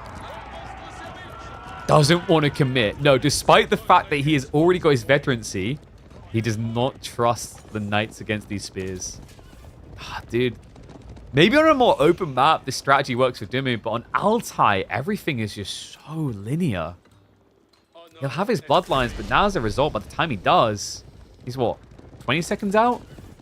If he times this right, he can get the fight before veterancy. He has to be fast because Wham is already prepping the crossbowman. I could see him easily grabbing 2 relics here as well with the way that Dimmu's moving. Still so much gold to work with the HRE as well. 2k on that gold vein. Back up to the north, which is why Dimmu is not going to back up from here. He dives in. Villagers caught running out. Wham is going to look to prep the gate to get through. I think... No, he hasn't. Okay. It looked like there might be a gap there. Villagers are coming in clutch to assist him, though. From the other side, they are going to save their friends. Wow. All but one get away. Yeah, that should have been -3, maybe 4. So Dimmu gets denied. Ranged armor 2 on the way. He's looking for that dive point.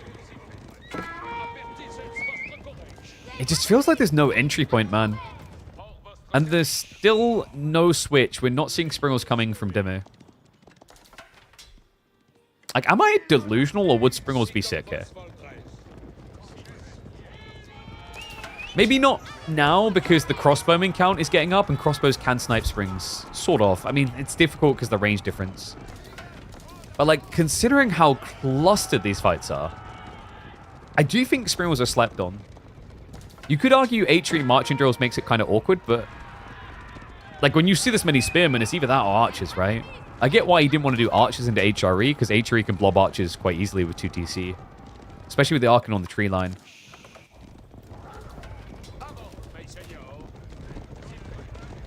You know what it is? It's probably like Dimmu, he's this great big brain inside that head. And he only has so many cores, and those cores are all overheating, trying to produce knights. If he just had 4 more cores, like on the new Ryzens, he would be able to figure out and optimize archers and Springles as well. That's the problem, guys. Like, playing Mass French Knights is like playing on a 2-core system. Wham is on 8-core right now. Crossbow, spears, 2 TC, Regnit's relics. He's got it all. And unlike that lineup, Dimmu just seems to be lacking the ability to use that speed, right? Like, it's so difficult to make this type of strat work. Like, if there was an Imperial play, kind of like what Mista done to Dimmu in that Chinese-French matchup we described at the start a long time ago, I could see the potency. But the problem with going Royal Institute is, like, this is now. Like, this is your power spike, right? This is meant to be when you're strongest. You only get weaker from here because your opponent's 2 TC, and you don't have a guild hall. In fairness to Dimmu, he is winning the relic game. Yeah, he's even guarding the flank one, even though there's walls coming up. So that's a great read by him. The Regnitz isn't getting value currently. He's sneaking for it, though, unfortunately. Okay, I'm impressed. Dimmu is just a step ahead. Even over here, Benny Boy should be able to pick up the goods. You guys notice, like this is why blue and purple shouldn't be allowed. Why does the French purple monk have a blue hood? What? I actually might talk to Tommy about enforcing that for KPMMs, where we maybe have color coding of red, blue, or like yellow purple or something. I don't know.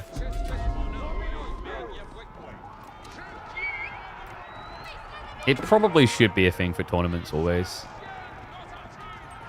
But like X's signature color, I don't care. Like the problem is its readability. There's some poor colorblind person right now ripping their hair out. They're about to look like they're doing a Dimmu roleplay.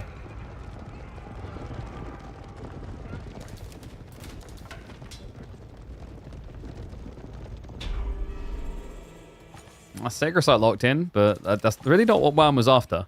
There's only one relic he can grab. Later on, he could get one from the Forgotten Ruins as well. Not right now. Would have loved to have seen Dumu make that play into Forgotten Ruins, by the way. When you play French, you eventually want a castle drop anyway to discount your buildings, which is what he's now going for.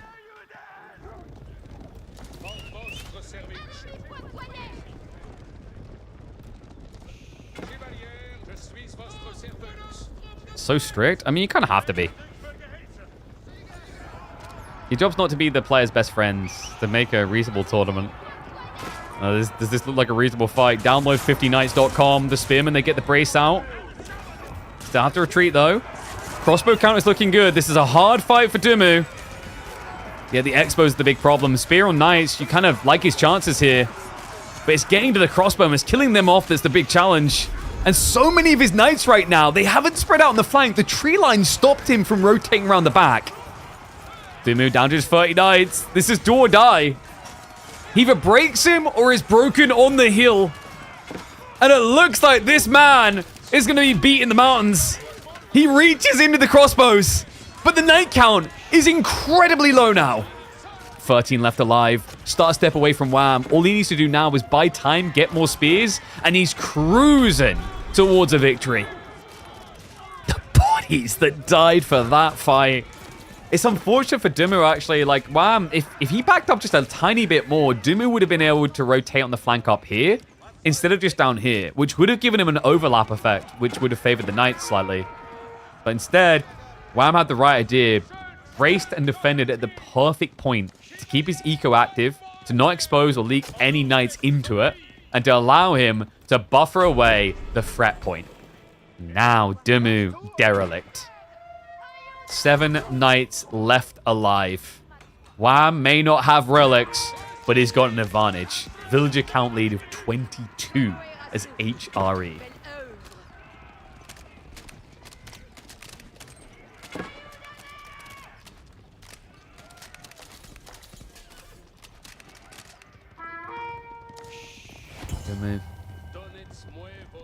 I mean, what do you do now? Right, you got a keep drop, which is going to buy you some time.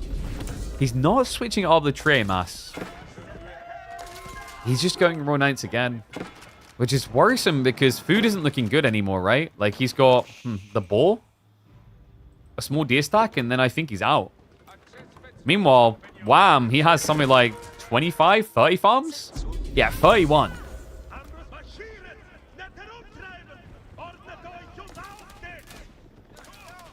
Man, just felt like an obnoxious way to try and win. I mean, we've seen Mass Knights beat plenty of opponents before, but I think between the way that Wham played that, understanding his spawn, not overextending, it just made it borderline impossible for Dumu to brute force a victory there.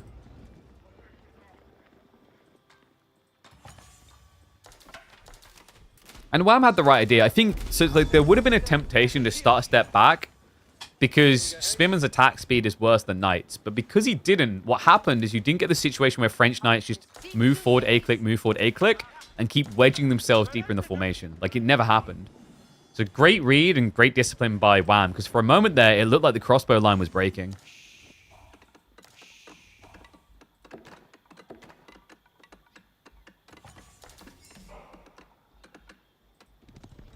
Dumu is going to be going 2 DC now.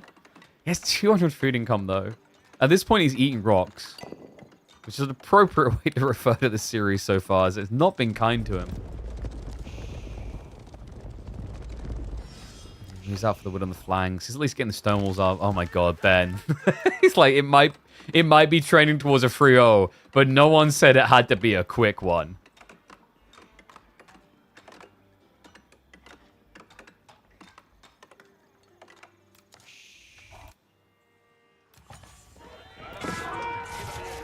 Keep drop now. Wham. He's going to get intercepted there, so we'll have to cancel, but Elsbach is on the way.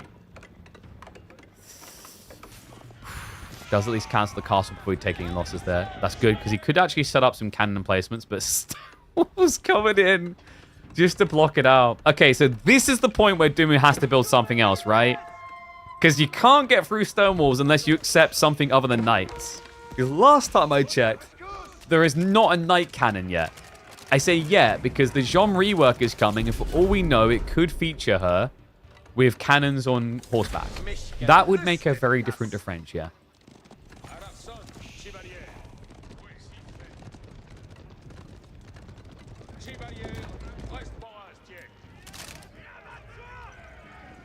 I'm just a raw crossbow mass now.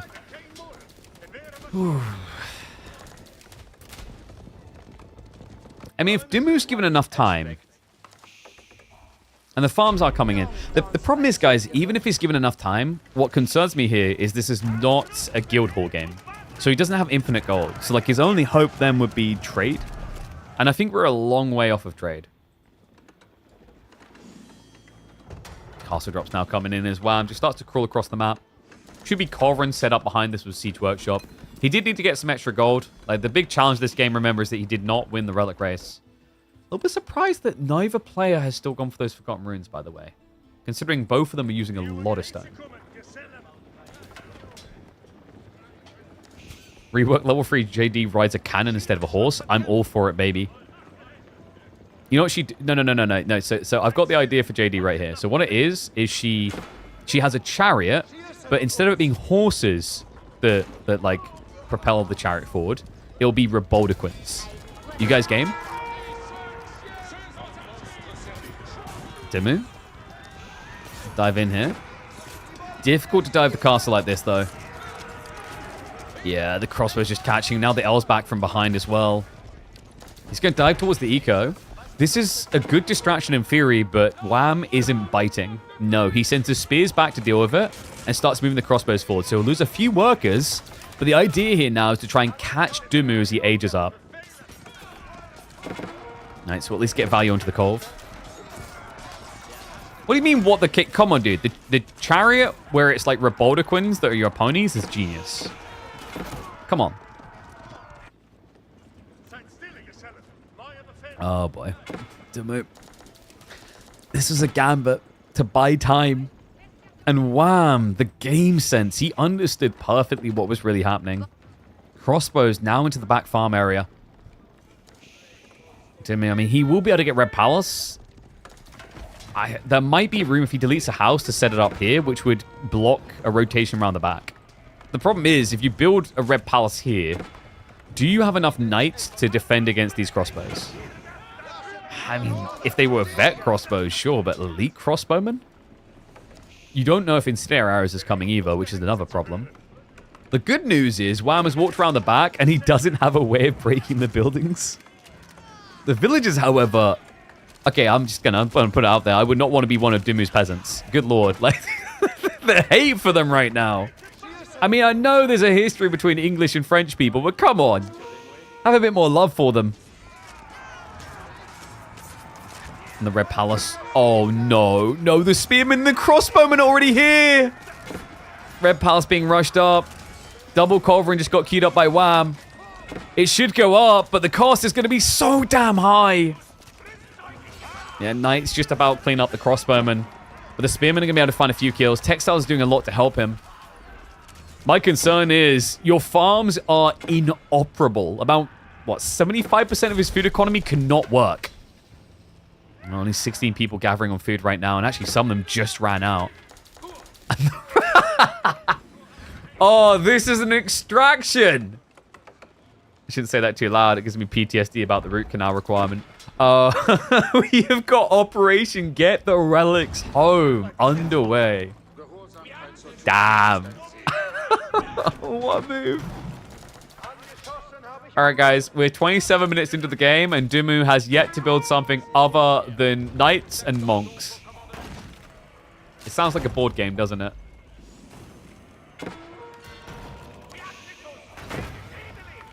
But it's time. He's evolving.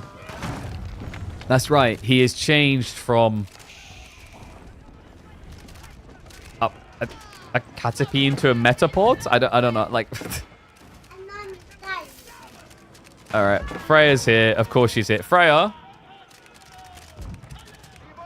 Is Dumu gonna win or is Wham gonna win? Yeah. Wham or Dumu? Yeah. Alright, she knows. High five. Say bye, stream. Hey, Bye, stream. hey, Damn, that girl knows. Future analyst right there. So Freya is on Wham's side. Sorry, Ben. The relics are on the ground. He did at least deny it. But we've already got a relic on the way home, haven't we? Oh, no. Wait, where is that relic? He's just running in the wide way around. Okay, guys. Let's just move on. This is... I mean, we're going Pokemon. This is done sparse. Castle's getting dropped now. Culverin. We'll be able to clear it. Red Palace should be next on the hit list. Remember, Culverins can actually snipe them.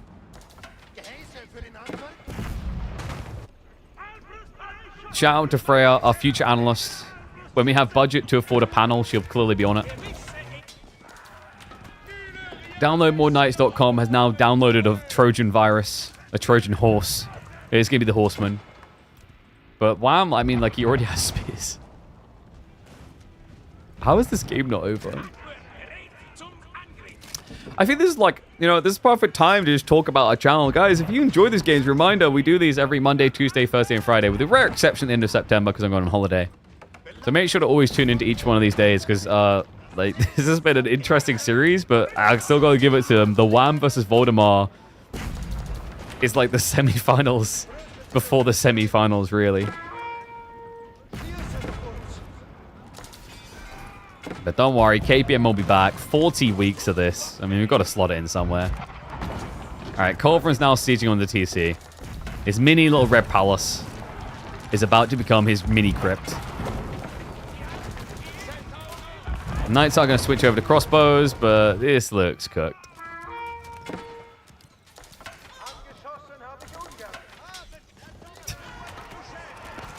But guys, Royal Bloodlines is OP. I don't understand how this is not winning. Like, it's Royal Bloodlines, guys. I'm pretty sure I remember Reddit threads from 3 or 4 years ago about French being OP. I love how Altai is just this map where it's like, screw it, I'll just move down the sides. I still exist. I mean, if Wham just gets a few Culverins and camps, he can just end this with landmark victory, right?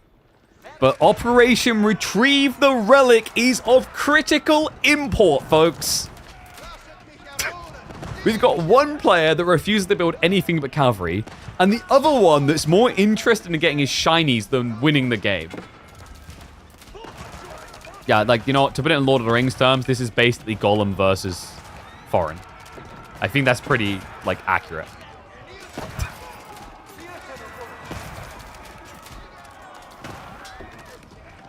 I was going... Actually, no. Foreign's got the greediness, too. We need stubbornness, right? Someone that, like, dwarves don't move on it. Gimli? Is this... Gimli win, man. So we're making quite the claim. We're contradicting Freya if we call Dimmu Gimli at this point. But Schmeagol... I mean, just build another castle and garrison and you get the gold straight away. GG. DownloadMoreKnights.com fails. I can't imagine how. All right. It's done. He's dead. Wham's just like, just to make sure. Think he's dead.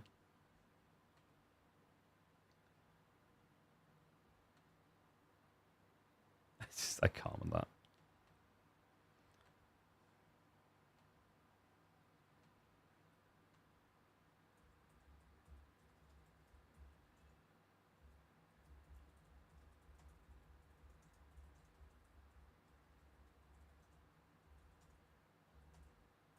I've just called that one Dimmu's membership to download more nights just got renewed.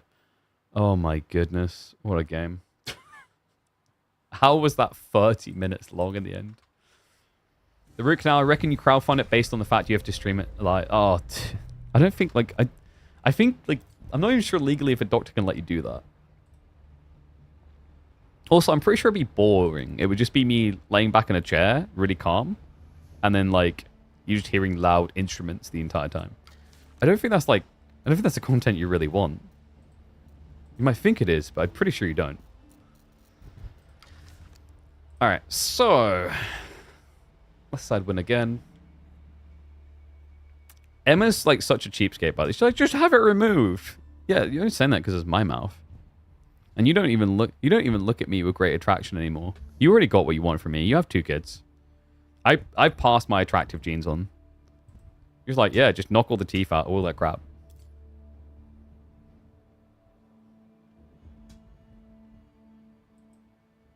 Love from Pakistan. Hello, hello. A rare Asian viewer emerges. How do we get more of the Pakistani crew?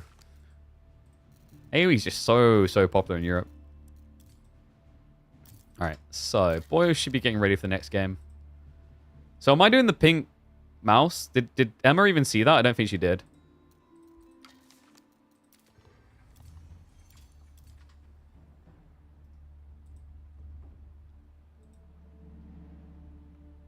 Wait, did I miss something? Oh. Dimu apparently has to go, so he forfeited. Well, that was like a... Alright. I'm not able to finish the series within the hour, so maybe I have to ditch. Oh, okay. Rip. Well, he said he had someone to be at 18 CET, so I thought we had another hour. I guess he meant he had to be there by 18 CET. Well, that's kind of like an unfortunate end.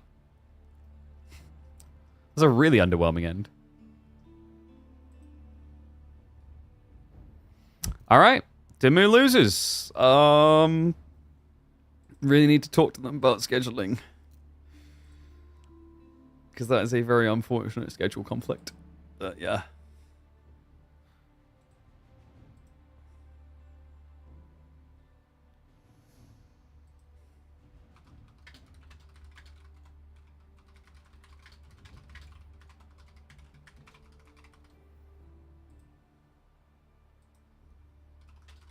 Alright, guys. So that means... Sorry, I'm just like sending a million messages. So we do have our grand final lineup. It is going to be Wham versus Luciferon, a familiar sight for KPMM. So I'm just going to update the brackets right now. If you guys didn't see it, it's a day of 3-0s. But luckily, that's not possible with our grand finals. Because our grand finals are the best of 7. So it still could be 4-0. Unlikely. I think Wham and Vortex, like I said, they're my top 2 right now. They're impressive. Like, there's a reason why Marine Lord cast these instead of playing in them. He's clearly fearful of giving away his #1 Elo spot to Vortex and Wham, as he rightly should fear them. They are beasts right now. Wait, did I put Lucy down as taking him? No, Vortex. Did I say Lucy instead of Vortex? Oh, did I? Yeah, sorry. Vortex takes out Luciferon 3-0. My brain, sorry. I've been awake since like 6:30 this morning. Give me a break. It's a long day. Okay. Ugh. No. Vortex won. Just to clarify. Yo, Emma, are you here, by the way? Apparently I'm getting a pink mouse. Chat has decided I'm apparently getting the pink mouse. Vortex 4 in a row? Seem impossible. I don't know, man. I'm kind of tempted to the white. I really am. Like, I'm really tempted to the white. Like, personally, I want the white. Unless, like, someone's going to gift a crap load of subs to force me into the pink. By the way, guys, someone that doesn't cost anything to do but helps the channel, click that link. Reminded we're working with AMD the rest of the week. So you click the link. It actually helps us out a lot because we're doing an awareness campaign about their incredible CPUs, which you guys should learn more about. Click on it. We're going to start the final today. Yep. Finals will be starting shortly. Grand finals are always on a Thursday. So let me double check. Are the boys ready to draft? Yeah. He just sent him draft link. Fantastic. So every map will potentially be played. Am I buying this mouse? Maybe. I'm not buying it, getting sent it. Alright, let me refresh draft, set everything up. Best of 7. Borderlands is your starting game. No maps can be banned, so we might get another Bazaar game, by the way. And let me switch that over. So, Vortex on the left as our top seed, and then Wham on the right. And China has been banned on both sides. Twirly Moustache. How unexpected. Oh, ho, ho. Oh, no, I'm not buying it. Logitech are going to hook me up. Hi, bro, what's your name? Most people just call me KP. Tip of that.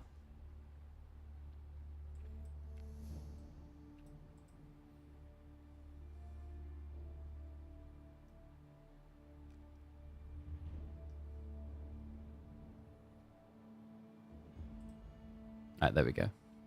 Murder bird. That is another common name. The funny one is like, so like I'm working with a Chinese agency right now for some of my creators, right? And instead of just call me KP or Pigeon, I just always get the response killer. Like, killer, is this thing ready? Killer, are we good to go? Killer, killer. And yes, Dimmu forfeited. He had somewhere to be.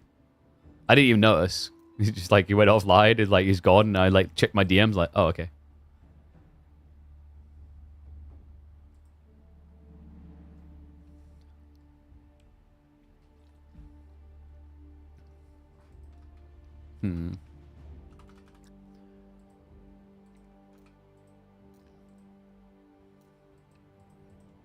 What you think about pink?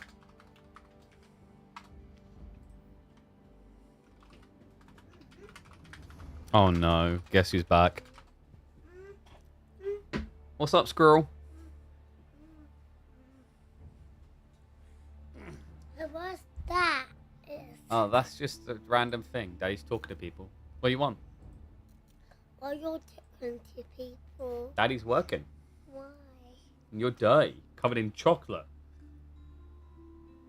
Hi, Mom, just give me chocolate. Yeah, Mummy gives you too much chocolate. Oh no, Mummy, the pink would be for me. Duck off. Why you pink for you? Yeah, for Daddy. I'm going blue for Mom. No, Mummy doesn't get it. Mummy has a 60 frames monitor. She doesn't need a gaming mouse. Why? Because you don't. You want to go play with Mummy? Yeah? Mummy wants to play with you. Go harass her. Yeah. No, High five? no. Yeah. Don't no, me. Alright. Kiss goodbye to stream. Go play.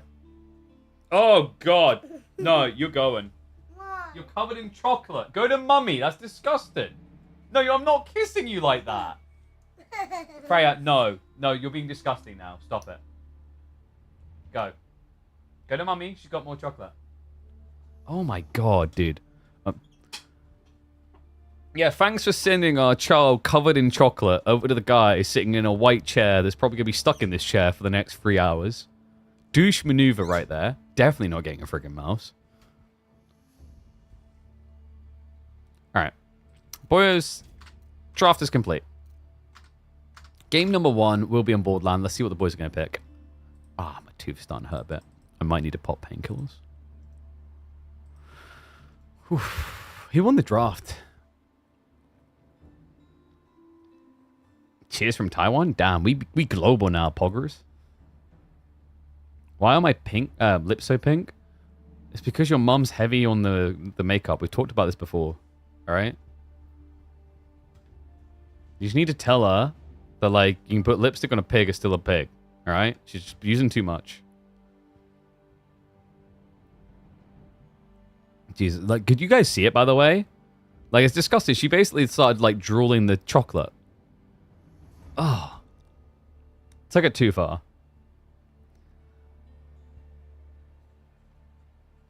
Ah. KT this late? Are there no hybrid maps? There's Kalauga. KT's not too bad.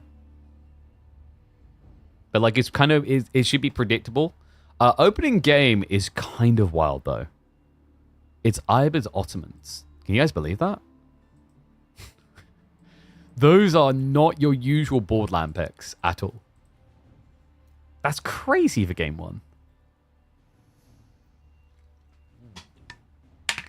Completely not what I would have expected. Oh. Might have to pop a pill while we got sick. I have codeine. Well, let's pop 1. Let's be responsible. I try my hardest to not, like, do much. No, don't come out here. Why does Mummy keep sending you here? Yeah, the chocolate's gone, but now you just got crumbs to go everywhere.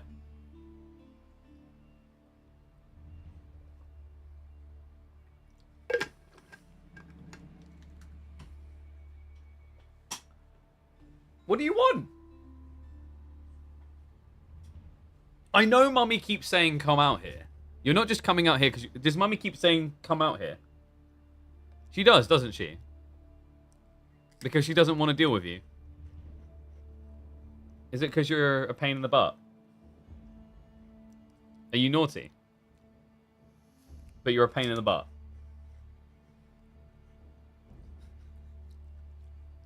Is Daddy your favorite? Is Daddy the best? Is Daddy the most awesome? Does Mummy smell? Mommy smell. Yeah, Mummy smells. Does Mummy smell bad? Yeah. Hey, Mommy smell bad. That's why you guys need to subscribe to the channel. Mummy can't afford shampoo and shower gel. She smells really bad. Yeah. She. Do you smell bad? No. You do. No, don't bend. Don't you dare fart on me. Get out of here. Hey. Why go? Daddy's got to work now, darling. You go play.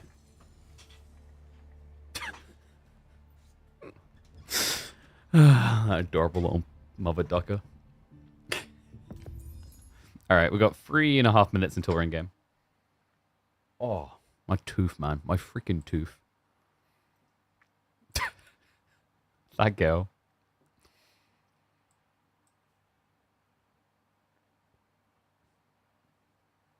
Did she want chocolate on her clothes? She already had chocolate on her clothes beforehand. When you get the tooth pulled, I don't know. So I've got some antibiotics that should tide me over until I get back from Greece. And then I need to decide if I'm having an extraction and then leaving it, or an extraction implant, or having a root canal. So they've said with the antibiotics, it's not obviously going to fix it. But it should buy me a little bit of time to make a decision. Because a root canal is going to run me probably like 900 to £1,000 full all in. Implant's going to be north of £2,000. And extraction's probably going to be like 100, £200. So extraction's the cheapest, but like there's obviously catches to that. So yeah. Annoying. Very annoying. Freya, Daddy's got to work now. Off you pop. Say bye to stream.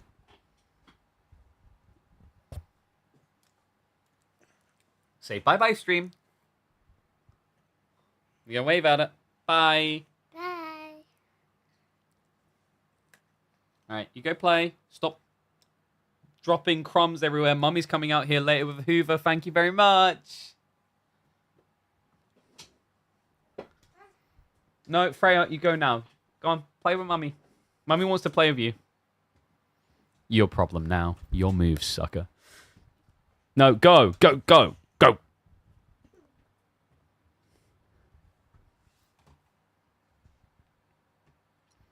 Emma's just trying to skip on parenting because she wants to play Borderlands. Speaking of tooth, can get it pulled and then they can put filler in so you don't have to get an implant. Extraction, they can add filler into the hole, which will make it so your jaw thinks there's a tooth. I've never heard of that. Is that actually a thing that you can get on like NHS or whatever? She's told my shoes. This freaking girl. She always does this. They're mummy shoes. They're not. They just look like mummy shoes. So I got given some of those Crocs. And I'm like, I mean, they're ugly, but like I can't be asked to put full trainers on to go to the bottom of my garden. Place the tooth with a GPS tracker. Damn. We Agent Pigeon now.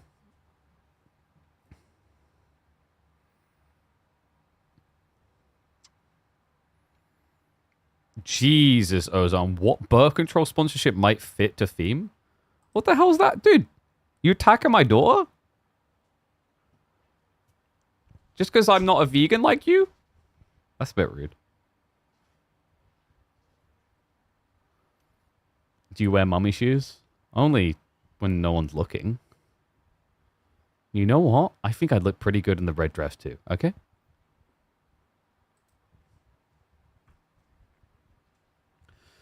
All right. Predictions up. Let's get ready to roll. Ah, my tooth. I might need it. I might pop a second pill in a sec.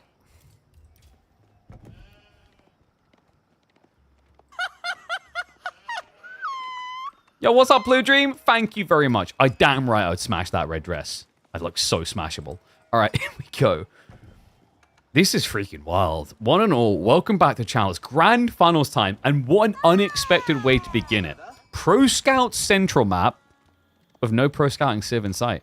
That's right. We've got Wham on the Ottomans going up against Vortex on the Ibids in a best-of-7 grand final showdown. So far today, it has been 3-0 victory into 3-0 victory.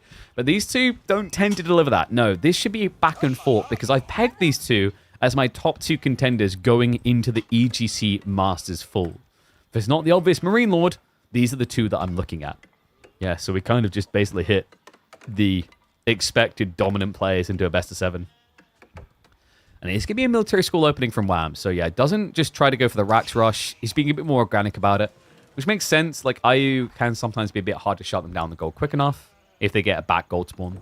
This situation was forward, so you actually could have maybe hit the jackpot. And where are my mods today? Fired. All right. Wham versus Vortex. Let's get predictions up and see how people are feeling. But yeah. I don't know. I'm still weighing it up on whether I do the extraction or not. Like, my big concern on whether if I do extraction is I don't like the idea of the shape of your face could change because the teeth are going to move. And then it could lead to, like, problems with the other teeth. That's my worry. But I don't like the idea of a tooth extraction. For those who don't know, like, I might need a root canal. I don't like the idea of tooth extraction into janky teeth into more teeth problems. Is this going to be a janky timing, though? Wham, like the Spearman, knowing Wham, he might just try and deer shove. Because it's a very close deer spawn, so you could just get them kind of close to the base.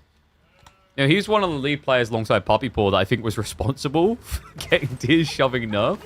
It did take over, everyone joined in, but like at the heart of it, before it was actually mainstay, Puppy Paw and Wham were probably two of the most consistent deer shovers, full stop.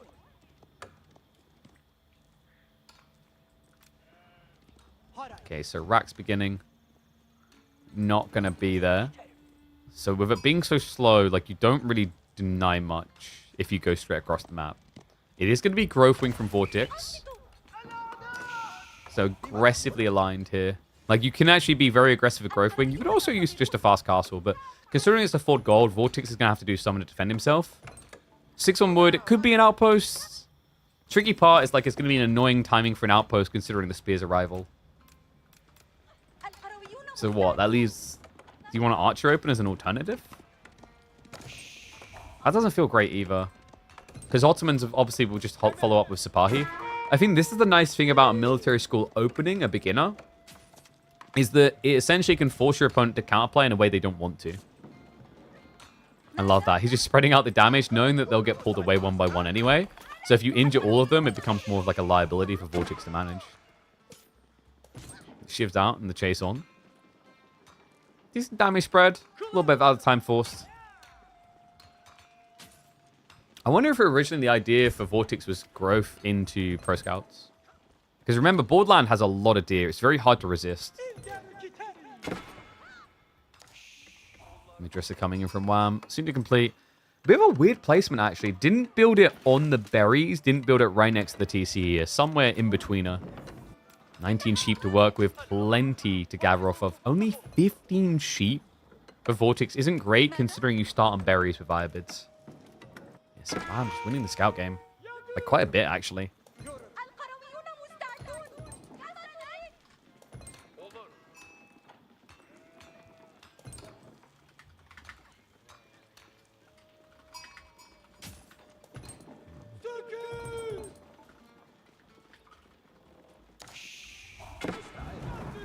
So what now? Is it going to be Archer beginning?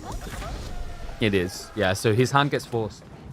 This isn't the end of the world, though, because you can add in a Desert Raider, but you don't just want Desert Raiders against Sipahi. That's a pretty brutal fight. And presumably Wham, yeah, there you go. Stable's coming in. So advantage Ottomans, which they need now that they're behind on eco.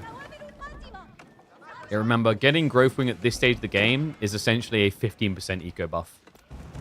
Right, 3 extra workers on 20 is a big deal. Why do people stop doing the trade network? It's too slow. It makes you very unflexible as well. Like, if you're going for the trade builds, then you're basically going castle in most cases. There are a few where it makes sense when you're gold-starved. But, you know, Madrissa gives a lot more flexibility. You can still use it to rush castle, but it gives you presence in the feudal age. This is just so much better. Especially now that the meta is Sipahi. The more we moved into Sipahi, the better and better the Madrasa got by comparison. And a lot of maps just don't allow you to use the trade actively, so you only get that small trickle of gold. Which I think is fine. Like, in my eyes, I view Trade Network as, like, you're not going to actively trade with it anyway. You almost treat it like a safe gold when you don't have any.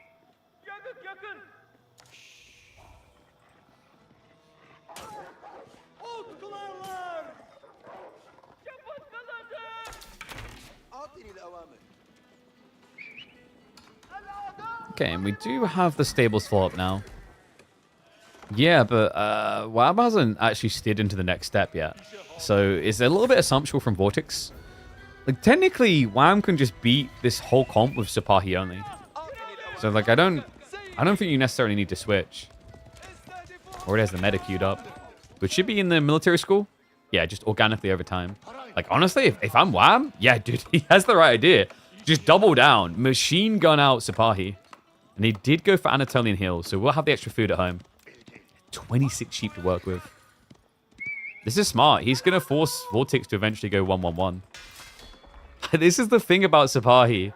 Sipahi with meta can genuinely force your opponent to need all 3 unit types from this, right? Like,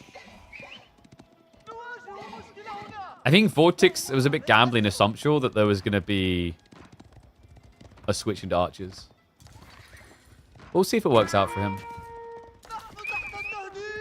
I'm a little bit worried because Vortex just has kind of limited food, right? Like, the berries are almost gone, and he's got 16 sheep. He has got blackberries, that's decent. But your opponent has 26 sheep. He also has Madrasa, which is a regenerating source of food.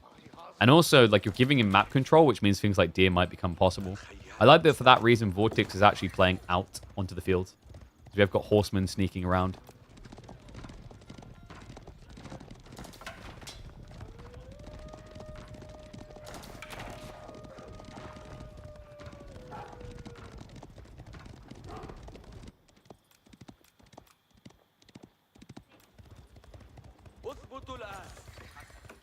Vortex, quite a few horsemen actually at this stage.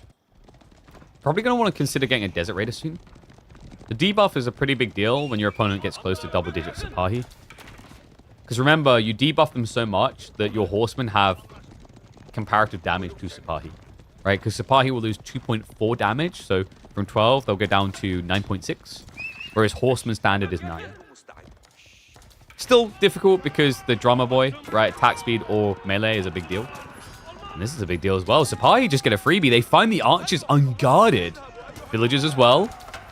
He has activated the Fortitude, just ran out. Used the ranged armor to go deeper. Does look for the second kill. Will not be able to find it. It's going to cost him double Sipahi. It's not bad, but not the best of trades there. Losing 2 Sipahi. Reminder, these guys, they cost, what, 2/3 of a knight? And usually you'd argue losing 1 knight to kill 1 villager isn't great. Losing 2 Sipahi, essentially 1.5 knights to kill a villager, doesn't feel great either. Does give Vortex flex now, the edge when it comes to military count. He's going to look to flex strong there. Goes onto the workers. And so much more value for the Spaniard. Right, Wham made all that effort, lost 2 Sipahi, got 1 kill. Vortex seamlessly gets a worker kill, costs him nothing. Difference of wheelbarrow, really. Is there a bit of an oversight that Wham doesn't have wheelbarrow at this stage? Now that he's seeing horsemen, it feels like it's worth. The problem with these tree lines, like on a map like this, I think on Borderland, wheelbarrow is a lot more valuable. We'll talk about why in a sec. He's got a big fight. Sipahi, jump on in. Don't give a damn about the spears, it seems. The drummer boy is still running. He has got the attack speed. He hasn't switched over to melee. A bit of an ambitious fight there from Wham. Body-wise, I feel like he's sacked so many Sipahi, like getting them low. The only way this makes sense now is if he's going into the imams. But even then, it feels like Vortex was doing a good job of targeting down instead of letting them get low. So, we were talking about... Actually, what were we talking about? My brain, it's been a long day. Oh, the Sipahi versus Horseman dynamic, I think it was? No, the tree lines. So with the tree lines, guys, the problem here is when tree lines are small, you need wheelbarrow more often because you can more easily get jumped. So when you think about big tree lines, you create a concave. You actually hollow the tree line out, which means cavalry struggles to raid. It's actually more sucky. But in these situations, you already see is leaking around. There's no way you can concave this. which means you're going to have to run away more frequently. And that's why wheelbarrow is usually quite critical on maps like this in Himiyama. So the fact that Wham is now approaching the 11-minute mark without it is quite surprising. Vortex. Looking for sneak in. I mean, that's not really a sneak in, though. And Wham goes for the military campus, so he's just going to keep him flaying. There's still no healer boy. In fairness, we talked about that last fight. Like, he only had one heavily damaged Sapahi, so it wasn't the greatest of value. So, yeah, instead, just tries to extend his lead elsewhere. Blobbing more instead of healing more. Vortex is starting to save up, though. He doesn't have the gold? Unless he wants to go advancement. Even then, he's 50 short.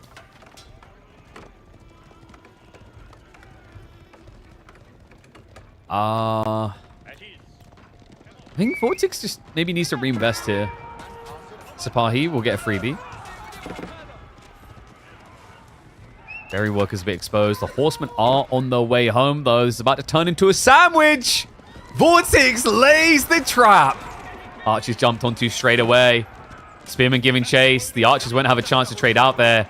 It's a messy fight. The Sapahi try to stand their ground, but it feels inevitable. He's going to be booted out. Vortex now with a double up on military count and a dominant position to think about castle.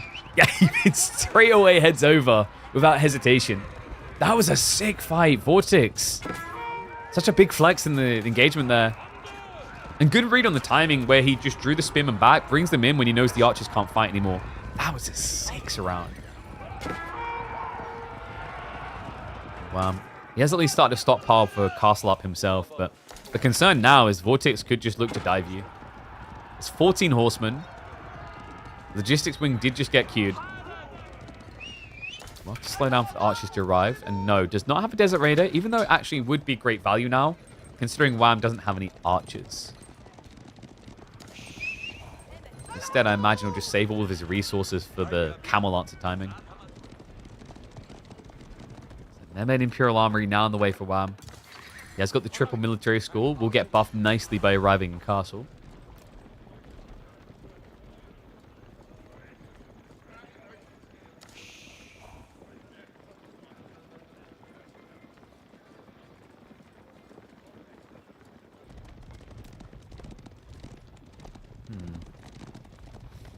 And Wham sheepwise has 11 still, which is pretty wild. Yeah, he never played deer or anything. It's just a very lean civ when it comes to Madrissa value. And Freya, bike out, please. You don't bring a bike in here. There's no room, darling. This is where Mummy comes out because she's listening to the stream, and I know she is. Horseman? Oh, that's a great grab. There's still no wheelbarrow. What? No textiles? No wheelbarrow? That's a disaster. Horseman. The spearmen at least get in the way to stop them from finishing the kills, but it's still going to be a -4 situation. Vortex just needs to defend here, but with the spearman line, that's fine. No easy break-in. Sick raid there. Wow, I'm still not even queuing up wheelbarrow. I mean, at this point, he lacks the gold. But surely now that you're playing out of your base onto gold veins, it has to be worth it.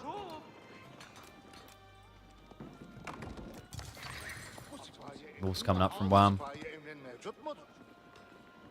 I mean, in fairness to him, you know, he has still got the military schools, which is padding his economy a little bit. It's tricky on the other side, though, with the dervish timing. A lot of relics could be grabbed here, but the Sapahi jump in. Great move by Wham. The dervishes. I love that. The body blocks plus the debuff does protect, but the tree line now in trouble. Fortitude did just run out, so Vortex will be able to minimize the losses a little. But great strike back. Wham, able to even up the work count, 44 to 44. He still has Sapahi raiding. And if he sees it right, he could find a big target, but he's going to get engaged instead. We'll try to chase after the dervish. It's difficult to come. Like, is there any point in this? Like, let's be totally real. You're not killing that guy. Cambulances are ridiculous. 3 relics already on the way home for Vortex. Hello? Wham. Wham. Wham. Fortitude! Oh! Oh my god, I think that was fractional difference there with the healing. Uncomfortably close. Does get the denial. Should have the Janissary coming. Yeah, Janissary's in the Camel Lancers, but it is already Mass Archer as well. What a sweaty boy. I can't believe he done that. That was insane. It's so annoying because you never know if you're secure on it as well with the Dervish healing.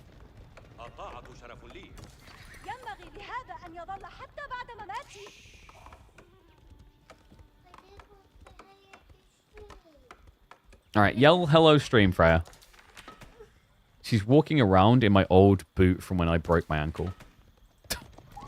The problem is she likes to sneak in everywhere, so she's like moving over near all the fragile electronics. And that's where we don't trust Freya. Is growth considered best for long feudal? It's not for long feudal. I find it's good for burst feudal. Like long feudal, I think Master Smiths is actually good for like tempo build. The problem is that there's not really a great option overall for IU long feudal. They're all tempo based. So you use them in the first minutes to build an advantage. Just how you build an advantage. Strike in there. Jannies will scare him away though. I mean, wham! He's got quite a few Janissaries already. I like the Spearman from Vortex though. Just lit it in with the Camel Lancers. It's weird in some ways because you're kind of just enabling the Janissaries. Like Janissaries are decent at clearing spears. But Vortex, he does have a good dose of archers. And the other thing to keep in mind is Jannies can die quick to archers. This is a perfect situation to consider Sultan's Mamelukes to get the damage and movement speed buff.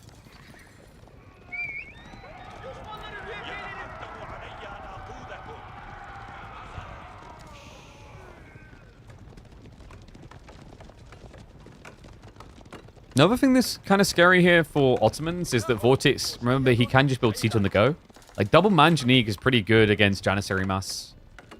You just scatter shots with Incendiary because they don't have much health anyway. So you kill them over time. Wow. He is exploiting the berries. No play onto Deer. I mean, in a berry race, Vortex is favored, right? Like, just much better gathering rate for IU.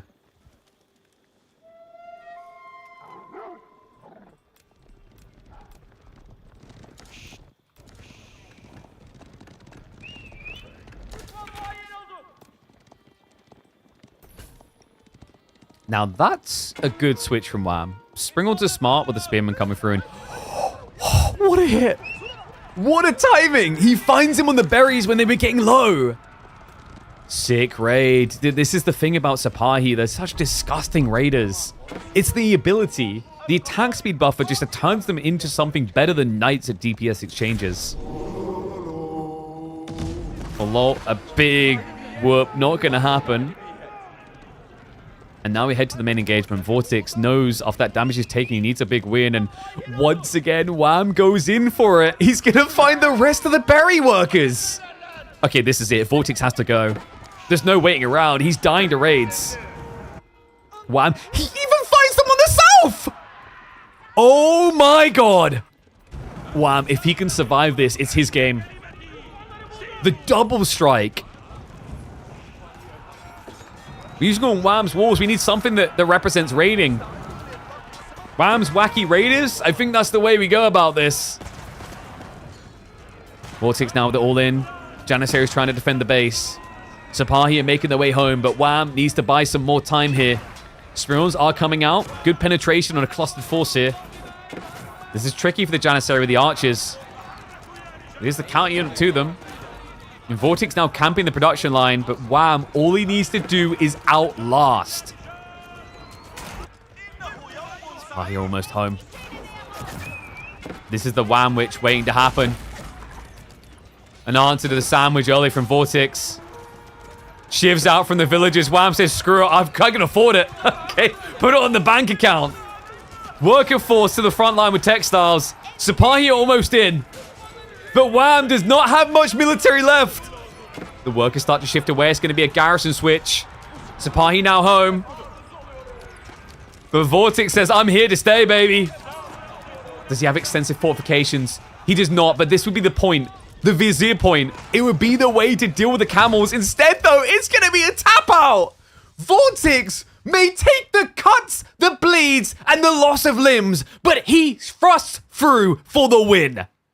Talk about Ascender. Are you kidding me? What a turn of events. After that raid, this game looked over, but Vortex, he had the opportunity for it all in. And if there's anything we know about this Spaniard, he never fails the call to send it down mid. It's like, God, man. How does he find that type of timing? That was crazy. That double raid made the game look over. Whoopsie. Wrong side. What a crazy game.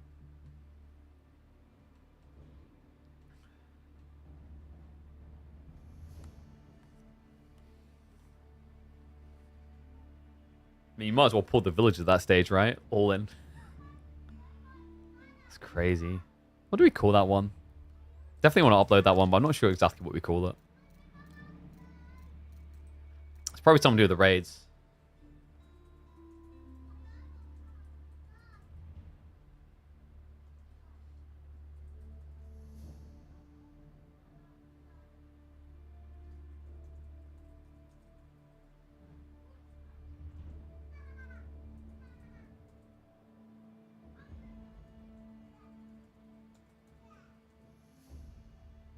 Wham's Wacky Raiders. So, game one complete. Boys are getting ready for the second. Let's see where they're going to go. Okay. It is going to be a game of French Order the Dragon. Is there front range? No, Altai. Oh, interesting.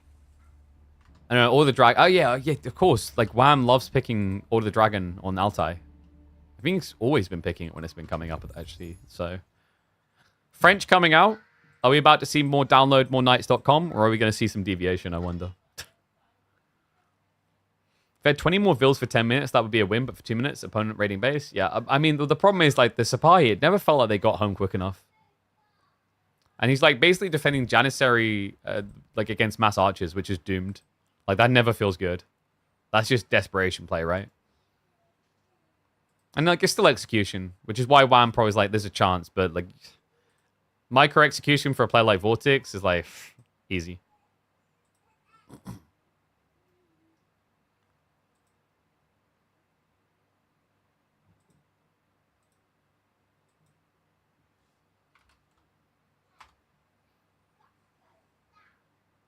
Sorry, just double checking some of all my influences.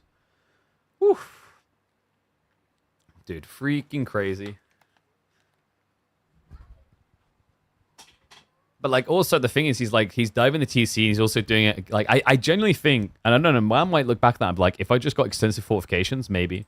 Because extensive fortifications, like, if you think about it, the TC damage inflates so much. So it's going to be an extra +3 times 15. So that's extra 45 damage every 2 seconds against Camel Lancer Dive. It's not bad. Or use it against the archers and it ends up being an extra +15 every 2 seconds. But, like, it's probably better to use it against the Camel Lancers. Alright, here we go.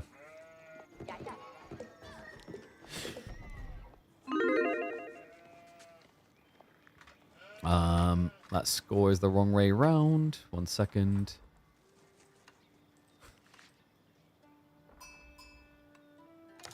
I feel like it's downloadmorenights.com challenge this week. Wham just encountered this matchup against Dumu, in which he was HRE instead of Order the Dragon. In that game, Ben only decided there was one unit he could build. Surely we're not going to get that again, right? I mean, there's no way Altai delivers that a second time in one day. Welcome back to the channel, folks. It's grand final showtime between the bros, just not the same bros. There's a twin on one side and then a Spanish Duran Duran boy on the other. Vortex leads the best of 7 set after both of them got here 3-0ing their opponents. Wham! Down a game, but judging by that first, there's not much between it, right? Like, Vortex able to pull through with an all-in timing, but Wham definitely showing us what he's capable of, out-raiding the Spaniard. On a map like this, raiding is a difficult way of winning, though. All-in tends to make more sense, and Order the Dragon can feel very good for that. Just a direct line to send men-at-arms into. Unfortunately, against Knights, unlikely. I have a feeling we might just get the standard experience from Wham. The Canadians are really big believers in 2TC. He was willing to do it with HRE against French. I would not be surprised at all if he'd done it with Order the Dragon. Survival techniques going to be the beginner. I guess the challenge of 2TC here compared to HRE is like the spearman count. You have less spearmen to brace against knights, so more knights are able to hit you in the face. Because the thing that usually doesn't get highlighted about spear brace is when you brace with a spearman, you also stun yourself, right? The way, so that those don't know, the way the process works is that the spearman braces. At first, he gets that initial hit on a knight, and they're both stunned. And then after that, the knight is rooted, and then the spearman can act. So there's a very weird dynamic with Order the Dragon where their spearmen hit insanely hard. But they also quite often don't have enough to stun all targets. So we'll see if Vortex wants to go that way. Sometimes it does feel difficult to get away with that just because Gilded Spearmen are able to, I believe it's 4 hit French Knights. Which is pretty wild to say out. Is it 5? It might be 5 hit in Feudal. It's really quick though. I wonder, Archon? Probably Archon, right? I think Mind Work makes more sense when you want to go for the Gilded Men-at-Arms, which is very rare against French. And yeah, there you go. Archon on the back. Stone is out there in no man's land. He could technically Wham's Wall this type of area.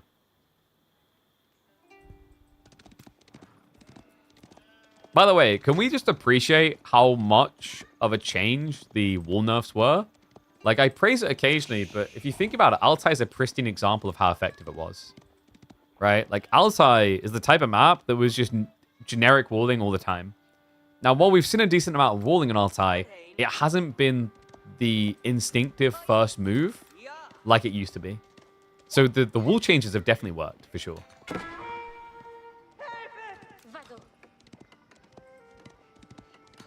Do we have predictions? We do.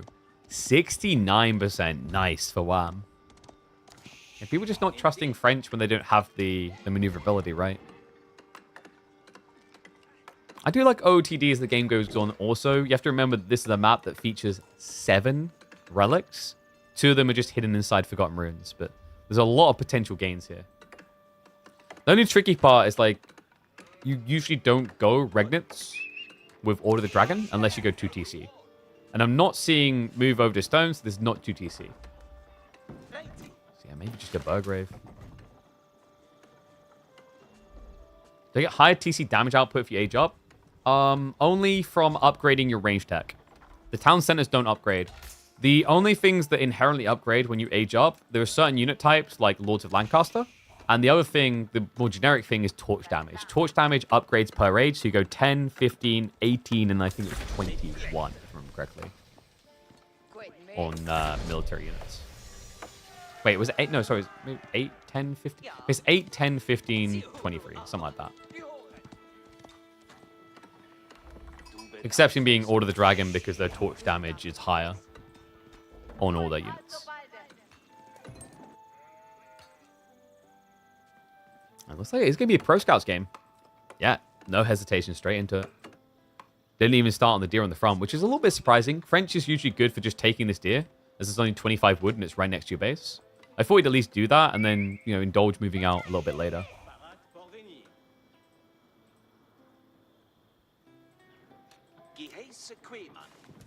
This is on mod map at Altai, looks generic and boring. You mean looks balanced for pro play?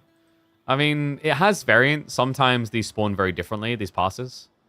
But yes, random Altai may, random ladder Altai may look funky and cool and different. But for a competitive scene, it's a quick way of really annoying everyone involved. Imagine just losing because you don't have a proper cliff line and your opponent does.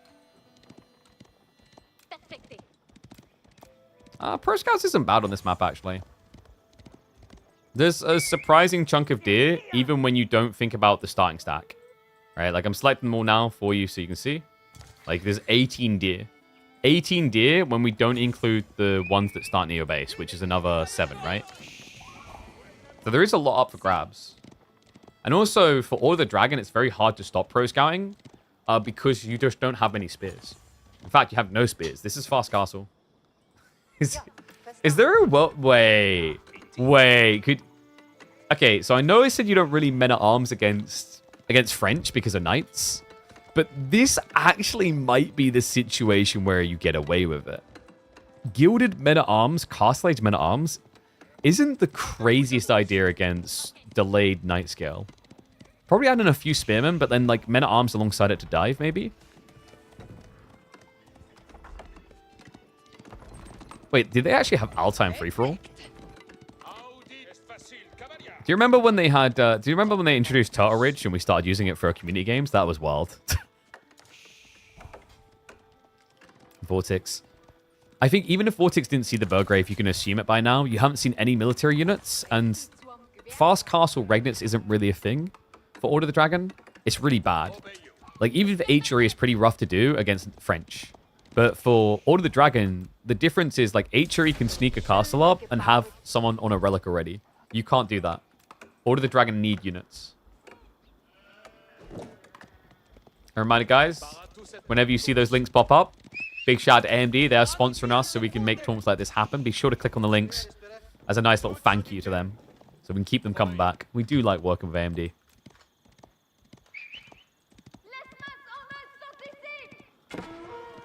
Alpha's now coming out. First spearman out. And yeah, Gilded Crossbowmen. Okay, so Vortex, it is just going to be Spear Gilded Crossbows. This is fine. This is actually preferable. The Men-at-Arms is like a little bit cheesy, and I think gambly. But Gilded Crossbowman is just a solid solution to French. Especially on a more linear map like Altai. Because remember, Altai is much harder to rotate the wide flanks.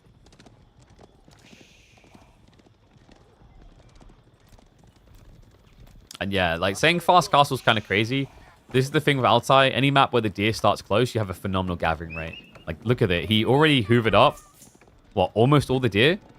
I think one got stolen and he didn't finish one. So he ate 5 deer here. That's how good Gilded Villagers are. Walls up from Vortex. So he was a little bit paranoid that it was going to be a death push. I guess Wham could now just consider going into the monastery. Yeah, already there. And it's going to work out because Vortex is mirroring. He's aging. So who's advantaged here? I'm a little bit worried that Vortex might struggle to block relics with so few knights. I'd say if Wham just prioritizes relics now, he's in a really good position. Guildhall's definitely going to put him on the clock, though. Reminder, the Burgrave for Order of the Dragon doesn't produce that much faster. It's only 35% faster. The big important detail is it's 35% cheaper. It's kind of crazy. Normally, you pay 160 resources for a Spearman. Here, you're barely paying over 100.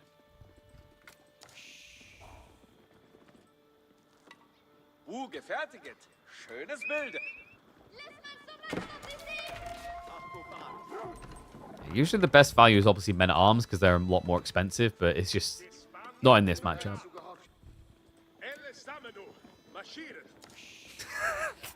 That's a reference to the Doom game. Wow, yeah, I didn't realize. Did you guys know that French can actually build something other than knights? If you watched the Dumu game earlier, you may have forgotten that. That was a little bit crazy. Knights and monks. Just sounds like a board game. What's going up from Vortex? And he's hunkering down, so I guess the idea here is buy time, buy for late game with Guildhall. But that means you're forfeiting map control to relics. It's not Regnitz, but it's still going to be a lot of relic gold. And 2 already on the way back. Another thing to remember is that the burn power is much stronger on these spearmen for the Order of the Dragon. 25 damage per torch. So although it doesn't look like many spears, he can burn a wooden wall quite fast.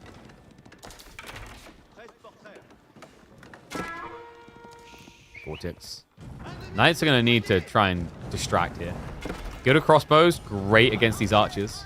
Veterancy isn't in yet, and they have the extra range. And just look at that burn damage. A handful of spears just gets through a wall so fast. It's already gone. Knock, knock. Didn't nurse a doorman, so I just let myself in. It's just so tanky. Takes TC, what, like probably about 3 rounds of shots to kill a Spearman at this stage.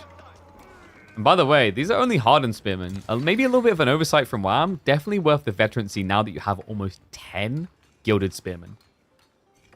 Yeah, it's just... I mean, I guess he doesn't want to use the Burgrave for it. Probably worth it to get the quick attack time in, though.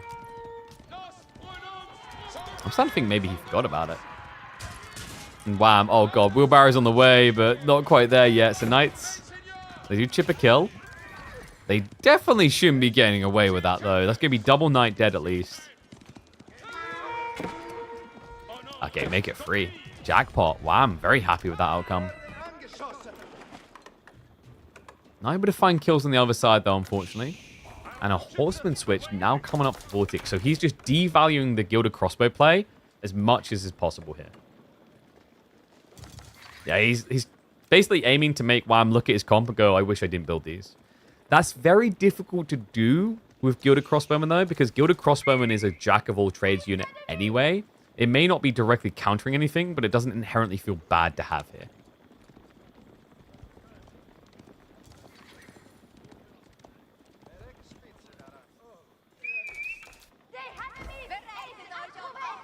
Wow, back out onto the deer. Yeah, Vortex never picked them all up, actually. There's still quite a few deer left. Ah, there we go. He's pulling them now. And actually, they do scout the Prelate picking the goodies up. So we walk it back towards the base. Yeah, he thought the spin would save him. Yo, what's up, Rare Car? Appreciate the Prime sub. Reminder, guys, get those Prime subs in. Flood the chat right now. If you haven't got a Prime sub, maybe just consider getting a normal sub. Helps us get more money out of Bezos, funnily enough. So I think we haven't hit our 100 unique subscriber goal for this month. We do. We steal 10% of the money from Amazon. I'm game for that deal.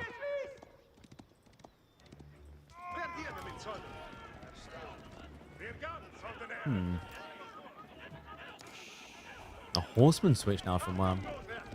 Does he have the food for that? He's got no sheep. He's on deer. And, oh, the reformation. Horsemen weren't able to react quick enough there. Formation shuffle does get Wham away, but costs him dearly on the spears. And what is up, J-Tips? I see you with the Prime sub as well. We got that hype train start. Let's spam in the subs. Because we might actually have a full 7-game series on our hands here. There's definitely potential for it, but Wham, he needs a solution to this upcoming fight. It's pretty much just Gilded Crossbowman, and that's it. Food sources, he has got berries behind the tree line. And a few farms set up, but nothing major so far.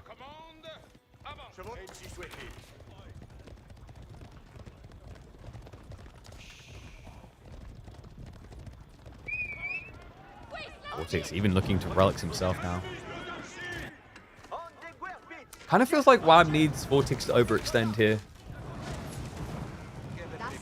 We are getting a few more knights added in, so he's circling around. That's interesting. He thought he stopped Gilded Crossbowman production, but we talked about this already. Like, it's not a bad unit to generically have. Even if there's Horseman on the other side, like free ranged armor. Wow, that's great. Have you met 15 base damage? Right, so you're still getting 80% damage output onto Horseman anyway. May not be a counter unit, but as a generic, I need multiple things. Gilded Crossbowman has always been the Order of the Dragon answer. Horseman spring in action. Only a few of them. They are vetted up. Very tanky at 310 HP. Wham. Pretty expensive defense, actually. Killed like, what, 4 or 5 archers, but lost 3 or 4 units?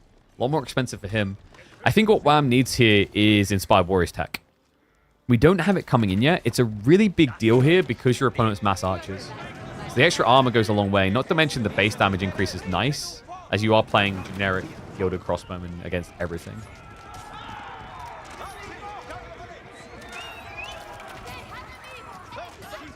Wham. Able to push Vortex back. But remember, guys, Vortex has that ticking time bomb. The Guild Hall, he could actually consider pulling it in the next minute and be ready for Imperial. Oh, Wham. I mean, he's got this food inflation, but it's temporary with the ball. He's already halfway through it. Still, it's a 5-relic game. Like, hey, wait, how did he get this back? What? That's crazy. Are you kidding me?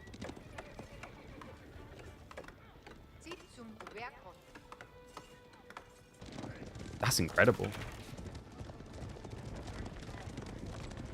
Hot damn. And wait, where's all the Fs in chat?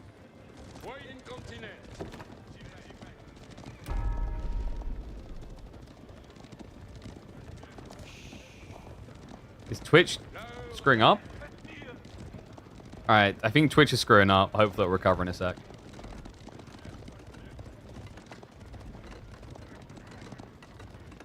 Red Palace now being erected by Vortex in the center. This is not looking great for Wham. I mean, even those 5 relics, the age advantage.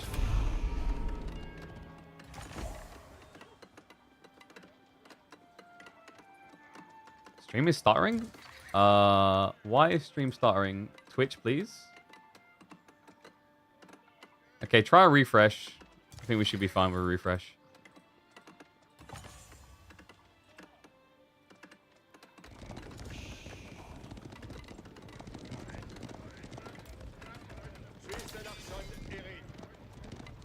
Wham. He doesn't have an answer to this right now.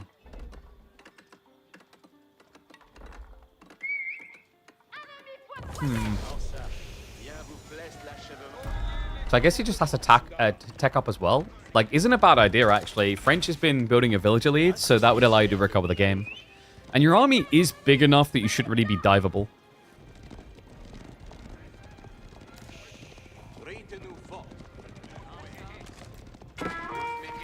Yeah, I think Twitch is just having a heart attack today, guys. And F5 will fix the problem.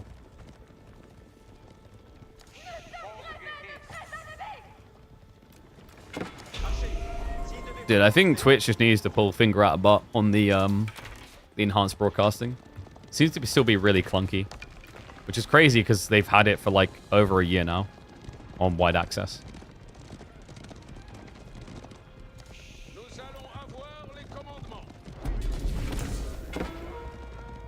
I remember, guys, Vortex still has the guild hall now building up again. So that's always something to keep in mind here. Like, he's going to keep it on food, right? Like, yeah, great idea. He doesn't have farms up yet. So limited food to work with, but now denying away from Wham. He catches the ball workers as well as one of the relics. Easy denial there. Wham, now just falling further behind. He was trying to tech. Uh-oh. Vortex senses it, though. So marching to the base. Rast off the gold. Wham. The last thing you want to have to do here is an L's back. An L's back just pretty much spells doom. With this type of eco situation, horrible thing to have to do. Horsemen going to jump in. It is elite archers, so better penetration. The Gilded Horsemen are giga stacked. They take so long to kill. Horseman out of position. However, Vortex is still making a good trade. Look at the count. He's losing 2 archers, killing a horseman. That's worth. That is actually so worth in this situation. Expensive defense for Wham. Most of his front line now dead. But he has got the breathing room. However, instead of aging up, it has to be a reproduction into horsemen. Archers now just trying to dive in. Vortex is going to regret that. The horsemen see an opportunity to dive through. Fishing for some kills. Yeah, dude, elite archers, man. I mean, it's the difference that a tech up on your units makes, right? Vortex, the problem is the rest of his army is just so immobile, so it's very difficult for him to get an anchored fight where he shows everything. I wonder, Vortex, what's missing here? We don't have Incendiary yet. He does, however, have the discounts from the castle.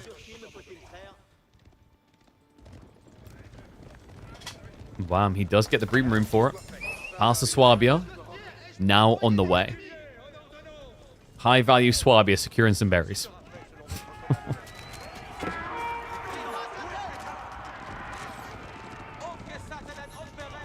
Range damage free as well. The only thing that really is missing here is Incendiary. So Schwabification on the way. The horsemen are not elited yet, though. No, that was pretty delayed coming in. Vortex stockpiling a lot of gold, just not really getting the upgrades in. So game not over yet. Remember, Wham, he has got majority relics. They're 5-0 currently. I think for Vortex, the thing that's missing here is like maybe a cannon. Difficult to do against this many Gilded Horsemen, though, right? Like, Gilded Horsemen, they're very good siege snipers. They can pretty much take a cannon out in just a few hits. 3 or 4, I think? 4.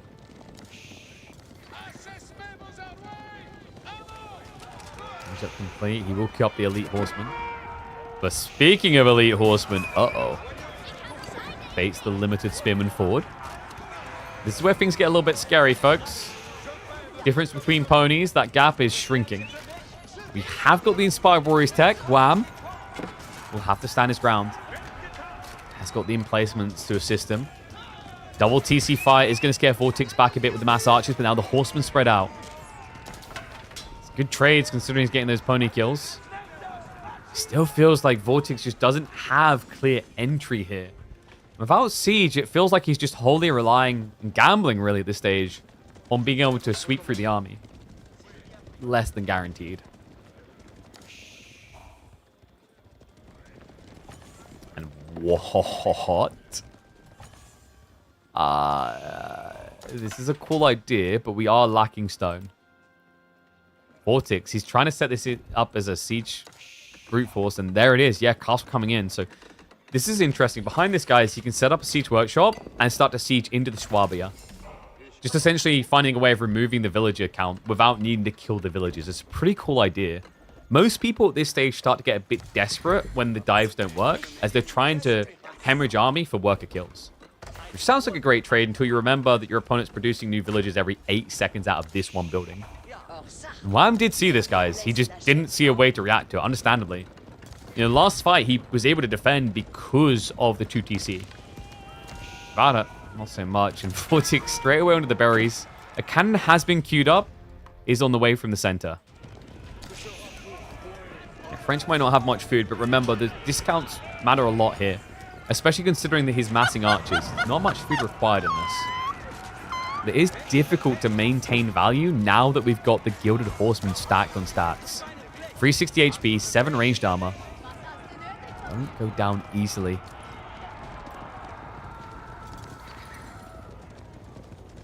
What is up, Jinx? I see you with the Prime sub. Thank you very much, mate. Appreciate you. Oh, legends. I know there's more Prime subs out there. Keep smashing them through. Because I think if Vortex can't win in, like, the next 2 minutes, we're destined to go much deeper here.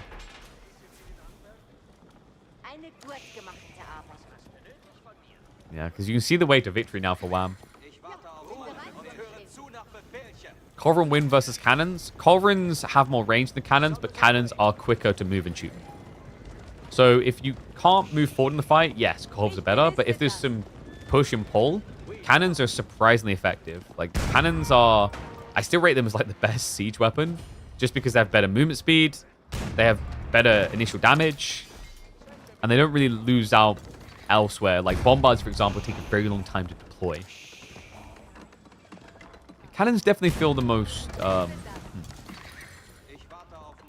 wieldy. Like, I guess you could say they feel the best to micro with. Colvin trying to snipe him, but the repair crew... He goes straight off the outpost. Switches target after seeing the emergency repairs. Another keep drop coming in from Vortex. Culverins are building up. Second cannon arriving. Third in queue. Don't need food if you're just building siege. But you're building siege into a lot of horsemen. Vortex. Scatter the body of the ponies. Good news is Wham has switched men at arms, but that's bad news for the archers. Spreads out, trying to hold the line. But the tankiness of Wham's forces cannot be underestimated here. Horseman line thinning a little bit, but there's no clear answer to the men at arms. Men at arms that even have the inspired warriors for the extra armor. These guys aren't dying. There's no incendiary arrows either. Vortex doesn't have the damage here with the archers. And the Culverins are kiting him out. Bombards are getting dragged deeper. Front line has been thinned, though. It's just crossbowmen left over, a handful of men-at-arms. The cannons are breaking in.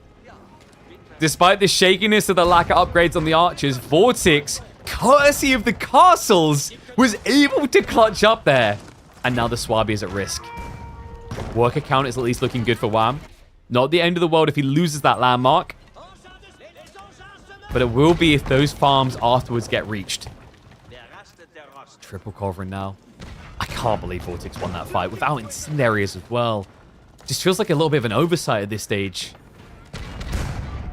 Like, if that's the fight he gets without incendiary, imagine how clean that looks afterwards with it.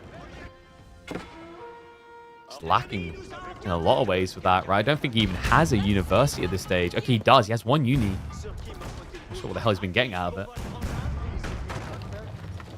Workshop's been taken out as well. Cannons. If he gets one more cannon, he can one-hit kill. Yeah, there it is. He can one-hit kill Culverins. Culvers is more tricky. Culverins, you need 5 for a one-hit kill. Horseman line in the choke point. Villagers just trying to come in clutch for the repairs. Cannons get dragged forward, though. But once again, the castle on the line to protect. Horsemen are breaching into the archer count now. Cannon's still not able to get that kill, but a horseman now sneaking through. Should end up getting sniped out. Cannons are down. Vortex. That's it. That has to be. He's got no cannons left. No food to build up with. He knew he was on the clock. He could not reach critical mass. And wham, shows you why Culverins are glorious in these static engagements. Just a 0.5 difference in range to flex the siege and break out of the chokehold. Well played. Distance equal gonna be achieved, baby. Game number 2, a strike back for the Canadian as he gets on the board.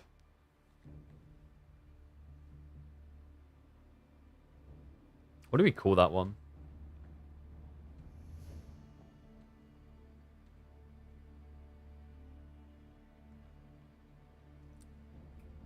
Guys, go click the link. While I think of a name for the YouTube video, you've got enough time to click on that link. Shout out to AMD. Click it. Takes you like 10 seconds and helps out the stream to get more sponsors. So thank you very much, everyone that's been checking out AMD. And shout out to them. I think that one, like, it's something about the archers against horsemen, which is kind of crazy.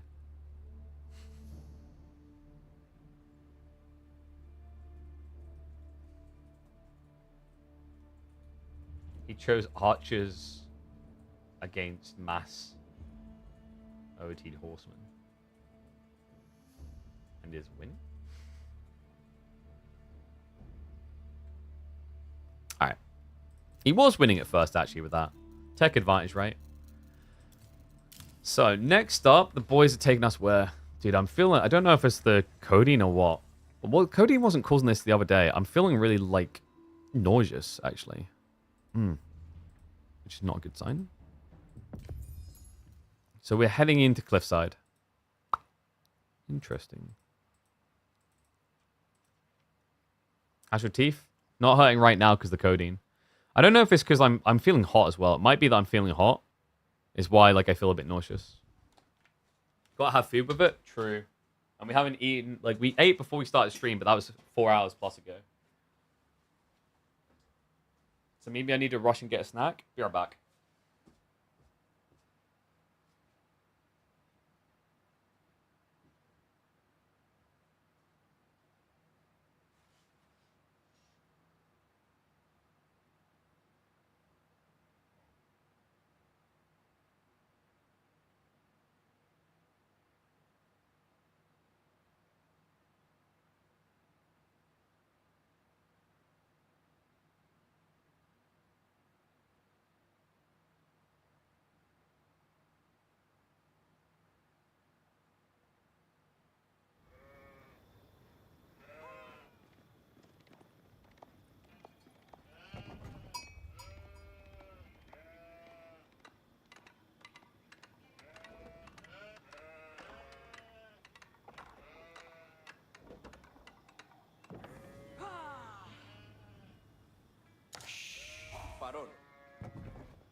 I'm back.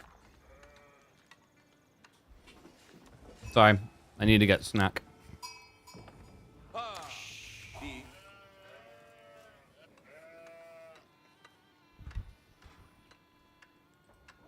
Best gaming headphones?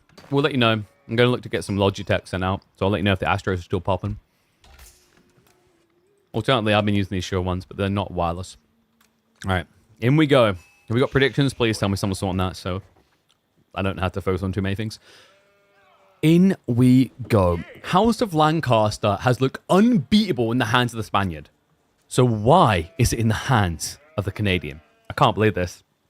Vortex, he whips out the Byzantines. That is borderline bannable best civ in the game. But Wham has House of Lancaster, which is a house of W's here on Cliffside. Welcome back, folks. Game number 3 between Vortex and Wham.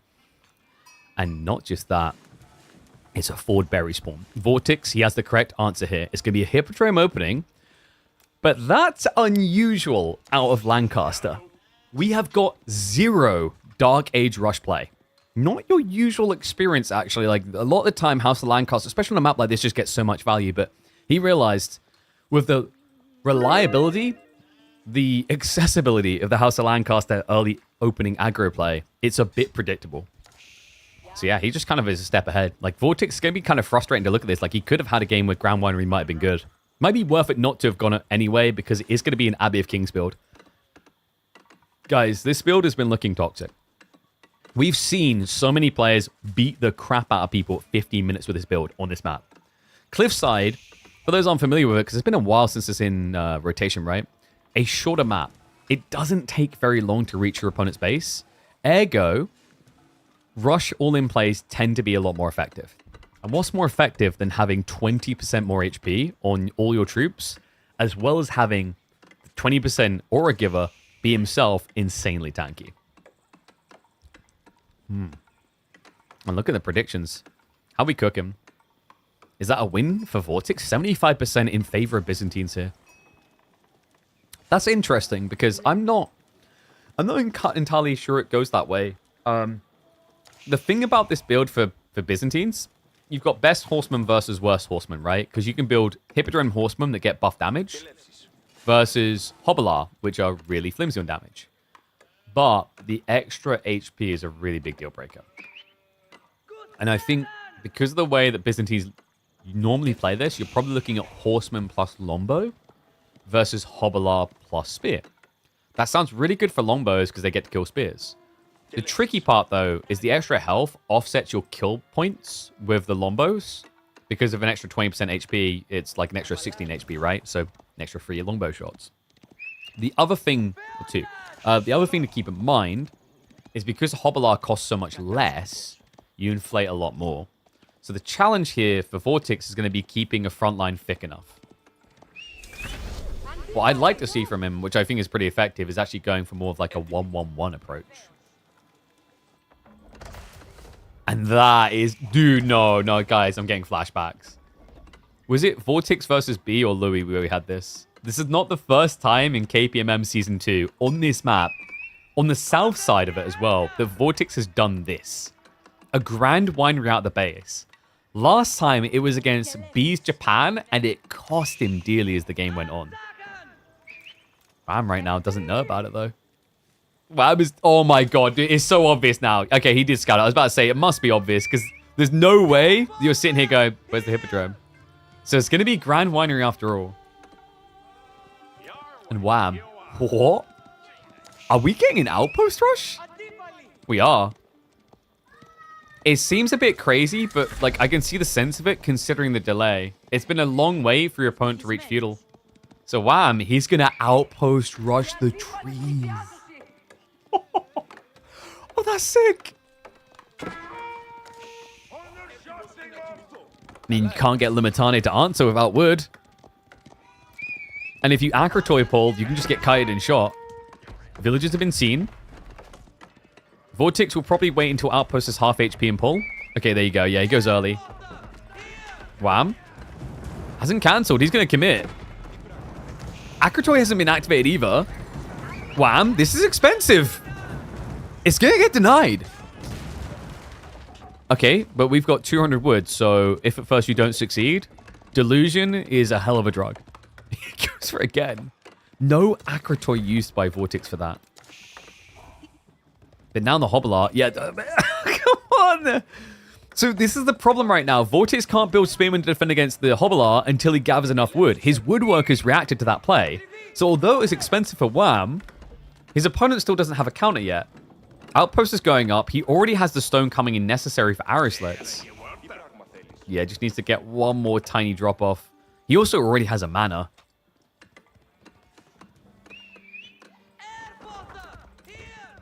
Rack's being built up, so he's going to find the one tree line he can access, north side.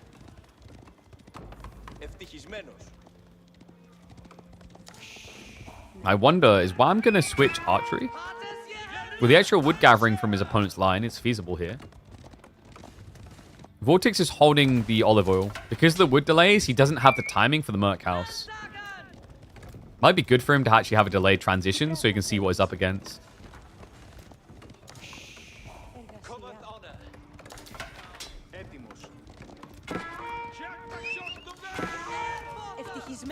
Harassment on the berries again. To this grand. But if he ever gets to it, if he ever reaches it. Oh, you guys are laughing right now. Omega lol. Minor winery.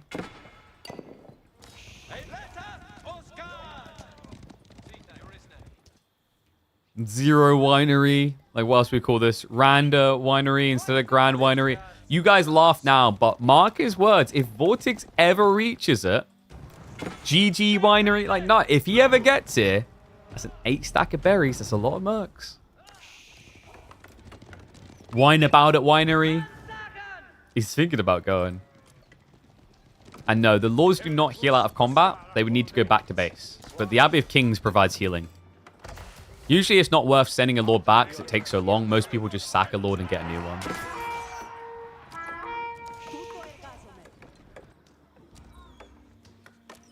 This tree line is struggling, man.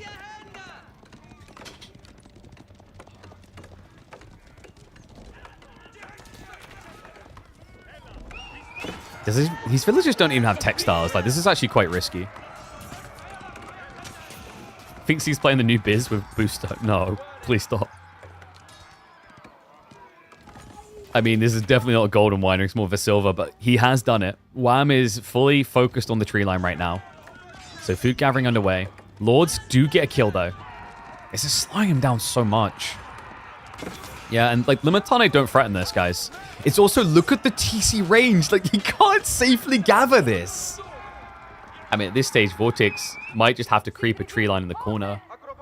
Looking like his only option at this rate. Because Wham has got Yeoman coming. Yeoman to counter Limitane. And also will counterplay the Lombos if you aren't able to keep the Merc scaling. So it's really important Vortex goes undiscovered on that Grand Winery.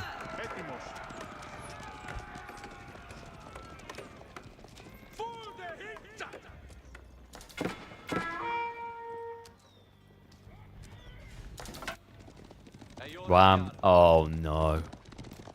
He is seen. That's the good news. The scout did reveal it, so he'll be able to break away. Actually, doesn't need to. He's got Limitane here. Okay, so that's good. He can keep gathering. Important to scale the Merc count now that you see your opponent's Yeoman. Yeah, the alternative is going Horseman, and that would also require a lot of food for Vortex. Can you buy wood for a while? Possibly, but even your gold is unguarded. It's out of TC range, right?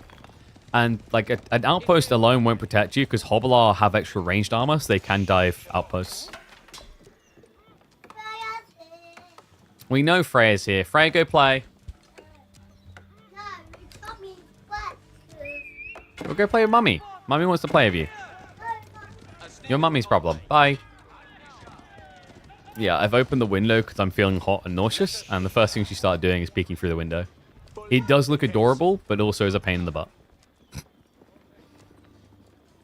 Considering her hands are like millimeters away from a $400 camera. And I don't trust her. I love her, but I don't trust her.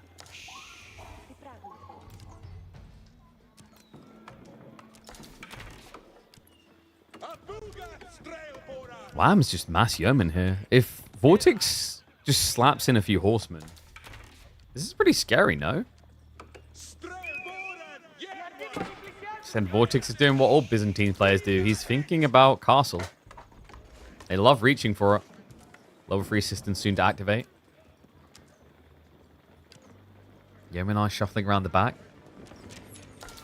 Double Yo to Longbow count is not a great look for Vortex. His only upside is range, but that's barely. Movement speed is Malice is a big issue. The extra health also. Nice micro there. Wham snatches a kill. 4 worker kills so far in this game. Lords, this is like literally all you need for a front line. Oh god, this is so toxic. Bye. Have fun killing them. It's going to take a while. Longbows get traded out against, which is interesting. You think he'd want to get rid of the spearman, but he knows he can just kite Limitane. It's a little bit harder to kite the lombos on the defense.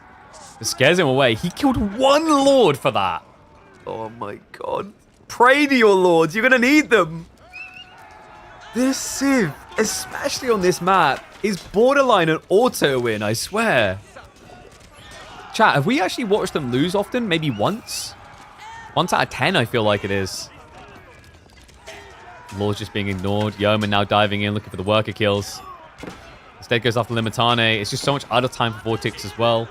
He's barely got any Lombos left alive. Meanwhile, Wham just keeps on pumping. It's pumping hard on the Crypto Miners at this stage. 5 more Yeomen in queue. And the Lords, we heard it from Vortex himself. They have crazy DPS, and you're seeing it here. He's just swiping through them. There's no answer.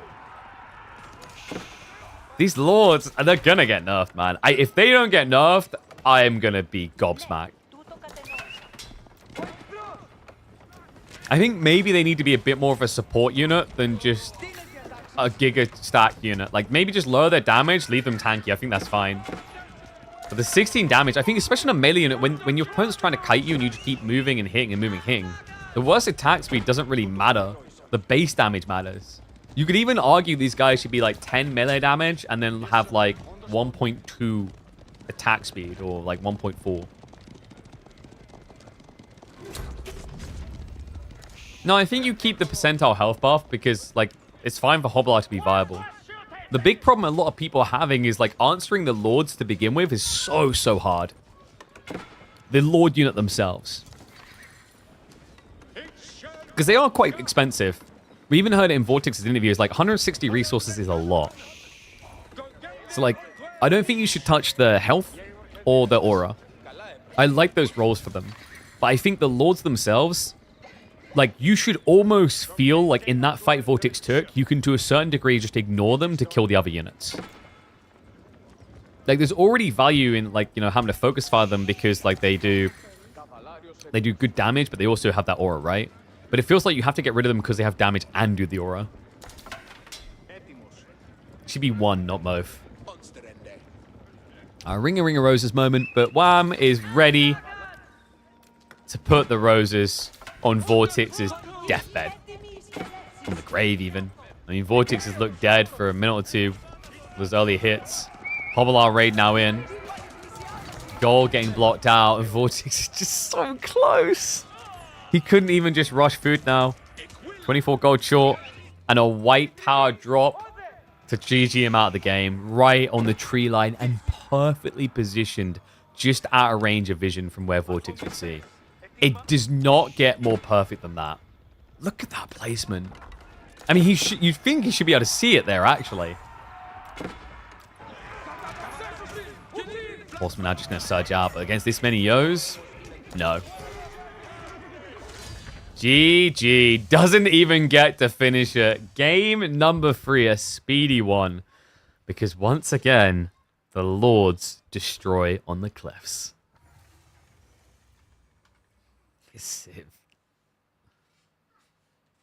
Hey, man. But at least they're winning because they're aggressive these days, you know? Like, you know? There's always that.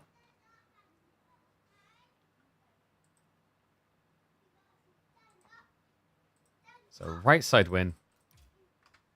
Wow, I'm now taking the lead.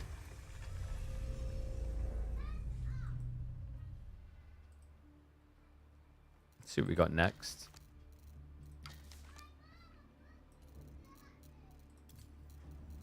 Okay, next up is going to be Shushi versus Knights 10+. So we are going Kalauga. I'm also going to munch down some biscuits quickly.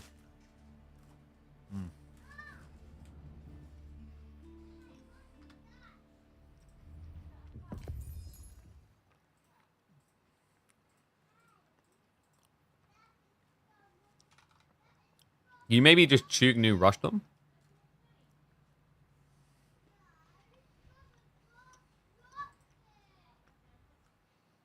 Biztown slow? I think they're okay. I just think there's often better maps for them. Man. I need to speedrun these because I'm like, still feeling nauseous.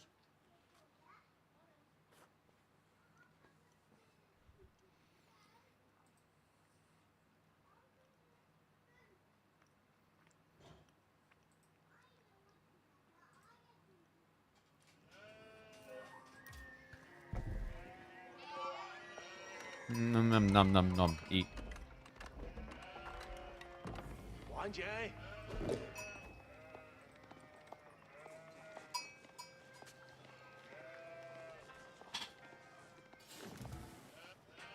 Sorry, guys. I got to like cram calories in because we're on codeine. But like, if you don't eat when you have codeine, you get super like nauseous and lightheaded. All right, in we go. Score set up the other way.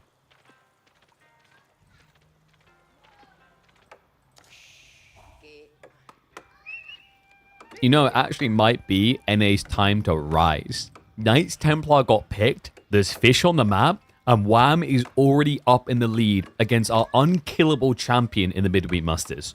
Welcome back to channel, folks. Grand Finals time, game number 4. Wham with the Knights Templar pick. And Vortex trusts in the Shu-Shi. He needs this to even it up. Otherwise, it is going to be Wham up on match point. An interesting map for it. We're going to Kilauga. This, of course, is the AoE 4 version of a well-known Age of Mythology map. It does feature shoreline fish. And it does often get this type of pond play, especially from Knights Templar. Yeah, Vortex playing a civ that can do that as well, but probably doesn't get value out of doing so. I think trying to get into a boat off against Knights Templar never ends well. Like, no civ has a good time with that. So instead, he's going to be focusing on the age up. A little bit surprised he didn't shove the deer in at the start and just start gathering, because the sheep tend to spawn just near your base, right? So there's not much more to gather.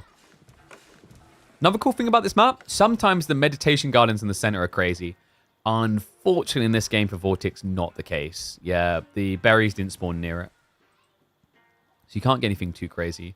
You could get this, which is like, what, 60 food and 25 gold and some wood.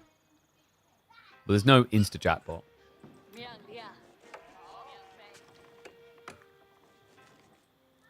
And yeah, he starts straggler trees because the tree lines on Kilauga are a little bit far away.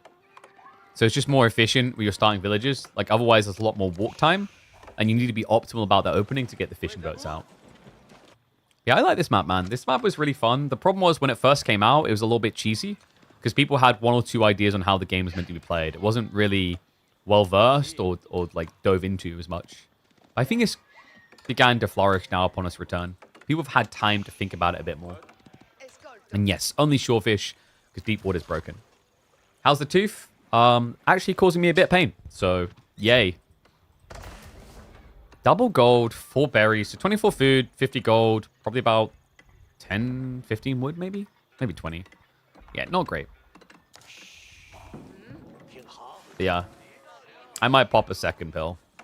But like, 2 codeines is going to make you very... But tomorrow, Emma should be going to pick up some anti... What's it called? My brain's farting right now. Biotics. Antibiotics. Which should buy me a little bit of time with the infection while I'm on holiday. But then I need to decide if I'm doing a root canal, where the hell am I getting the money for that?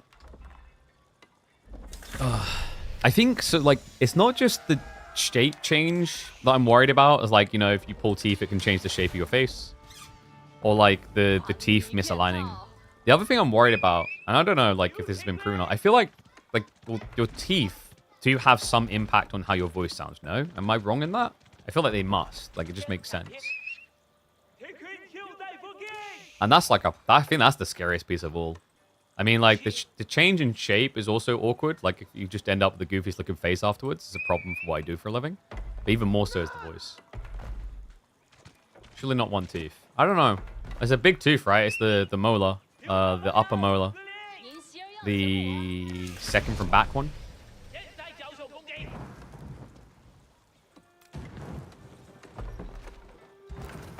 And wait, is MK really trying to shame British people? The amount of times as an American he comes in here bragging about Jim, like he has to prove to us he's not chubby.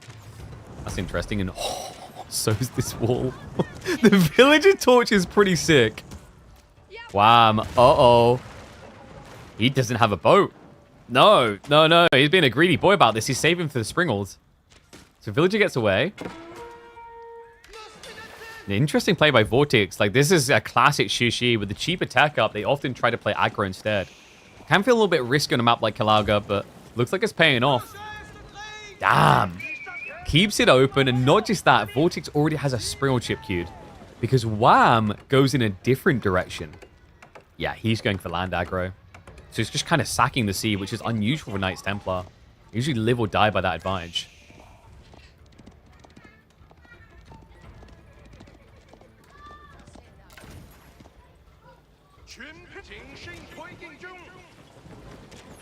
What makes you think I'm American? By the fact that you, instead of saying I'm not American, lol, this, you double down on like what makes you think I'm this. Almost like now we've sussed it out and you need to like push us off of it.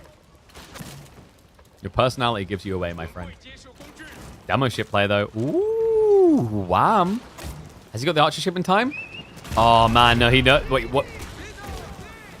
There's no way that was intentional, right? Like, was that a misclick? I think he wanted to select the fishing boats to bring them forward. Because you could have maybe bought a bit of time for the archer ship to get out. Has got another dock coming in, though. And we have Chevalier now roaming, so that's going to force a reaction to spears out of Vortex here.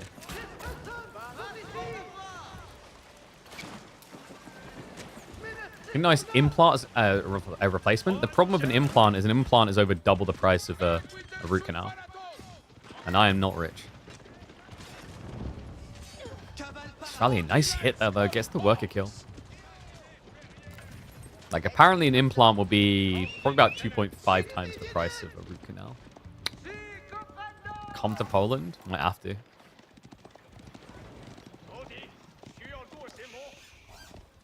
Okay, £1,000 for an implant in Poland still sounds pretty pricey, though. It's cheaper than UK, but that still sounds a lot. Implant, I got... my dentist said it'll probably cost me over $2,000. Demo? Again? Man, Vortex is just flexing here. Archer ship comes out. Okay, at least clears the way for a demo follow-up. He actually has... There it is. Beautiful counterplay. Wham. Able to recover. Guys, this is looking really good for the Canadian now. Shaky at first, but the thing you have to remember is he's got dog drop on the east side. And I'm not even sure Vortex realizes it. He's been so tunnel visioned over here. And no, you can't get things like so specialist root canals and implants cannot be done on the NHS.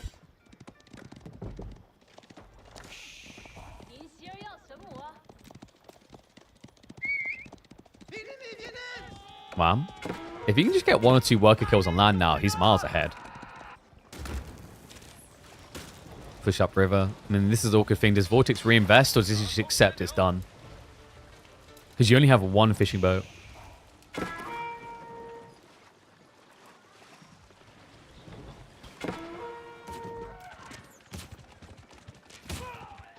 Archer ship getting a good trade. Oh, God. Vortex.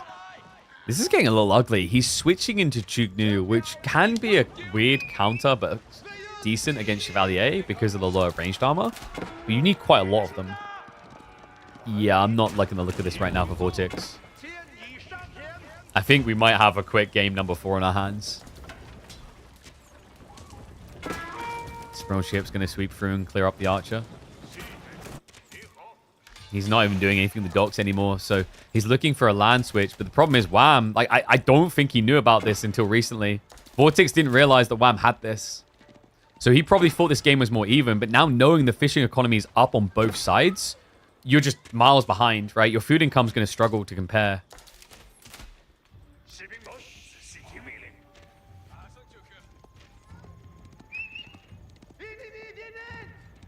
Broke a tooth and a Haribo, another one, a cookie? Jesus. Chug? Man, doesn't realize straight away. Get a little bit of damage done. Pilgrim's now to be denied. The Chevalier just keep hunting on the tree lines. Yeah, so I'm super paranoid when it comes to things on teeth, like toffee. I tend to not eat toffee because I used to love toffee as a kid. Chevalier do get grabbed. No ranged armor is a big sin here from Wham. Should be his biggest priority now that he sees that it's full repeater crossbow.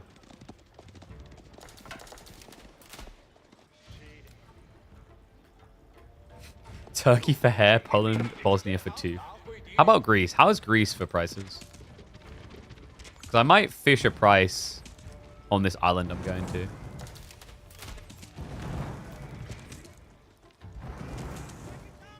I'm not sure how Vortex fishes a win, though. His land army is bigger, right? But you're not really at a point where you break the base. Argument that you won't be quick enough at this rate. Compared to the scaling, like I think his best answer is to actually take out the fishing.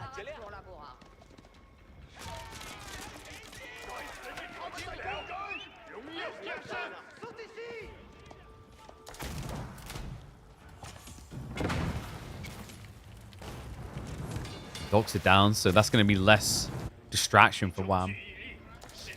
Might even consider adding in his own dock just to secure the fish. Intermission now on the way, so Vortex is going to have the 1-1 advantage here. Although not being supervised, which is surprising. Is Greece really meh prices for Dental? That's a bit surprising. The quality's high, right? From what I've heard. I love the intercept here. Wham knows he's quicker to move. Vortex moving him unseen. This could be a big hit, but Wham, the instant reaction there. Not a second wasted. Beautifully done. I don't even know if that was intentional, if he was moving for something else, but anyway, it's going to be -1 worker in the end because of the scramble. Enough the preamble. This is a big deal. There's only 4 Spimmen guarding this. If he realizes that's a jump. Yeah, with 7 Chevalier, 4 Horsemen, and the Undermesh.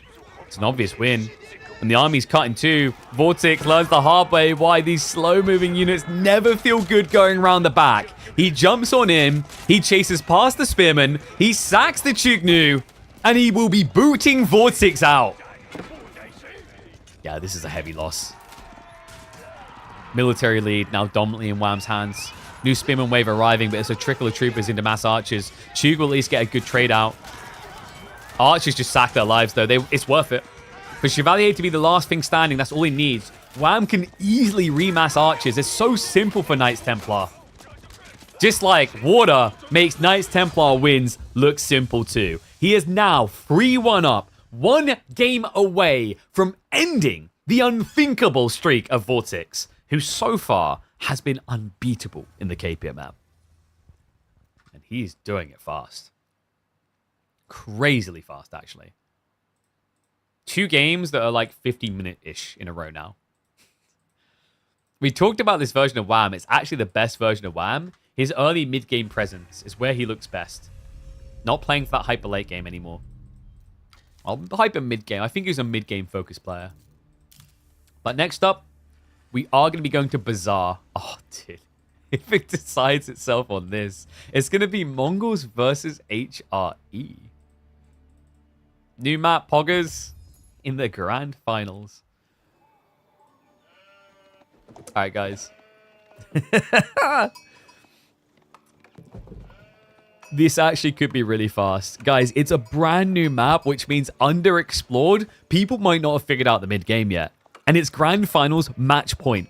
Welcome back to the channel, folks. Let me flip that around because it's actually the Canadian that is leading this series 3-1. He is 1 game away from slaying the Spaniard and stopping his win streak from getting out of control. Maple Syrup County is coming in strong. And this map, Bazaar. It's a bit different. It's maybe bizarre. All sheep start near the TC, and that's it. You gather them straight away. Then after that, you've got value points in the north, away from the base. We've got 6 merchant camps on this map in total. You can even double cap these merchant camps in the center. Look at that. They overlap. Yeah, this is a really cool map. Shout out to Caillou for creating this.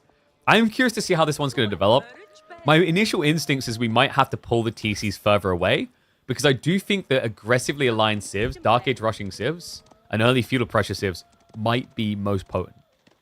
Which, there's already value in doing that, right? There's already value in being that type of civ anyway, because there is merchant camps on this map. Reminder, each of these capture generates 45 resources a minute, which gives, if you capture all of them, a total of 270 passive resources a minute, which is feasible by about 4-5 minutes in the game.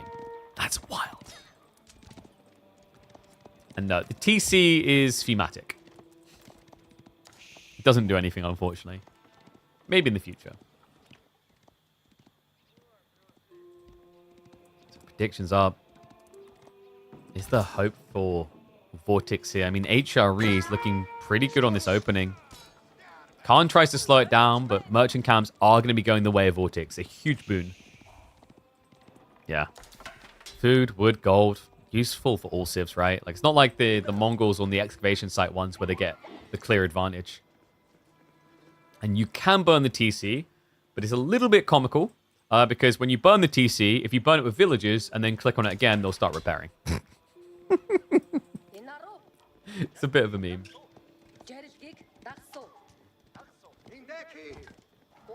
I do like... So I'm actually hoping that devs add more points of interest. Because this has got me thinking, like, imagine if this was a neutral production building and you captured it and then could produce things out of it. I really like that idea. I would love to see something like that.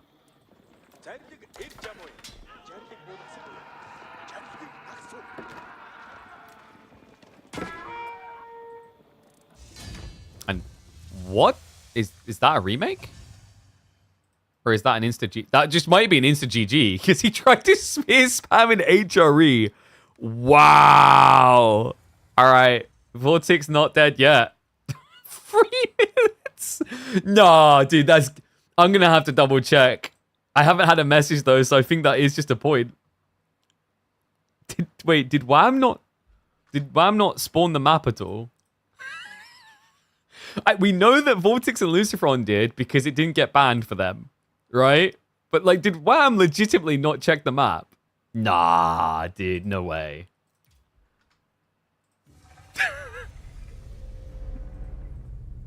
I mean, in fairness, okay, you got rid of HRE. I think I'm just confirming now. Yeah, no, that was the game. That was actually the game.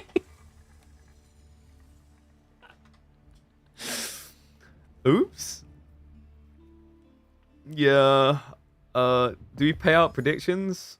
I mean, it's a hard one. I don't know. I mean, you kind of have to, but at the same time, it's like someone could have just like ripped off at the last second. I don't know. That's your choice. You paid it out. Yeah, I was about to say, like, you can hold fault for that. Okay, if they hate you, they hate you. English Delhi's cursed though, right? Dude, is he gonna try to do the Dimmu? Because Dimmu beat Delhi with a mass horseman build, if you guys remember. That is a little bit of a funky pick though. That actually might be a record for shortest KPMM game. That's a fair point. Actually, no, we've had shorter, just not in grand finals.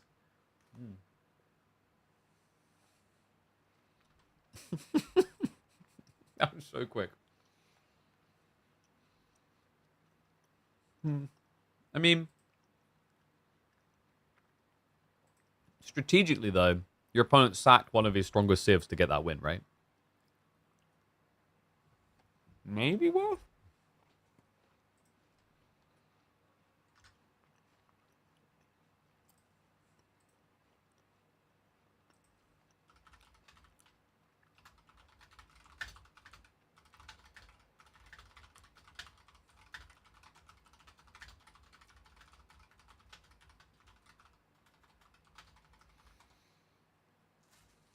Why are you watching ads? Just subscribe.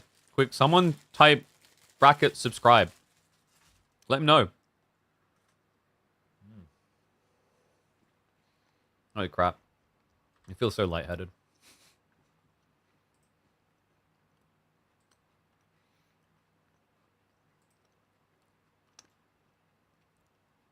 Shout out to you, Legends, by the way. 1,000 plus people, actually 1.2k people watching KPMM across the channels on Twitch.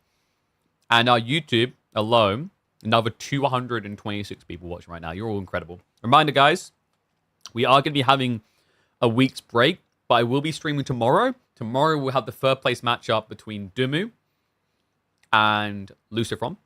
And we'll also have a few cool pub games lined up to cast. Maybe we'll see if we can get a show match going as well. I'll see about it. And thank you very much, Befoden. Appreciate the Prime sub. Or Beat Hoden. Befoden. Beat Hoden. Welcome to this one, buddy. But yes, we will be live tomorrow. That should be probably the final stream before I go on holiday with a family from 23rd to the 30th. No, we've talked about this. 750 concurrent average across a month. Not one stream. And what is up, Mill? Thank you very much for the gifted sub, mate. You're a legend. Thank you, thank you.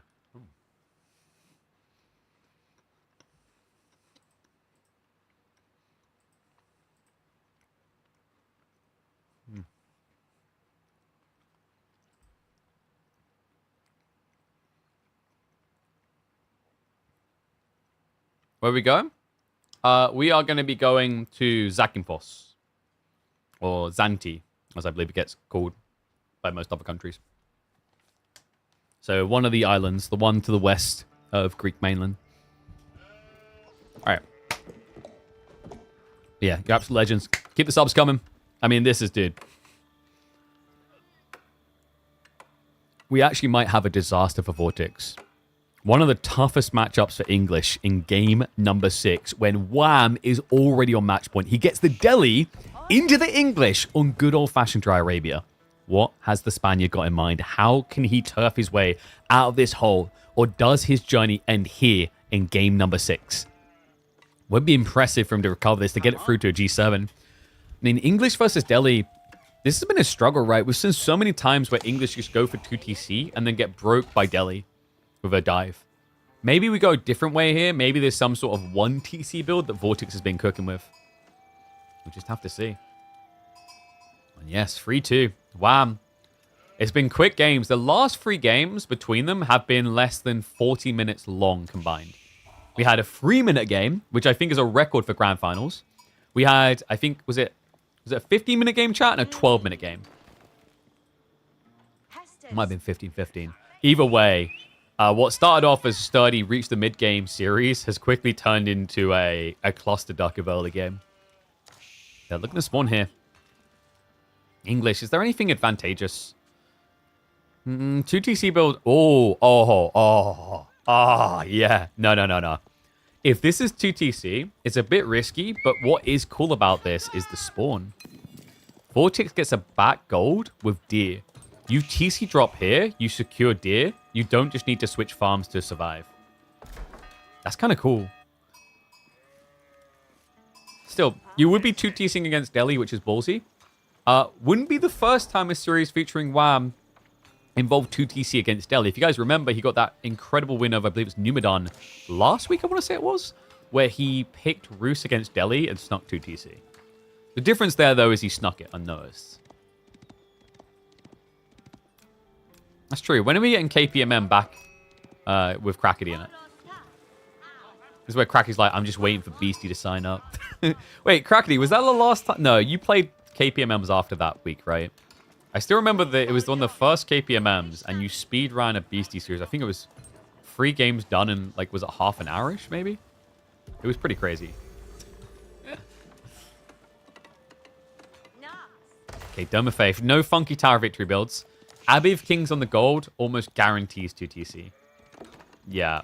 He's already moved out the wood line. Because the idea here is if you put the TC on the other side of the gold, then any harassment on your villages on your gold, which is your most exposed resource, will eventually get healed.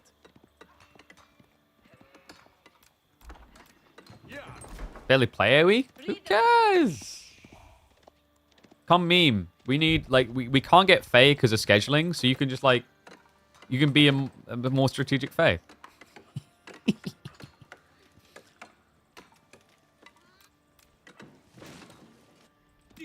We need to see more of your innovative Japanese build. Hope the RL plans are going well, bud.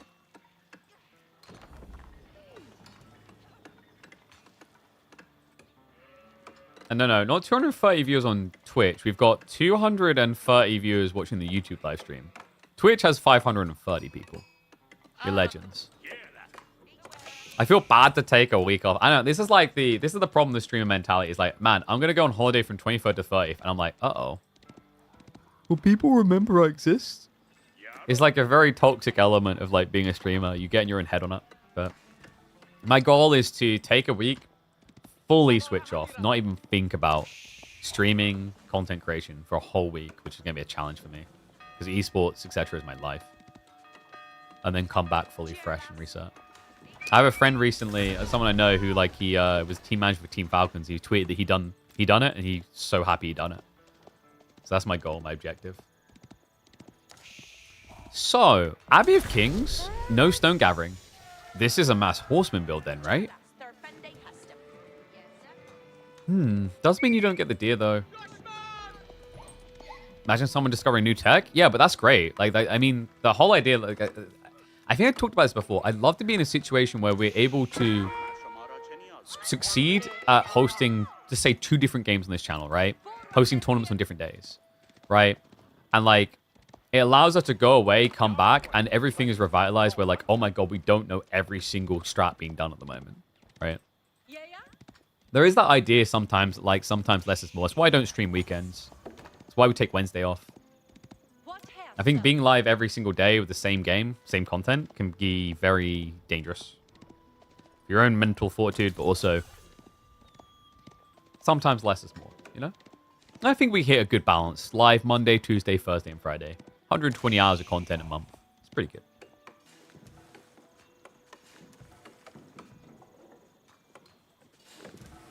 So we have got Pro Scouts coming through. Vortex, meanwhile, is going to be straight up Horseman. Dude, we're getting the old school Mr. build, man. It's been a hot second.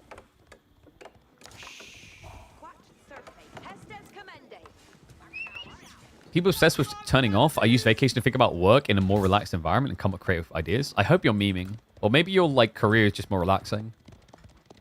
Content like, the content creation esports arc that I have dedicated my life to since 2018, you don't switch off. You can't switch off. Anything can happen at any moment that requires your attention. That's the challenge, you know? Even before we had the content creation arc and just focused on esports hosting and casting, like, that for me was like, I can't take a holiday because I could be invited to any event at any moment. So yeah.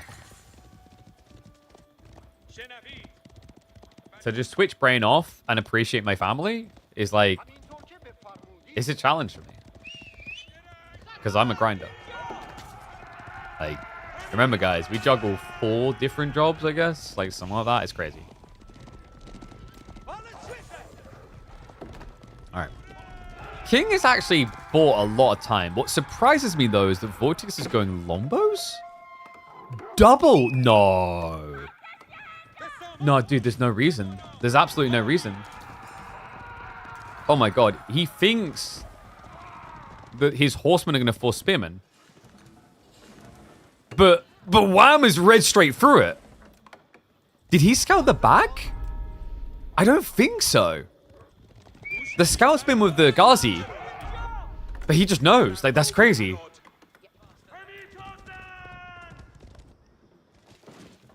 And Horseman and Ghazi are the same speed. But Ghazi attack slower by 0.25, but they attack harder. But on melee, it doesn't really matter to have a 0.25 difference. The damage matters more. Plus the health. Like, Ghazi have 10 more health. That this is wild. I can't believe this. So Vortex just wasted resources. These longbows are pointless. If he can't force a switch in the next minute, like, Wham's just going to flood the map, right? And triple Sacred Sight galore. Oh my god.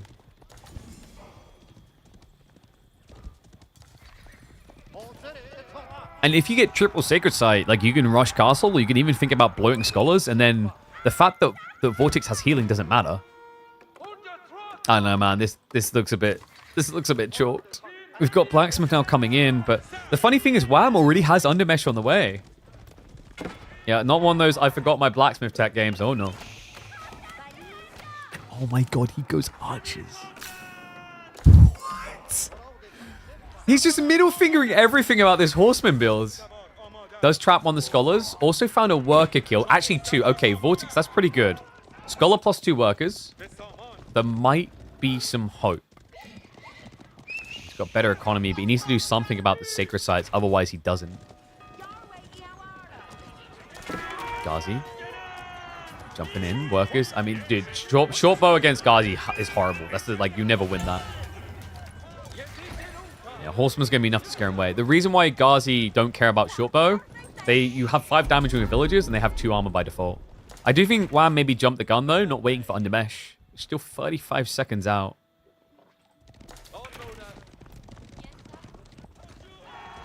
Vortex. Could he pull off a miracle here? The Lombos have been revealed, so Wham doesn't even use the archer. Oh my god. Guys, you don't often see this, right? Like, double stables, double production. Usually Delhi spread it out a bit. They don't have scholars in double stables. It's pretty ridiculous. So he's producing 8 Ghazi a minute. First archer queued up as well. And wham, wait, has he been skipping workers? Okay, so he went textiles, but then I think he skipped a worker. Sacred sites make up for it currently. Vortex doesn't have many farms either. He's on berries right now to make this work. Good news is, though, Mass Horsemen should be able to, like, decap. He does indeed have Pro Scout, so Wham will have a lot of food safe at home, which is a challenge now for the Horseman strat. He's still just putting Ghazi. It's almost like Wham got clonked over the head in that Dimmu game where he just built French Knights. It's like cavalry only. But it's the right call. Another worker going down, not so much. Ghazi are reacting, but I gotta give him props. Vortex is getting great value out of the pony. 5 worker lead now for the Spaniard. Decap attempts are gonna be moot. It's not gonna work. Maybe the east side. One more Ghazi coming though. Yeah, an instant reaction. So he will block the decap. Time has still got a long way to go, but the more important thing is there's a lot of gold for Wham. He gets 375 gold a minute off of this triple cap, which is enough to offset the loss of workers currently. Very chaotic game.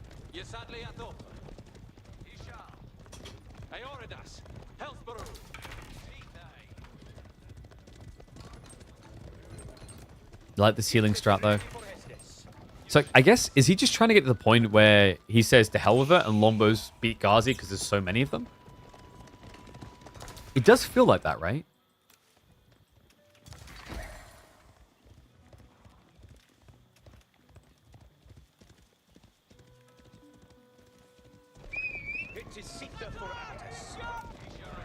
Apparently, we've reached a hell of a point. Wham marches out. 18 longbowmen. 11 horsemen to guard. Almost 20 Ghazi. 21 now. They just come out so fast with this double stable, double production. And Bloomery queued up, correctly so. I mean, he's full melee comp. It makes sense. It's weird, though, because Wham, he prepped Steeled Arrow, just never reached that point. One thing that's really scary here for Vortex is I don't think you can get too aggressive. Yeah, we'll get the decap. The problem with getting too aggressive here, we highlight it with those short bows. The villagers are terrible at defending themselves, and you've now got 42 of them with only enough safe room for about a third. To make matters worse, Wham is now teching. Oh boy. This dive is designed to get the army home. Vortex, the Lombos are here, but that's not a good idea against Mass Ghazi. Wham respects the aura. Skirts the edge of the base. Remember, he's not all in. He has an age up coming. Could the Canadian do this for NA? For NA Age of Empires, take the title away from the reigning champ in game number 6. House of Learning completely unhindered. Vortex, he is starting to save up a little bit himself, so it seems he's aware. Yeah, but the gold gathering as it is, I think he's at least got his finger on the trigger for a pull. And more farms coming in. But it won't be as quick as Wham. No, no. Tech up complete. More deer coming home. Scholars in position for a double relic pull instantly. And the Ghazi upgrade has been queued. Minute and 15 out. Oh, boy. Wham a little bit slow, actually, right now. Maybe distracted. Home Blades has also been queued, so this is a big deal. Allows his Lancers to have an edge. They can even somewhat brawl with English Knights with the attack speed aura. And there we go. Relic's picked up now. I like how Wham is like, okay, got to make sure I'm clicking all the buildings, got all the techs, and he kind of like overlooked maybe the more important thing, which is getting the relics home sooner. Because Vortex is on the way and will intercept one of these. No, no. He turns right at the last second. Okay, so dive into the base. Practically unguarded base in fairness to him. Yeah, there's no one here. Wham! He was trying to get a castle up. War Elephant has been cute, though. And the Ghazi, look at the timing. 15 seconds out. He looks to jump in. Trying to bait that fight. The White Tower's not complete yet, but the villagers are the bigger problem. He grabs them. They try to shift away. Several get trapped. Tech up complete. But it won't be for free. Ghazi veterancy just kicked in. The White Tower dive is an ambitious one. Wham! Sacking his army. Will back away. Strips about 6-7 worker kills.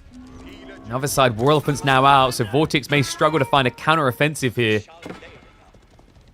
Especially because the Ghazi's still alive. Wham made the right call. If he hung around there and the Ghazi get cleared, Vortex can send everything towards his base. It's a good read to keep them alive. If they're alive, just like a French knight looming in the tree line, they're a threat. I don't see if Ghazi's actually not there yet, so... Wham! Actually does go back in. Clubs down a few of the archers. Oh, man. This is so hard for Vortex. Remember, guys, this is 1 TC White Tower. It's not your King's Palace build where they bulk up. He's kind of stuck. All right, like, if he can't get a counteroffensive going now, what does he have? He has 2 farm clusters? Great. Have you heard of Pro Scouts? Because the Delhi have, and they've been eating well tonight. Yeah, wow, just so much more food to work with before he just exhausts himself.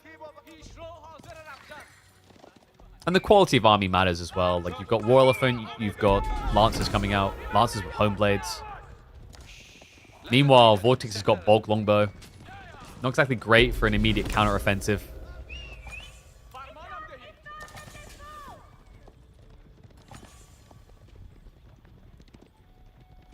It feels destined to end here, doesn't it?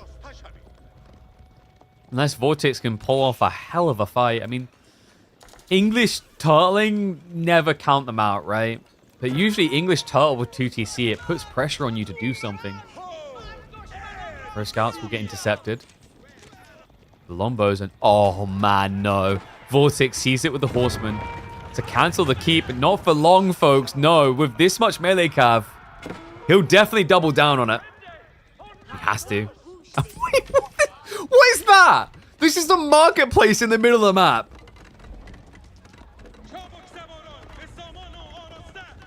Canada's invading. I can't believe this. Start Siege Workshop. Castle drop now coming. Sending it down mid again. It's been happening quite a bit recently from Wham. Has he been taking up MOBAs? Usually you announce your retirement from Age of Empires before doing that. Ghazi, jump on in. Chases away. There's nothing to assault the castle. Wham. Doesn't care about these 2 horsemen. Irrelevant damage. Turns around to just chase away the Lombos. Lombos which just do nothing against the War Elephant. They do 2 damage per strike. Come on, this is going to take forever. The castle will be complete before he die. Triple Sacred Site now locked in.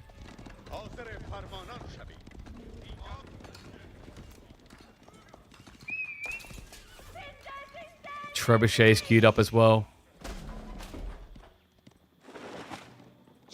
One small step for Canada, one giant leap for NA back to first.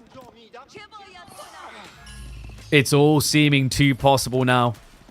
He thought about Wallon there, realizes the king, you can't do that. He's got plenty of lances coming. Wham. It is going to be another game dominated by knights, isn't it? Couldn't just have... I mean, after the Dumu one with the French not working, we had to balance the scales here. So Delhi are the funny ones to do it. Jumps on in, the workers, Vortex! There's no reaction! It's too late now! GG, curtains closed, NA back on top. The Spaniard has finally been slain.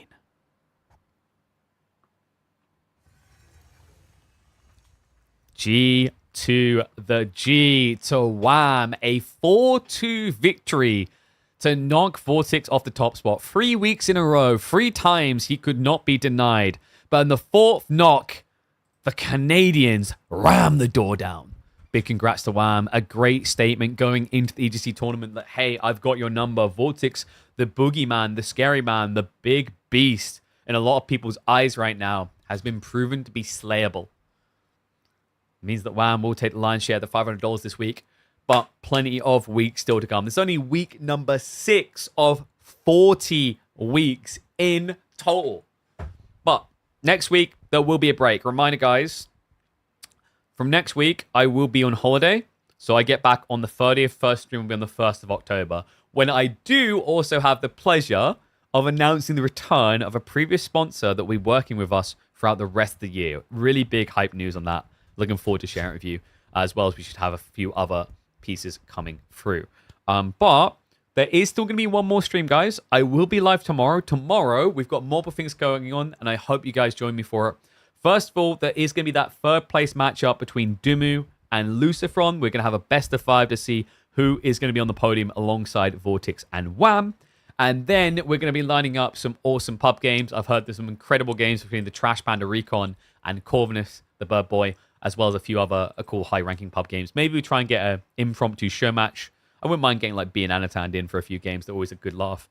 And then, hopefully you guys will support me. We're going to be doing a sponsor stream for a strategy genre game. It's going to be a card game.